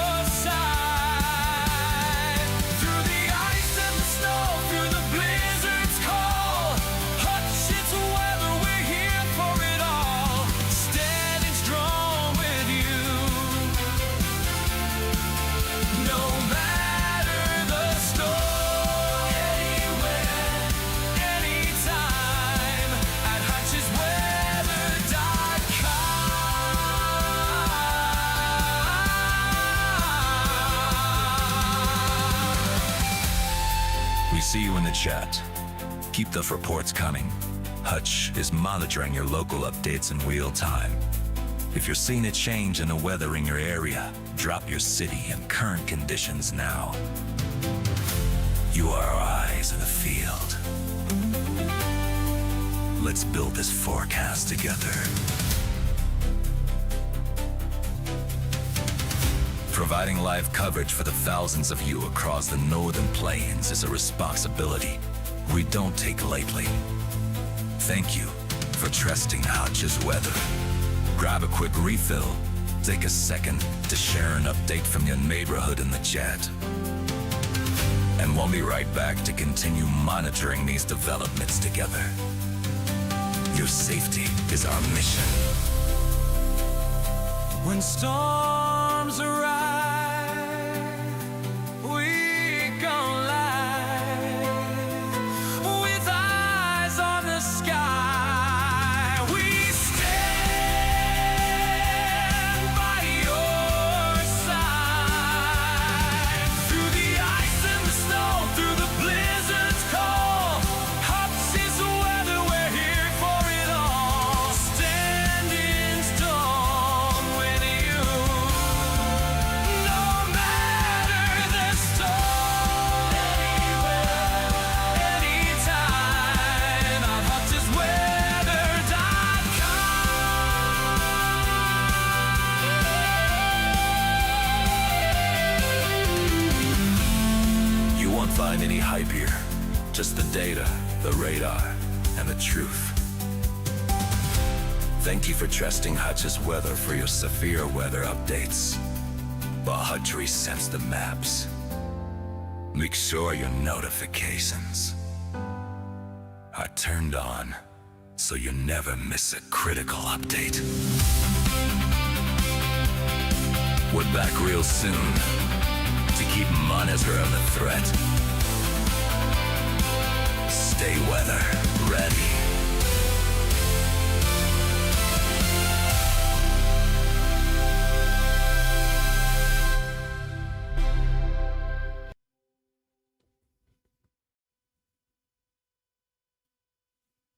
All right. Hello, everybody. 9 o'clock, and we're going to go through a forecast update. We still have active weather going on.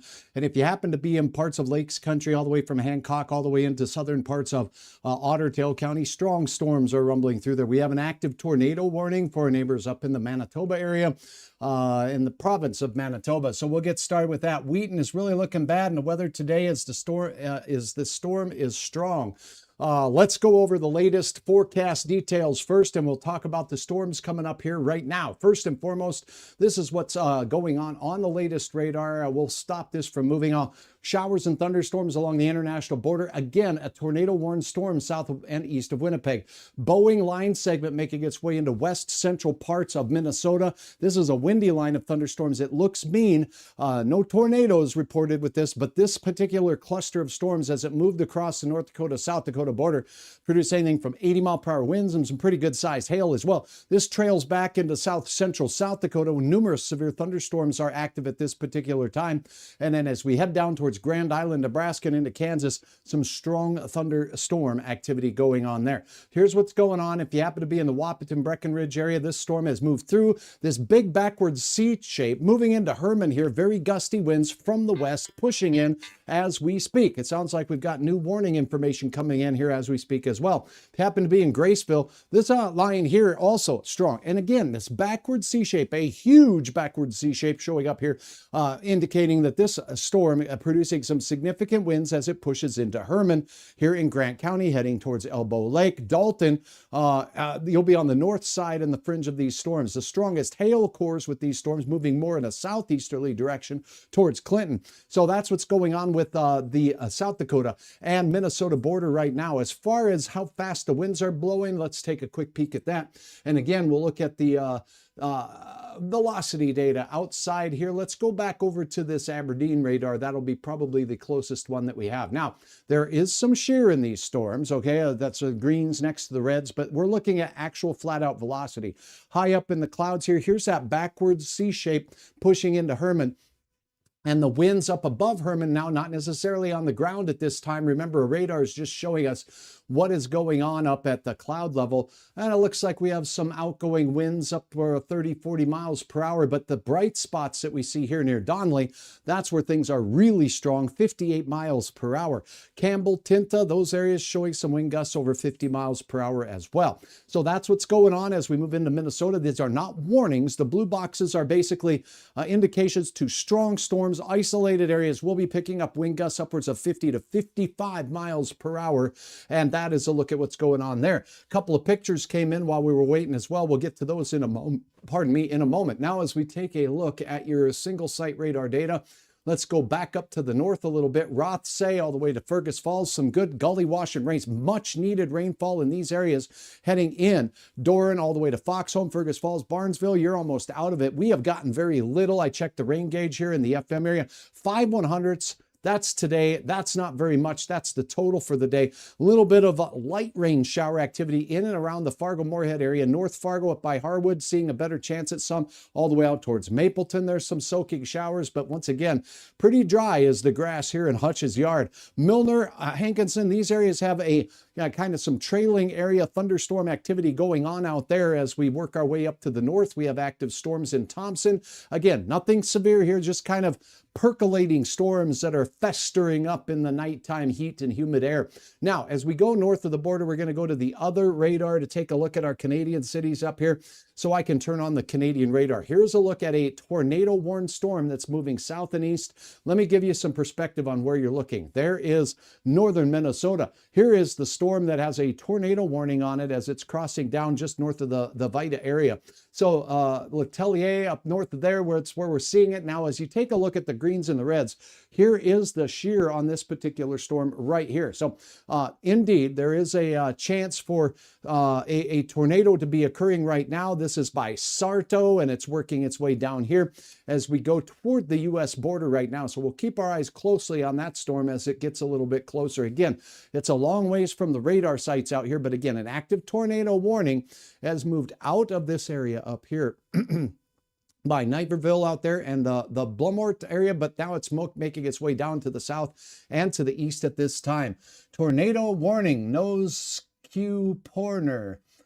Okay, I hope I pronounced your name right. I'm having a hard time reading my small print out there. So that's what's going on. Now as we take a look, we have a canceling of the tornado watch in North Dakota altogether.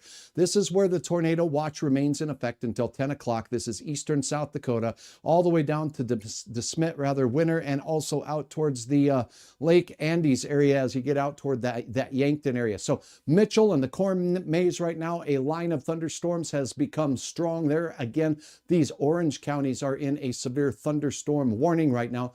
The blue ones are just alerts to some strong thunderstorm activity, but not over the severe threshold in that particular area. So that's what's going on with the look at that. Now let's talk forecast, shall we? To do that, I want to go ahead and load up a look at the latest forecast for the next couple of days.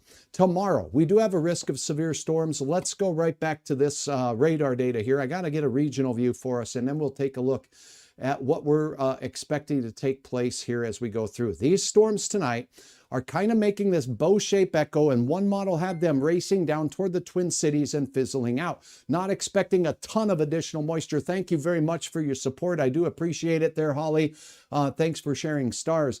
Holly asking, severe weather done for Watt Breck? It does look like, for the most part, minus some trailer shower and thunder shower activity, non-severe pushing its way through. So again, it was non-severe when it moved through Wahpeton, Breckenridge. Now it's moving off towards Sabin, and it's moving out towards Barnesville and all the way down here. So windy thunderstorms are the main threat out here. We do have a hail report coming in south of Watertown. Let's see what that was as far as the magnitude of the hail. And again, we're looking at 1-inch diameter hail. We're looking at 1.3-inch diameter hail, or 1.25-inch diameter hail. So some golf balls out there by Cavour, and that's what's going on. And as you get out towards Mitchell, we got a windy line of storms capable of some hail along and north of Interstate 90 down to the south, mainly gusty winds. The whole area is a solid line of numerous thunderstorms, and along the leading edge of the numerous thunderstorms, we could have localized gusts upwards of 60 miles per hour. The warning here is for considerable damage from winds, and a tornado is possible with this storm. 70-mile-per-hour gusts out there, and there was an observed wind threat of 70-mile-per-hour gusts. So significant damage possible, making its way into plankton. See all these little bites taken out of the leading edge here?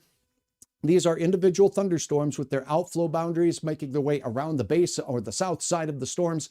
And then you have inflow notches coming in, and it's in these little areas or nuggets or nooks here where we could see the possibility for tornadoes along the leading edge of that storm. Now, if we take a look at the storm relative velocity from the latest radar scans, and we're looking again from the radar, I want to double check and make sure we're looking at the Aberdeen radar here.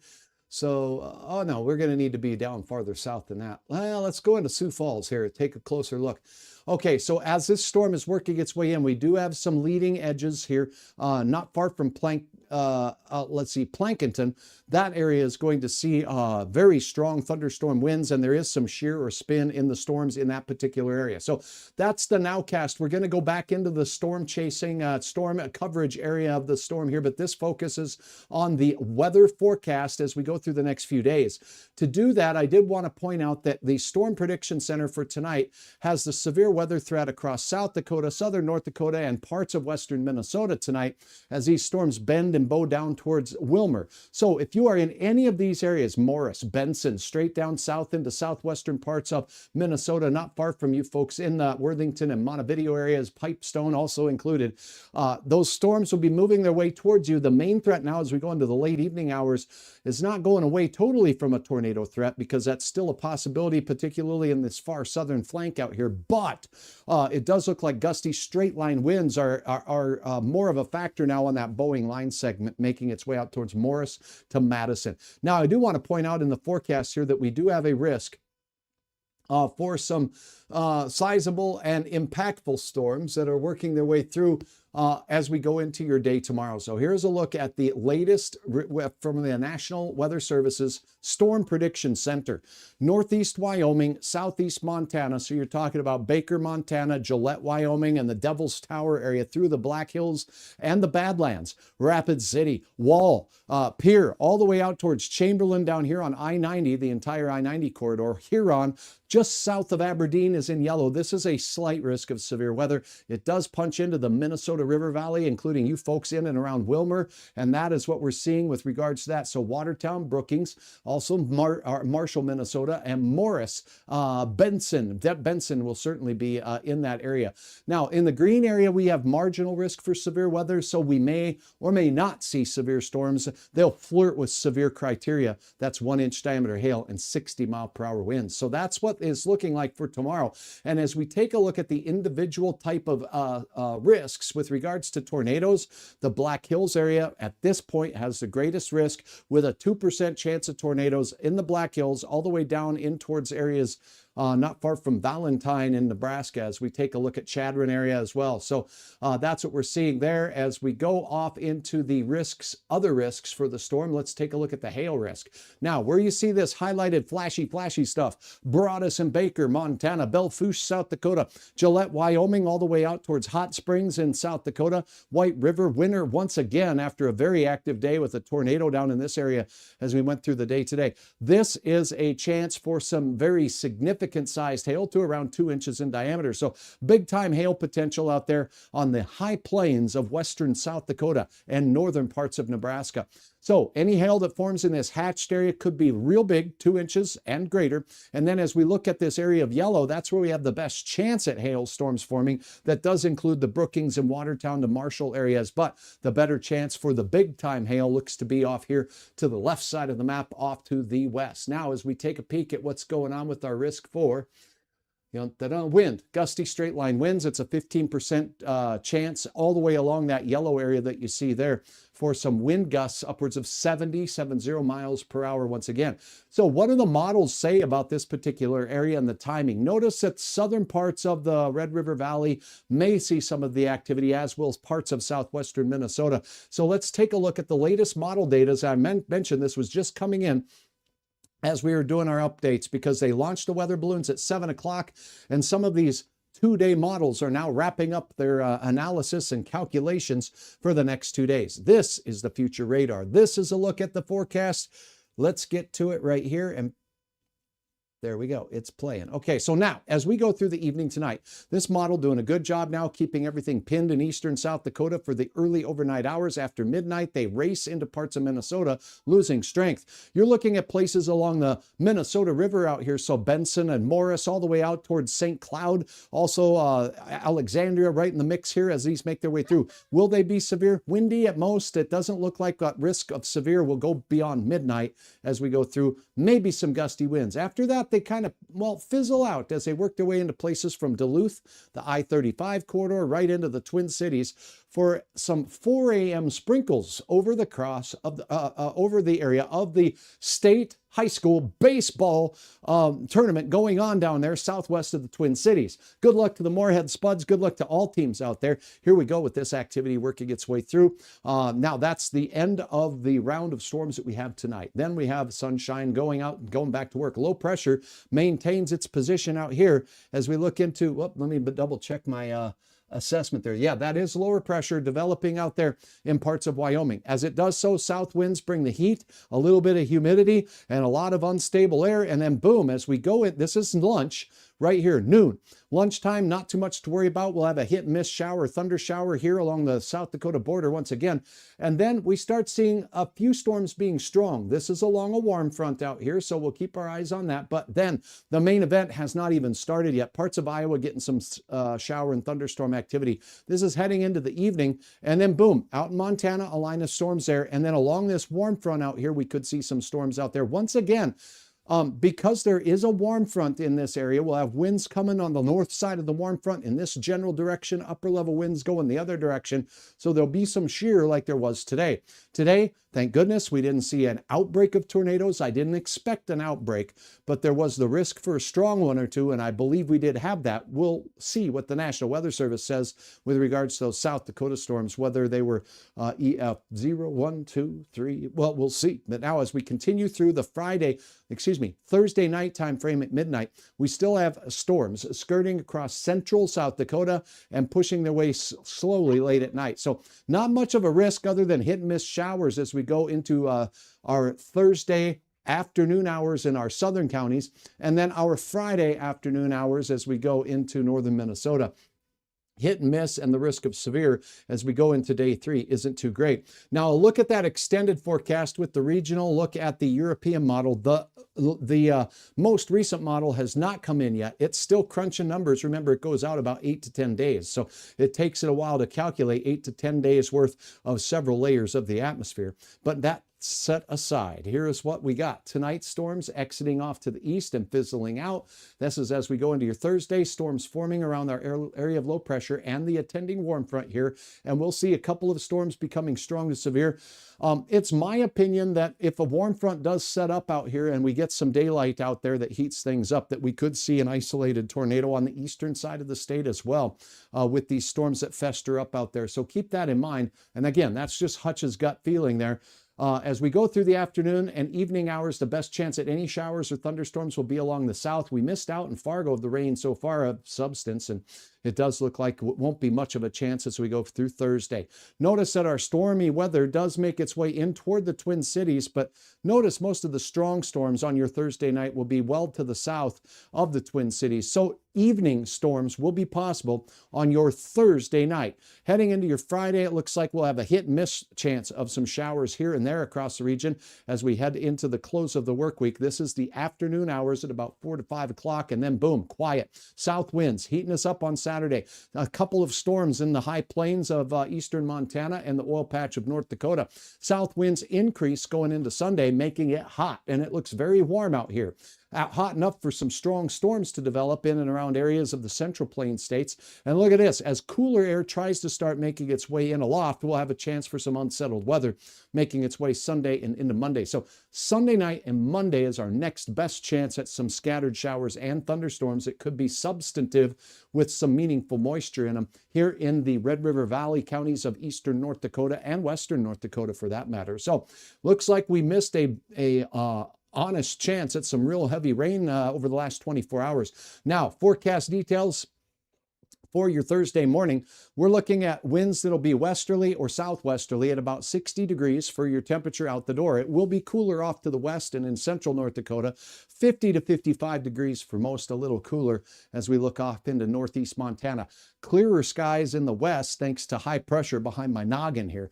As we see southwesterly wind working its way into the southern valley, those morning showers or rumbles of thunder from tonight's activity will be passing out of eastern Minnesota for the first part of your day. Low pressure up near Winnipeg will keep winds swirling around in that neck of the woods, so I don't anticipate dry weather up there thanks to that low pressure center working its way through and kind of stapling itself there for at least the time being. Our high pressure over Montana will move right over the Highway 1 corridor between Brandon and Winnipeg. North winds into our northern counties means some cooler weather near 70 degrees for some. As we get into Grand Forks and Fargo, closer to 80 for your day.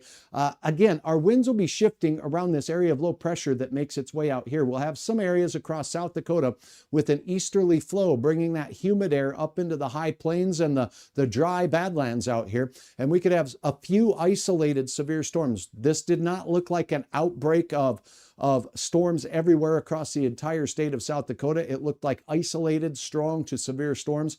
I do think there's a tornado risk as the Storm Prediction Center had over here in the eastern part of the state, but anywhere along that warm front in the late afternoon hours, I would be concerned about that as well. It's certainly a possibility, if not a little bit likely in some of those areas. As you look into Iowa as well as the Twin Cities, it's a hot afternoon for those baseball players out there vying for a state championship. We're talking 80s there or near 80 degrees, but very humid. Keep that in mind. We're talking dew points in the mid 60s out here. Air you can wear. It'll feel a little sticky out there, so stay hydrated if you're attending the events out there. Now, let's talk about the extended forecast here as we have a hot day on our Thursday with these cooler temperatures up north near 70 degrees and then closer to 80 in the Red River Valley and most of Minnesota, and strong to severe thunderstorms possible across parts of South Dakota. That spells Thursday out for you. Now let's talk about what we're expecting as we go through the remainder of the weekend and your weekend. Cooler on Friday, isolated thunder shower overnight into Saturday will be possible out there. And again, we could see some strong thunderstorms way to the south out there, and that's about it. Saturday, look at the warm-up starting to begin, mid-80s or so possible here in and around southern parts of North Dakota. The heat is on your Sunday, a sizzler indeed. We will have some night storms developing as we go from Sunday night into Monday, and I mentioned that was our next best chance at some appreciable rainfall into the area. That lasts into Monday morning. We could have some lingering showers, maybe rumbles of thunder, so an AM shower and a PM rumble of thunder possible, but we don't cool off a lot. We'll be in the mid 70s to around 80 degrees in eastern North Dakota, and parts of the western Dakotas will see warmer weather still. Partly cloudy and warming it back up through midweek, and your hump day looks like another heater out there with temperatures kissing 90 degrees, and a late thunderstorm is in your forecast. So that is a look at what we just looked at on the extended forecast from our European model. Again, warming it up as we go into the weekend. Your next best chance for some more widespread storms Sunday night into Monday. Otherwise, South Dakota severe Thursday. It looks like we'll see a few Minnesota storms and Northern Valley storms as we go into Friday in the afternoon and evening hours. And then quiet Saturday and most of Sunday until that next heat builds. Energy builds and chance of strong to severe storms. All right, some pretty dark clouds over the Mapleton area. Thank you very much, Christine. I appreciate that. We'll take a look. Thanks for your uploads, by the way, of photos that were happening while I was off on a little bit of a dinner break and a glass of water break. Made it to Thief River Falls. Gary, congratulations, and I'm glad you did. Did you hit some heavy rain? That was some storminess out there for a while. AJ says, A-J-A-S-L-E, A-Jassel 8. Some light rain in Fargo, North Dakota. Yahoo! Finally. All right, let's see. Nitro Border. Is Bemidji getting destroyed again this summer by wind? I sure hope not. It was absolutely, positively wrecked in Bemidji. I've driven through the area, and oh my goodness, all of the trees that have been felled by the winds that happened, many on the night of the tornado in Enderlin with that windstorm coming through that knocked over train cars, and it was causing wind damage all the way from Bismarck, North Dakota through the Red River Valley counties of eastern North Dakota, and it kept rocking right into the Bemidji area. Do I think that's going to happen? It's difficult to forecast for any one location. If we are going to have stormy weather this summer, oftentimes the busiest time of the year begins as we head into the middle of June. So you can see on the 7-day planner here that we're cruising in towards mid-June, and that's when we usually start seeing a little bit more of a chance of the severe weather, particularly tornadoes in our northern plains. If those happen, they tend to peak mid-June to mid-July. Jessica, over here in Moorhead, and we've literally gotten no rain. I'm with you. My deck is wet. That's it. That's all there was so far. So I had 5/100ths of an inch of rain in the gauge from a little shower that moved through here, and then this morning we had about 3/100ths overnight. That's it. That's nothing. That's paltry. That's what we got. So that's a look at your forecast as we look at the extended, and again, a real fast review of what's going on with regards to our regional high resolution forecast with thunderstorms in the day for tomorrow. Overnight, a quick review. Thunderstorms moving out into Minnesota. The decrease in intensity will likely be the case, but between now and say midnight, we could see some very gusty winds in our area. That'll be the main threat. The tornado watch remains in effect for South Dakota, and those storms are still very strong down here, working their way towards places like areas north of Sioux Falls and the I-90 corridor out there.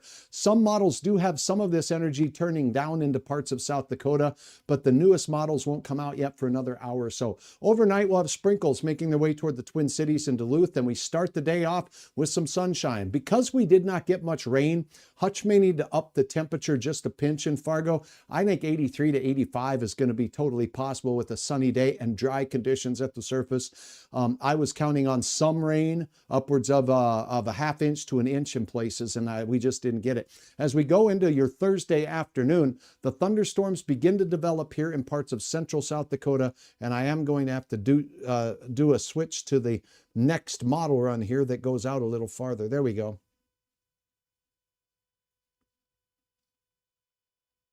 Okay, so this one shows the development of thunderstorms just where they are right now as we go into your Thursday evening. So dinner time between 4 and 6 p.m., thunderstorms firing eastern parts of South Dakota, west central Minnesota. They could be strong to severe. Also, a line of activity associated with this low pressure system out here in the high plains will kick off some heaters out of Montana and parts of Wyoming, and those will push into the western Dakotas as we go through.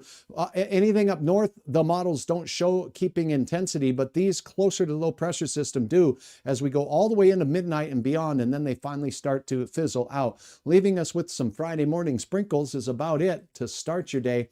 And then afternoon thunderstorms, very hit and miss as we go into your afternoon. That is a look at your forecast there. And I'm meteorologist Hutch Johnson, thanking you for joining me. Remember to check out the latest weather app. Search Hutch's Weather in your app store today. I'd really love to have your feedback on that. Now we're going to continue our coverage. Storms. All right, so here we go. Jessica says, thanks for everything. We are out of the tornado watch in the FM area. Has it been pared down? It has. We have no tornado watch anymore in Fargo. So as we go back, now we're going to take a look at our storms again. I wanted to focus on the forecast for this update for all of us here in the Northern Plains. Here's what we're looking at. That's your tomorrow severe weather. Now let's take a look at what's going on right now. This is the composite radar view for the whole Northern Plains. The strongest storms in yellow here are severe thunderstorms right now. We do have some strong ones pushing off into parts of west central Minnesota. Let's go in tight and show you a little bit more. I'll turn on the watches here if I can find them all. There we go. So here is a look at your watch box. This is all that's left. It's a severe, it's a tornado watch. Winter, South Dakota, all the way up into Watertown, South Dakota, and up towards Sisseton, South Dakota. A couple of Minnesota counties are still included in that as we take a look across the border here. Oh, I digress. It's all South Dakota here. So Clear Lake, White, Brookings and the I-29 corridor. That's it. So that is the edge of the tornado watch box. It is in effect until 10 o'clock tonight. We are in the 9 o'clock hour and a half hour away. So we do have a new severe thunderstorm warning to tell you about right here for Madison as it's working its way up through parts of western and southern Minnesota right now. So this one moving northeast. Let's see what the National Weather Service says. Notice that the radar reflectivity in the area seems to have waned a little bit, but this is in effect until 10 o'clock for less than 1-inch hail, but 60-mile-per-hour winds. Radar indicated storm possible there for some damaging winds and maybe some hail under 1 inch in diameter. Let's go ahead and take a look at the single site radar data here to get a more clear picture of the individual pixels that Hutch likes to look at when it comes to analyzing these storms. I'll grab the Aberdeen radar, but you can see that's a little ways away. There simply isn't a close one into the area here. So now, notice this. The storm that prompted the warning was back here. It moved up here, and now it seems to be just a little bit weaker. Hey, thanks everybody for the hearts, and thanks for appreciating my content over here. I see you all clicking on stuff, and I appreciate that very much. So give me hearts, give me smiley faces, and make sure you share with a friend. Again, the gusty winds, 60 miles per hour, will be pushing from southwest to northeast. So gusty winds in Madison could hit about 60 miles per hour. Better not be an EF5 destroying my place. Classic opener guy at 87. Where are you at? I will rest well tonight, Jessica Evans. That's for doggone sure. I do have more work to do though, but I do like to keep on top of what's going on. Cross the border into Gary and you can see the difference in reflectivity. Now this cell here near the Milan area here, that is pretty stout. That's increasing in intensity a little bit. No warning on that particular cell as it's working its way through the region. Also, right here on the border of the radar, south of Johnson, no relation there, folks. And then between Johnson and Alberta, this cell's moving out towards Chicao out here, Chokio, and it's working out towards Morris.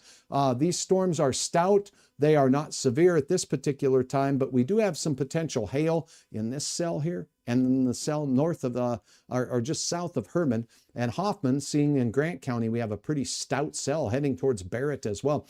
Let's go ahead and test or take a look at the estimate for hail size with these cells. Sometimes this can be overdone just a bit. They do tend to melt down a little bit as they're falling from the cloud, but 1/2-inch diameter hail in Grant County out there towards Barrett heading your way. So not severe size hail, that's 1 inch, but 1/2-inch hail could do a doozy to your garden. So if you want to protect it, you have a little bit of time there in Barrett to go ahead and cover your plants, okay? Other than that, the next strongest storm is down here near the Milan area. This could be 3/4-inch diameter hail or so, really close to 1-inch diameter hail as that cell is just kind of forming in that area. Otherwise, wind will be the main threat with this storm. As you can see, most of the hail has cleared out of that particular area. We do have some pretty good hail indicators out here, out by Castlewood. We're talking about around 1 inch in diameter, so we'll say up to 1 inch of size hail, getting ready to cross over the I-29 corridor, just about what looks like 12 to 15 miles south east of the Watertown area. So keep that in mind. Another little hail core out here by Clark and Naples, not warned for, just some hail in that cell. Could be up to about 3/4 of an inch or so as it works its way through, maybe nickel-sized hail, which is 0.88 inches, oddly enough. Severe thunderstorm warning for this cell right here. Notice the hail core on this showing around 3/4-inch diameter hail. But look at this. Reports of wind in and around this storm could be the main threat from this particular storm with a 58-mile-per-hour gust measured out there. This storm is working its way off to the east, and a tornado is possible with this. That's a tornado possible threat, but the wind has been observed reaching 70 miles per hour. I'll turn on the single site radar data. This is what it looks like as we go down into it. I will take a look, since it has a tornado possible tag, and look if there's any type of velocity signature I'm seeing that is concerning. Remember, we're looking from the area in and around Aberdeen. It's up this way, and we have wind blowing towards Aberdeen here and away here. So in this area near Letcher, there is some shear or spin in that storm right there along that edge. So that's what we're watching for there.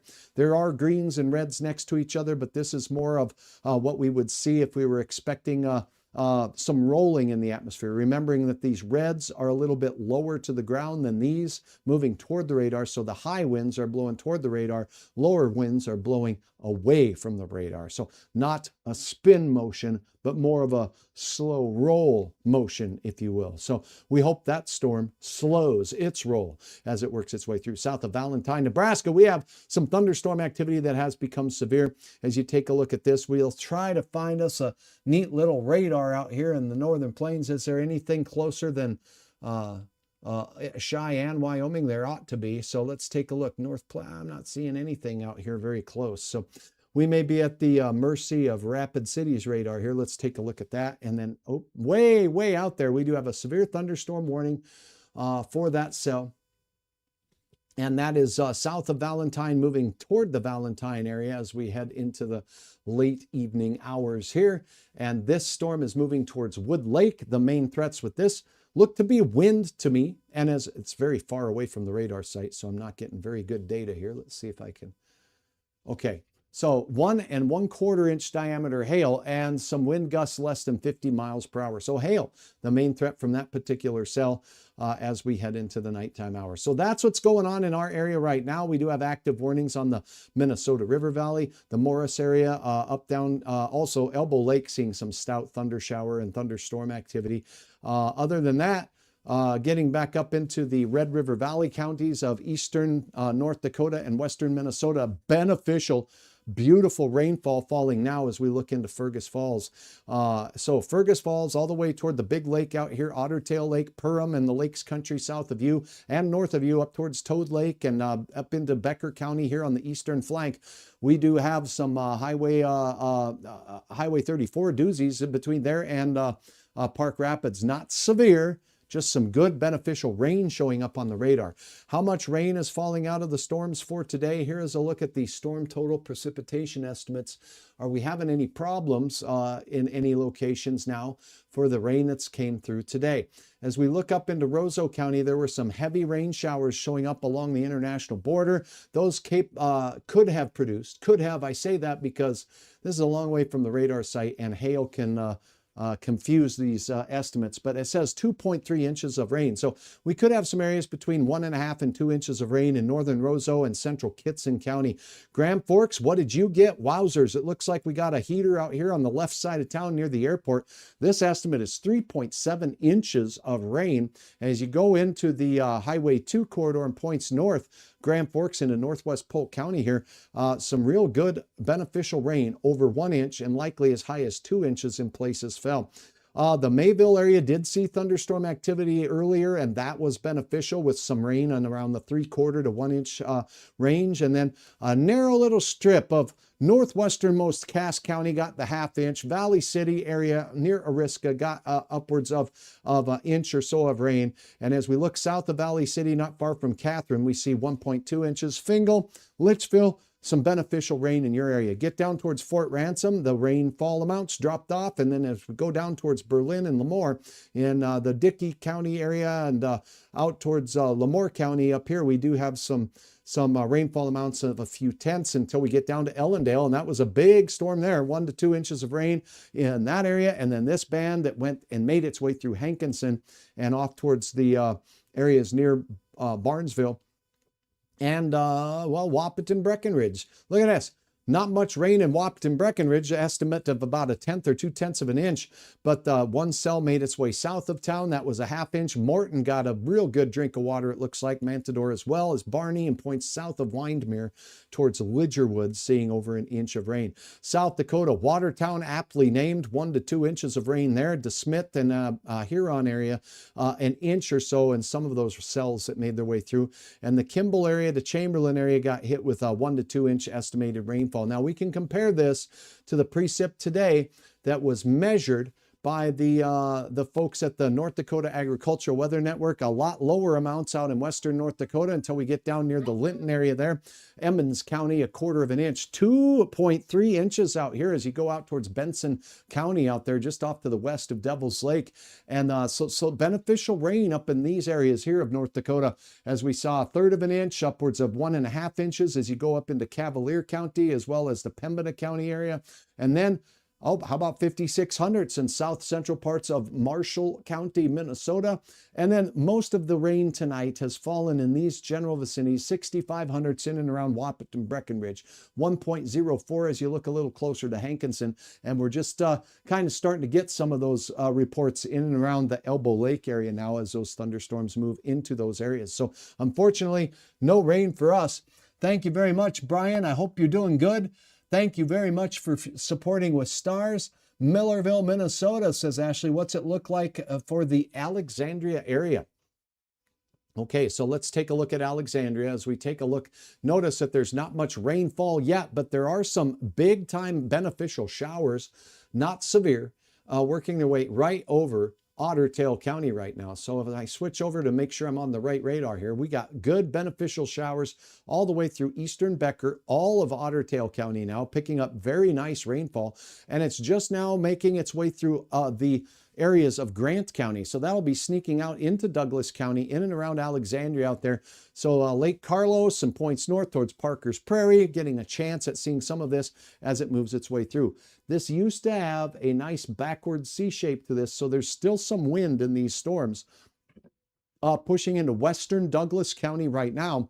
And those will continue to push their way toward the interstate corridor. They have not been severe for some time. We do have storms that are moving in your general direction as well from Madison and that area along the Minnesota River Valley, but those storms are expected to kind of fizzle out. In fact, most of this activity is expected to kind of fizzle out as we go through the late evening hours. There's your synopsis. Let's take a look for our friends in parts of southern Manitoba. And as we head out towards Lake of the Woods, we still have some pretty strong thunderstorm signatures here.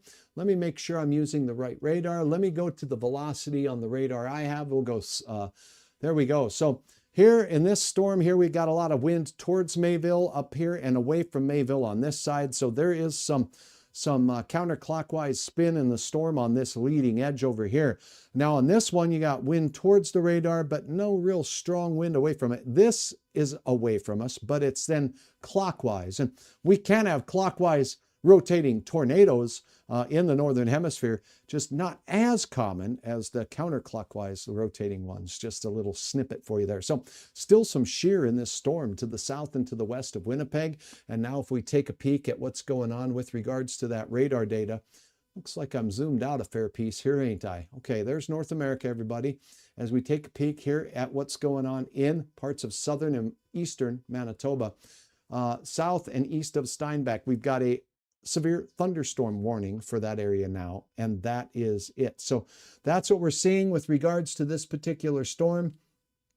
We have a thunderstorm watch that's in effect.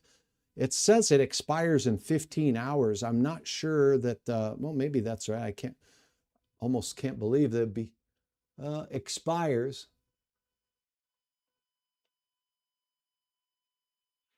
6/4 at 1800 hours. So we are looking at tomorrow at noonish. Okay, so if that's local time, I don't know how they do that with Environment Canada there, unless it's a Greenwich Mean Time, which would then mean it's going to be closer to around noon.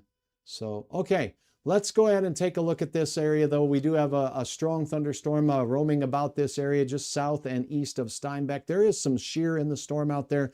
If this approaches you, do know the environment does have some spin in it up there. There have been some reports of some nasty weather and hail across parts of southern Manitoba, and that's it. So that's what's going on right now. I'm going to answer a couple more questions, and then we will call it a night, as most of our risk for severe weather here in Fargo, Grand Forks, and much of eastern North Dakota and South Dakota is waning. 10 o'clock here in about 30 minutes or so, this tornado watch will be set to expire. So the risk for tornadoes has diminished significantly. The chance of these storms, as we showed you with the forecast, diminishing is pretty good as we go through the overnight hours tonight. So anything strong will likely be confined to very far southern Minnesota over the next hour or two. And then the chance for severe weather does go way back down. I'll be here keeping my eyes on things, and you can do the same thing by downloading my brand new weather app. Search Hutch's Weather in your app store today. Here's a look at some photos that have been uploaded by all of you. Thank you so much. During my break, we captured a few few more shots out there. I'll share them with you. Pretty sunset out there indeed in rural Georgetown. Thanks, Cheryl, for uploading that. Look at that glimpse of the sun going right behind a towering cloud out there. Some of these clouds had tops of about 30,000 feet up in our northern counties, by the way. So not quite as towering as what the storms were reaching out in parts of South Dakota. A beautiful rainbow captured here. A double one. One is to the left and one is on the right. So yeah, let's take a look here. Might need to get out of the way. I'm really out of the way. It might be just too faint for old Hutchers to see the second one. It might be in here. One's to the left, one's to the right. Okay. Well, that's awesome. Thank you very, very much for sharing your photo there. This is Justin in Thief River Falls. I appreciate you very much. Here's a Wahpeton picture as the storms roll through. What's this called? It's not attached to the parent thunderstorm. Testing your knowledge, testing your knowledge. Drop it in the comments if you know. It's kind of a long, narrow, tube-shaped cloud, and sometimes it likes to roll along ahead of the storm. So this is west of Wahpeton at 8:32. Axel capturing this one. Thank you so much. This was around the 8 p.m. time frame, but that is, what is it? You know, inflow tail? It could be. Yeah, and if this is the inflow part of the storm, but it looks like it's kind of standalone and it's not attached to the thunderstorm. An inflow tail can sometimes be right attached to that parent cumulonimbus cloud. So I would call this one a roll cloud. Roll clouds are not attached. There are some really good examples of those, and thank you for your answer. I see that rainbow in my backyard. All right, awesome. How about this rainbow? Whoop, up both sides. Get your shovels and run. This was in Mapleton by Scott. Thank you so very much for uploading that. Beauty out there. So hopefully Mapleton got a much needed drink of water from those storms as well. Here's another beautiful rainbow, rural Georgetown, just sneaking out of the clouds. One bit of information, rainbows are only visible with the light source behind you. So it'd be like looking at this like this. So the light must be behind us. We're looking at rain. If the light is behind us, the light is in the west northwestern sky. So you're looking off to the east southeast probably. And it's just my guess. I don't know. That probably is the case. Cheryl, thank you very, very much for sharing your photo.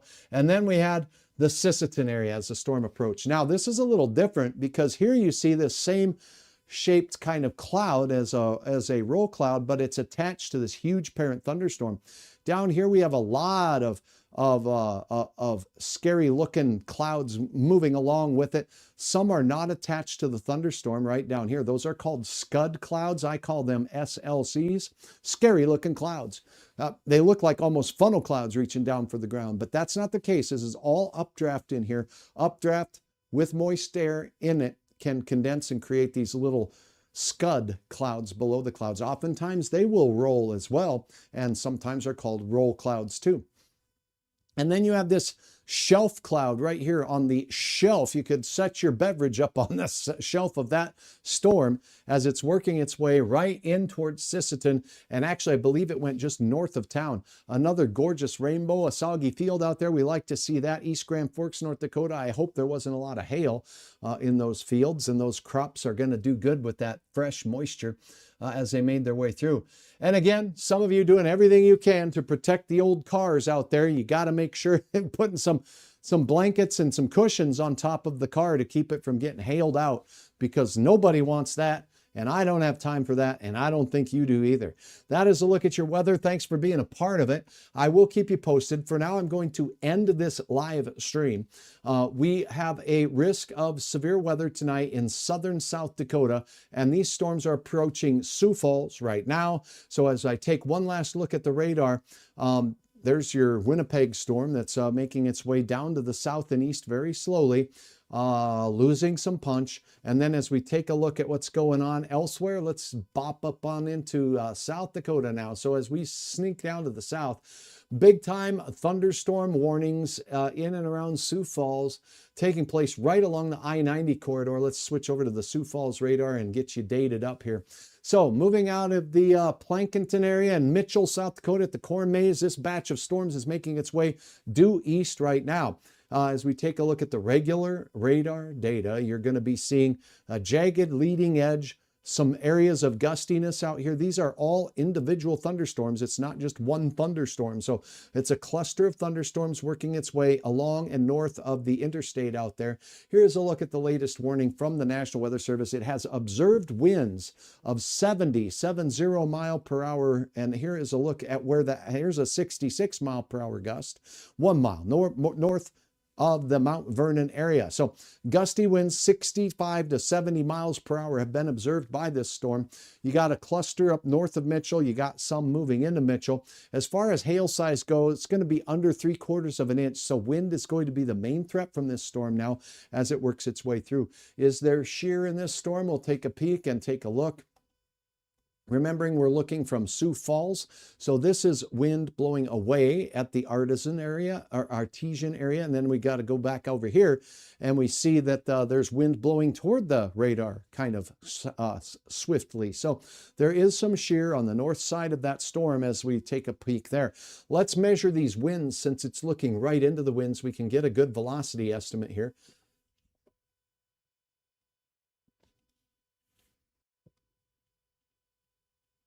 Okay, so 50 to 60 mile per hour winds being measured into the toward the radar site here in Sioux Falls from this storm up above the ground.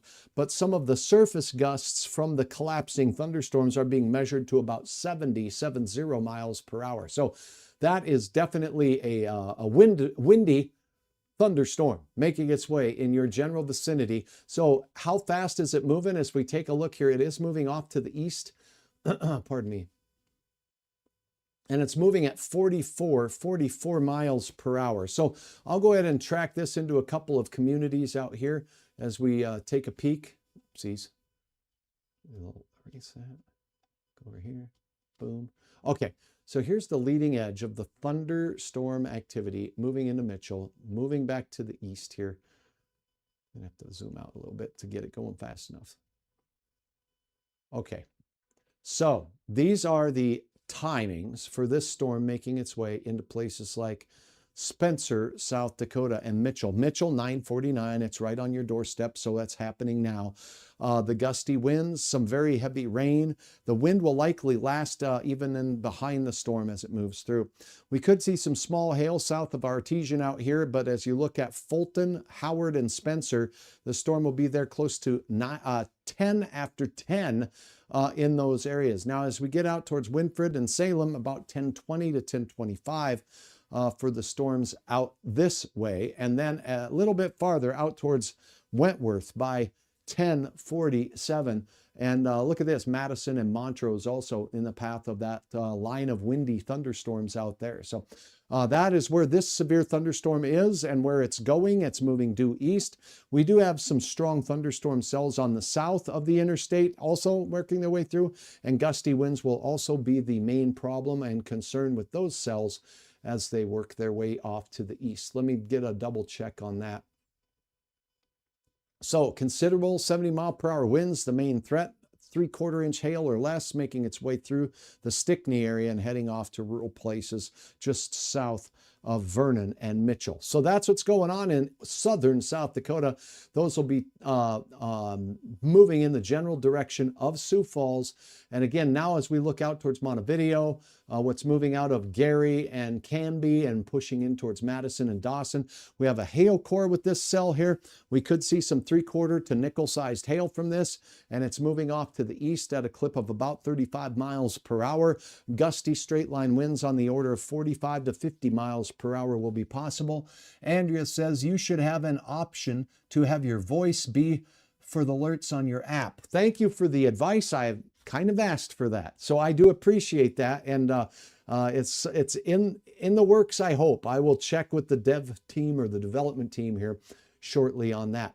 Back up into North Dakota and Lakes Country, Otter Tail County, we got a lot of rain making its way through Battle Lake, Henning, Otter Tail on Otter Tail Lake, getting some good rain, but some of the heaviest here moving along that Highway 210 corridor, rather, out of Henning and heading into Fergus Falls. So that's a heavier batch of showers. And then again, I was getting some questions in and around places like Parker's Prairie to Alexandria, and there we got some storms. Again, way lower reflectivities, meaning the hail core, not so much a problem. And then as we take a look, we're seeing the not unorganized look, splotchiness, if you will, to the radar data here. So not as organized as the storms were before. This most organized one is moving into the Alberta and Morris area right now as it's working its way off to the east-northeast at about 35 miles per hour. So looking up way north, we do have a couple of cells from Oaks through Milner now and on up north, the Winemere now forming on the backside of this. Likely forming as outflow interactions happen. What is that? Well, with these storms that move through South Dakota, they put down a burp of cool air and it moves north and then it stalls out. The storms that move north of us and north of Fargo put out a burp of cool air, it moves south. Where they converge, we can sometimes get a line of storms forming. So that's what we have there. Are they going to be severe? Not likely. We're starting to see much quieter weather as we look up towards the international border. And even the storms that are up here in southern parts of Manitoba, a little bit quieter than they were. This one right here, just northeast of Pembina and the border crossing, is probably the strongest. The one by my melon here has been rotating as it's worked its way through, heading into the evening hour. Is there a risk for a tornado? We can't say no, but according to Environment Canada here, let's take a look now at the watches and warnings in that area here. Yeah, it's still under a watch, and there's still that Steinbach area severe thunderstorm warning, and that is about it. Okay, I do think that we have gone through the full forecast details. I am going to stick with you here, and we'll watch a couple more minutes of thunderstorms together here. Let me get some water, though. And now is the time for you to ask your questions. Let's have a little bit of fun. Thank you very much. Appreciate that. Today, low temperatures across the area look like this. Are you kidding me? Look at this, 50s and 40s out in northeast Montana, and the oil patch out here is 52 for Sydney. Some 40s out there in the north part of the park out here as you go north of Medora, some upper 40s. And then you get into those muggy 60s. That humid air worked its way into our area overnight. Look at this, Roseau County, 60 degrees to start your day on the western fringes of Roseau County, 54 as you go towards Badette. Here in Ottertail County, mid 60s to start your day on a muggy one out there. Your high temperatures today exceeded Hutch's expectations. And a lot of times when we get hotter, that makes the air even less stable. We saw 82 in Fargo, northern parts of Cass County 86, 81 Grand Forks, but as we go into Polk County here, 84 degrees for you. And then we had temperatures that were well into the mid 80s down in Richland County out here. So we definitely had the heat and the energy in the atmosphere and the humidity in the atmosphere. The storms that fired today, though, fired and moved through Grand Forks, and you did see some nice warm and toasty temperatures there. Up north of that, it was just garden variety showers, but beneficial rain falling out of those as we went through our day. Now taking a look at those rainfall reports, we just showed you these. Pretty heavy. Over a ½ inch to 2.3 inches of rain out here as you go toward Benson and Walsh County out there. The rain still heavy up into the area not far from Cavalier, 1.47 there. Polk County picking up some rainfall amounts in the rain gauges that are positioned there, around 1/10 of an inch. We'd sure appreciate a little bit more than that. Along the South Dakota border, you get south of Linton in Emmons County, 2700ths out there, 3200ths as you go out by Ashley and Wishick, and then you get out here into the Dickey County area. That's where the big storm started forming as we went just south of the border into South Dakota. And that storm dumped 3/4 of an inch in and around Ellendale, and then you get down here into Richland County, and the central part of the county picking up a very healthy 1 inch of rainfall, and that was for today. Fargo, 2/100ths for the entirety of our day today, and no gauges to report anything right here in parts of Becker County, Norman or Mahnomen County, Red Lake County, but we did get some rain that pushed up through these regions as we went through the day. So that's why your reports come in very, very handy. All right. Reviewing your morning forecast, once again, here's what you can expect as we start your day. Real quick, the morning temperatures on Thursday morning, we're going to have a south wind out here across Minnesota. Temperatures in the muggy mid-60s for southern Minnesota, low 60s up north. Our thunderstorm activity from our weather as we went through our Wednesday night, moving off into the arrowhead of Minnesota and pushing into western Minnesota. Fairly light in nature as we start the day off. Clear skies and quiet weather across Montana. High pressure, keeping things a little bit cooler. And a review of what's going on in your forecast for the afternoon. The highlighted area in yellow, South Dakota, southeast Montana, northeast Wyoming. Severe thunderstorms, but isolated in nature the way the models are looking here. Not everywhere, just isolated. All modes of severe weather are possible. I think there'll be the possibility of a warm front trailing through this area. And as such, I do think that we'll have the potential for isolated tornadoes both in eastern and western parts of South Dakota as we go through the day again. Hot air, temperatures in the 80s there. Across North Dakota, a little bit more of a northerly component to the wind, keeping temperatures comfortably cool, 65 to 75 degrees up there near the Peace Gardens. And as we look into Minnesota, a lot of 80s out here with on the other side of this low pressure system, south winds bring in the heat and the humidity for our state championship seeking high school baseball teams out there near the Twin Cities at Ricori. So good luck to all the teams out there. It's going to be hot. It's going to be humid. There will be a chance of storms, but not until late at night. And the risk of them being strong to severe, not so good. So hopefully you get your baseball in on your Thursday. Then as we head on into northern Minnesota, some 80s out there as well. And one more look at that 7-day planner showing temperatures that'll be rocking the 80s to near 90 as we cross through the weekend. And Sunday night into Monday brings our next best chance at some more widespread rain to the region. Otherwise, it's just spotty in nature. Thursday's best chance will be along the South Dakota border and into South Dakota. Friday's best chance will be in northern Minnesota, but very hit and miss, isolated at best. Dry on Saturday and most of Sunday, then Sunday night brings our next best chance. So that's why we have the highlights here for those days to keep your eyes on. We stay in the 80s to near 90 degrees by the time we get to hump day with some late storms as well. That's a look at your forecast. Thanks for downloading my app. You can search Hutch's Weather in your app store today to get the latest on that. I have a question coming in here. So Andrew says, what's the forecast for Crookston? Are there storms coming? Okay, so we've been going over this at length here, and I will go ahead and do this one more time because you asked, and that's what we do. So let's get back up to the radar here, pardon me.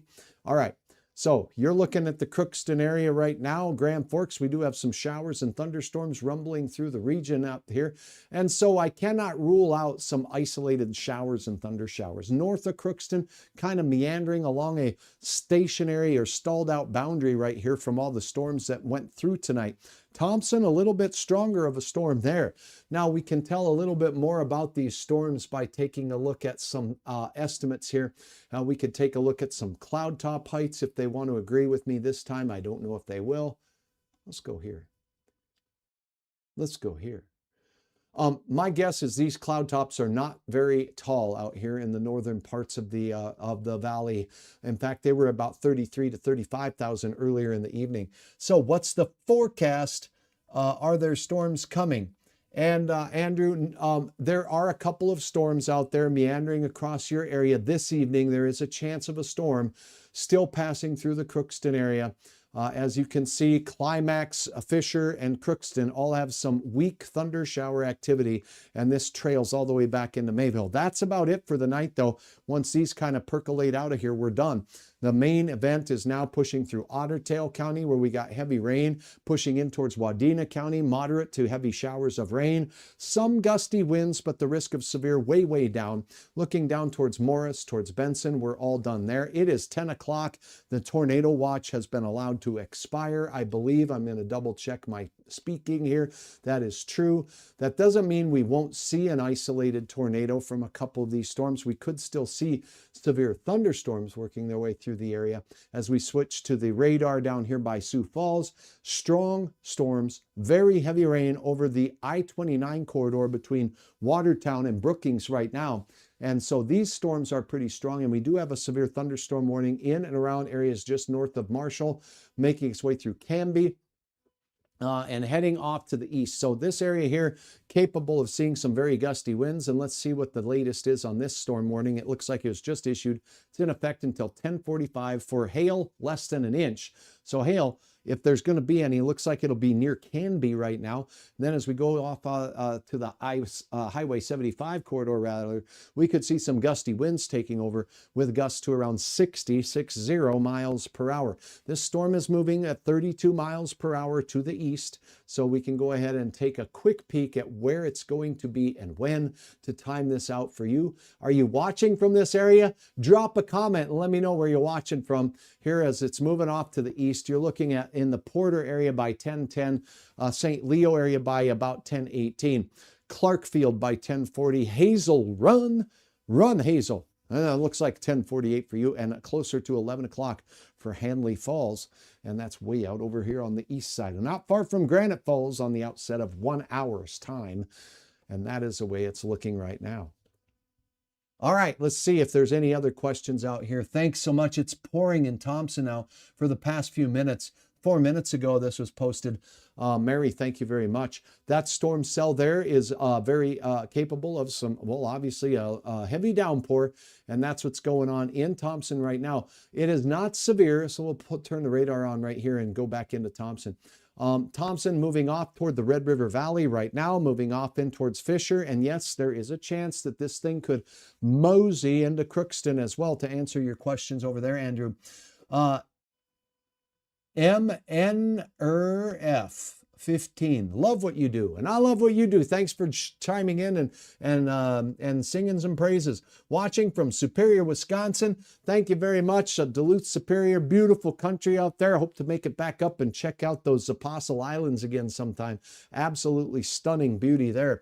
Watching from Superior, and anything else for Fargo, Moorhead. At most, it's going to be a little skirt of light to maybe moderate rain, but I'll show you that in a second. So here's the gully washer. It's exiting the Thompson area. So it's kind of a deluge being reported, and we appreciate that, Marie. Thank you very much. Moving over the valley of the Red River and heading in towards Fisher right now. Again, non-severe, not particularly gusty, and it's probably not moving very fast, meaning it could provide some beneficial moisture. I don't see any hail core out of that system at all, so I'm not expecting that. As you look at Fargo, Moorhead, you see the light green moving through. Not so much, but you know, when we get these little lines like this forming, usually along some outflow boundaries from previous thunderstorm activity, they can just sit there for quite a bit of time and dump some locally heavy rain. We do have this light little sprinkle area showing up over Fargo on the radar right now. And while it doesn't look too impressive, hopefully it sits around for a while and dumps about 1/10 of an inch of rain at least. Look at Oaks. We got a gully washer out there. If there's any frogs in the street, you might want to let them inside because they could drown. It's going to be pretty rainy out here just off to the east of Oaks. If you're looking at Highway 13, as you go across there, it makes its way just out near Milner as well. So this thunderstorm is capable of some small hail heading off to the east, and it's not moving very fast. So that's what we have going on. Let me see. I'll let this load up while we're talking about our next area. Yeah, so you can kind of see as it's loading up some of this radar data here where these are really not moving very fast. Okay, so we do have a few showers that'll be streaking, if you want to call it that, across the region. We also call this training, where this is the engine up here, and that moves over an area, and right behind it, there's another car of rainwater, another car behind it, another car behind that. So that's why we could end up with some enhanced rainfall amounts in some of these areas that get some of this training activity going on into the late night hours. So that is a look at your forecast. That is a look at what's going on right now. We do have a chance at a few more spits in Fargo, but that's it. So, hey, share with me your thoughts on this whole system now. I understand if you feel like it was over concerned about tornadoes and stuff, but realistically, when a tornado discussion comes out and a tornado watch comes out, it doesn't mean that everybody's going to see a tornado. We did indeed get thunderstorms. There was indeed a pretty stout tornado out there in south central parts of South Dakota. It wasn't widespread, it was isolated. I, quite frankly, did expect the possibility of seeing a couple of more tornadoes in the region. The cells that made their way through parts of northern North Dakota tonight in and around Grand Forks did have some shear or some spin in them, but we just didn't see quite enough energy with the lift with those to make things come to fruition. These down south became more of a windstorm as we went into the evening hours. That was kind of expected. And some of the models advertising that these thunderstorms would not really reach their peak energy time until about 8 p.m. And that was because of some dynamics going on in the upper atmosphere. So with that there, it just didn't have the same timing. So out in western and central South Dakota, that's where the action was tonight. And that's where there were some very strong and large hail producing thunderstorms with gusty straight line winds. Frederick, South Dakota, big time winds over 80 miles per hour in your general vicinity as those storms work their way through you and your area. So that's what we have going on across our region heading into the nighttime hours. The risk of severe is quite low. Notice the movement of these cells off here in parts of Winnipeg. We have more of this training going on right here, all the way back to the Pembina border crossing. So again, storms moving off to the east, redevelopment on the backside, and it's all going to be moving off to the east. Every single model has these things waning in intensity. Couple things to be cautious about.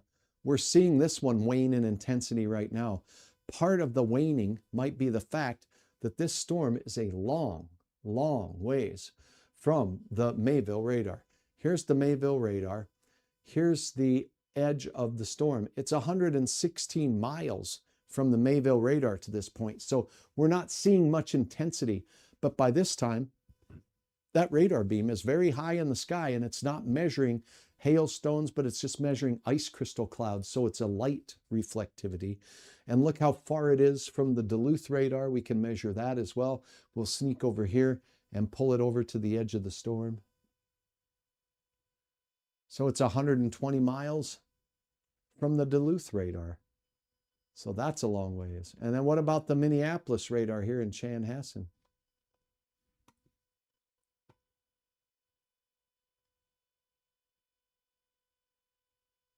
All right, so you get the picture. It's 120 miles from every radar in the region. That's a long ways. So what happens is it starts looks like it's weakening, but we're not exactly certain that that's exactly what's going on.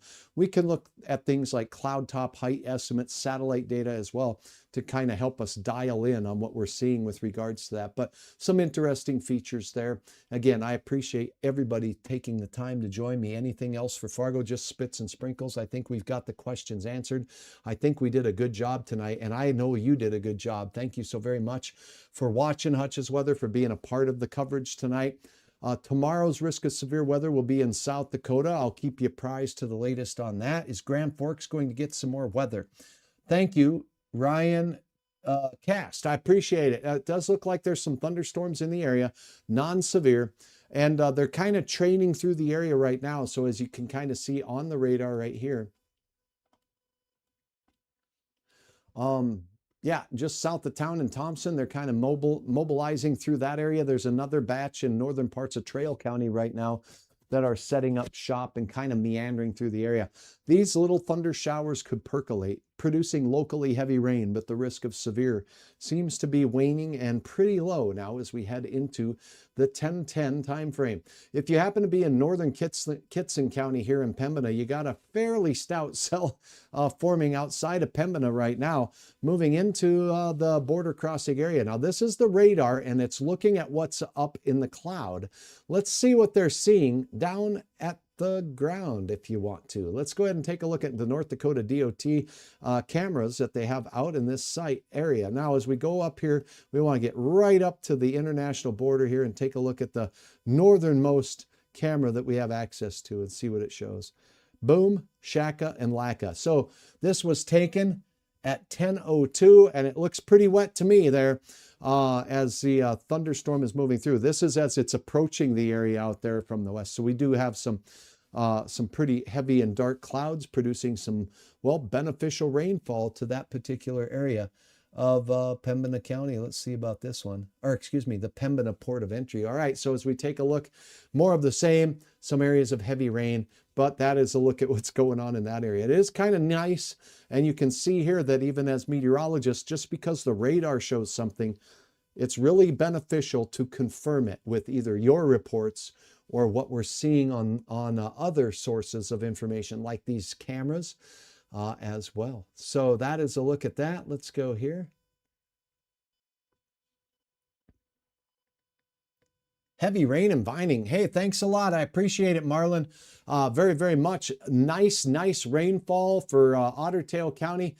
Vining is the home of Hutch's great granddad and grandfather and whatnot. And my grandparents were married in Moorhead, Minnesota, and then moved off to Montana, which is where Hutch came into the picture and grew up out there. But yeah, in these areas, we do have some localized heavy rain cells, and you can see this whole area of yellow.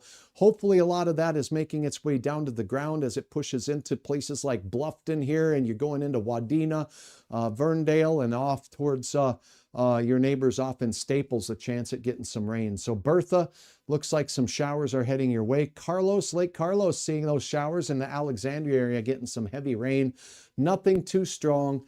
Look at the storm in Morris that was looking pretty strong with the hail, now is starting to collapse a little bit as well. So I think we're heading into that deterioration part of the storm, and that's not a bad way to be as we head to bed tonight. If anything does fester up, you can count on Hutch. Thanks for watching. This has been a Hutch's weather update with Chief Meteorologist Hutch Johnson. Follow us on Facebook and subscribe to our YouTube channel. Thanks for watching Hutch's weather. Anywhere, anytime at hutchesweather.com.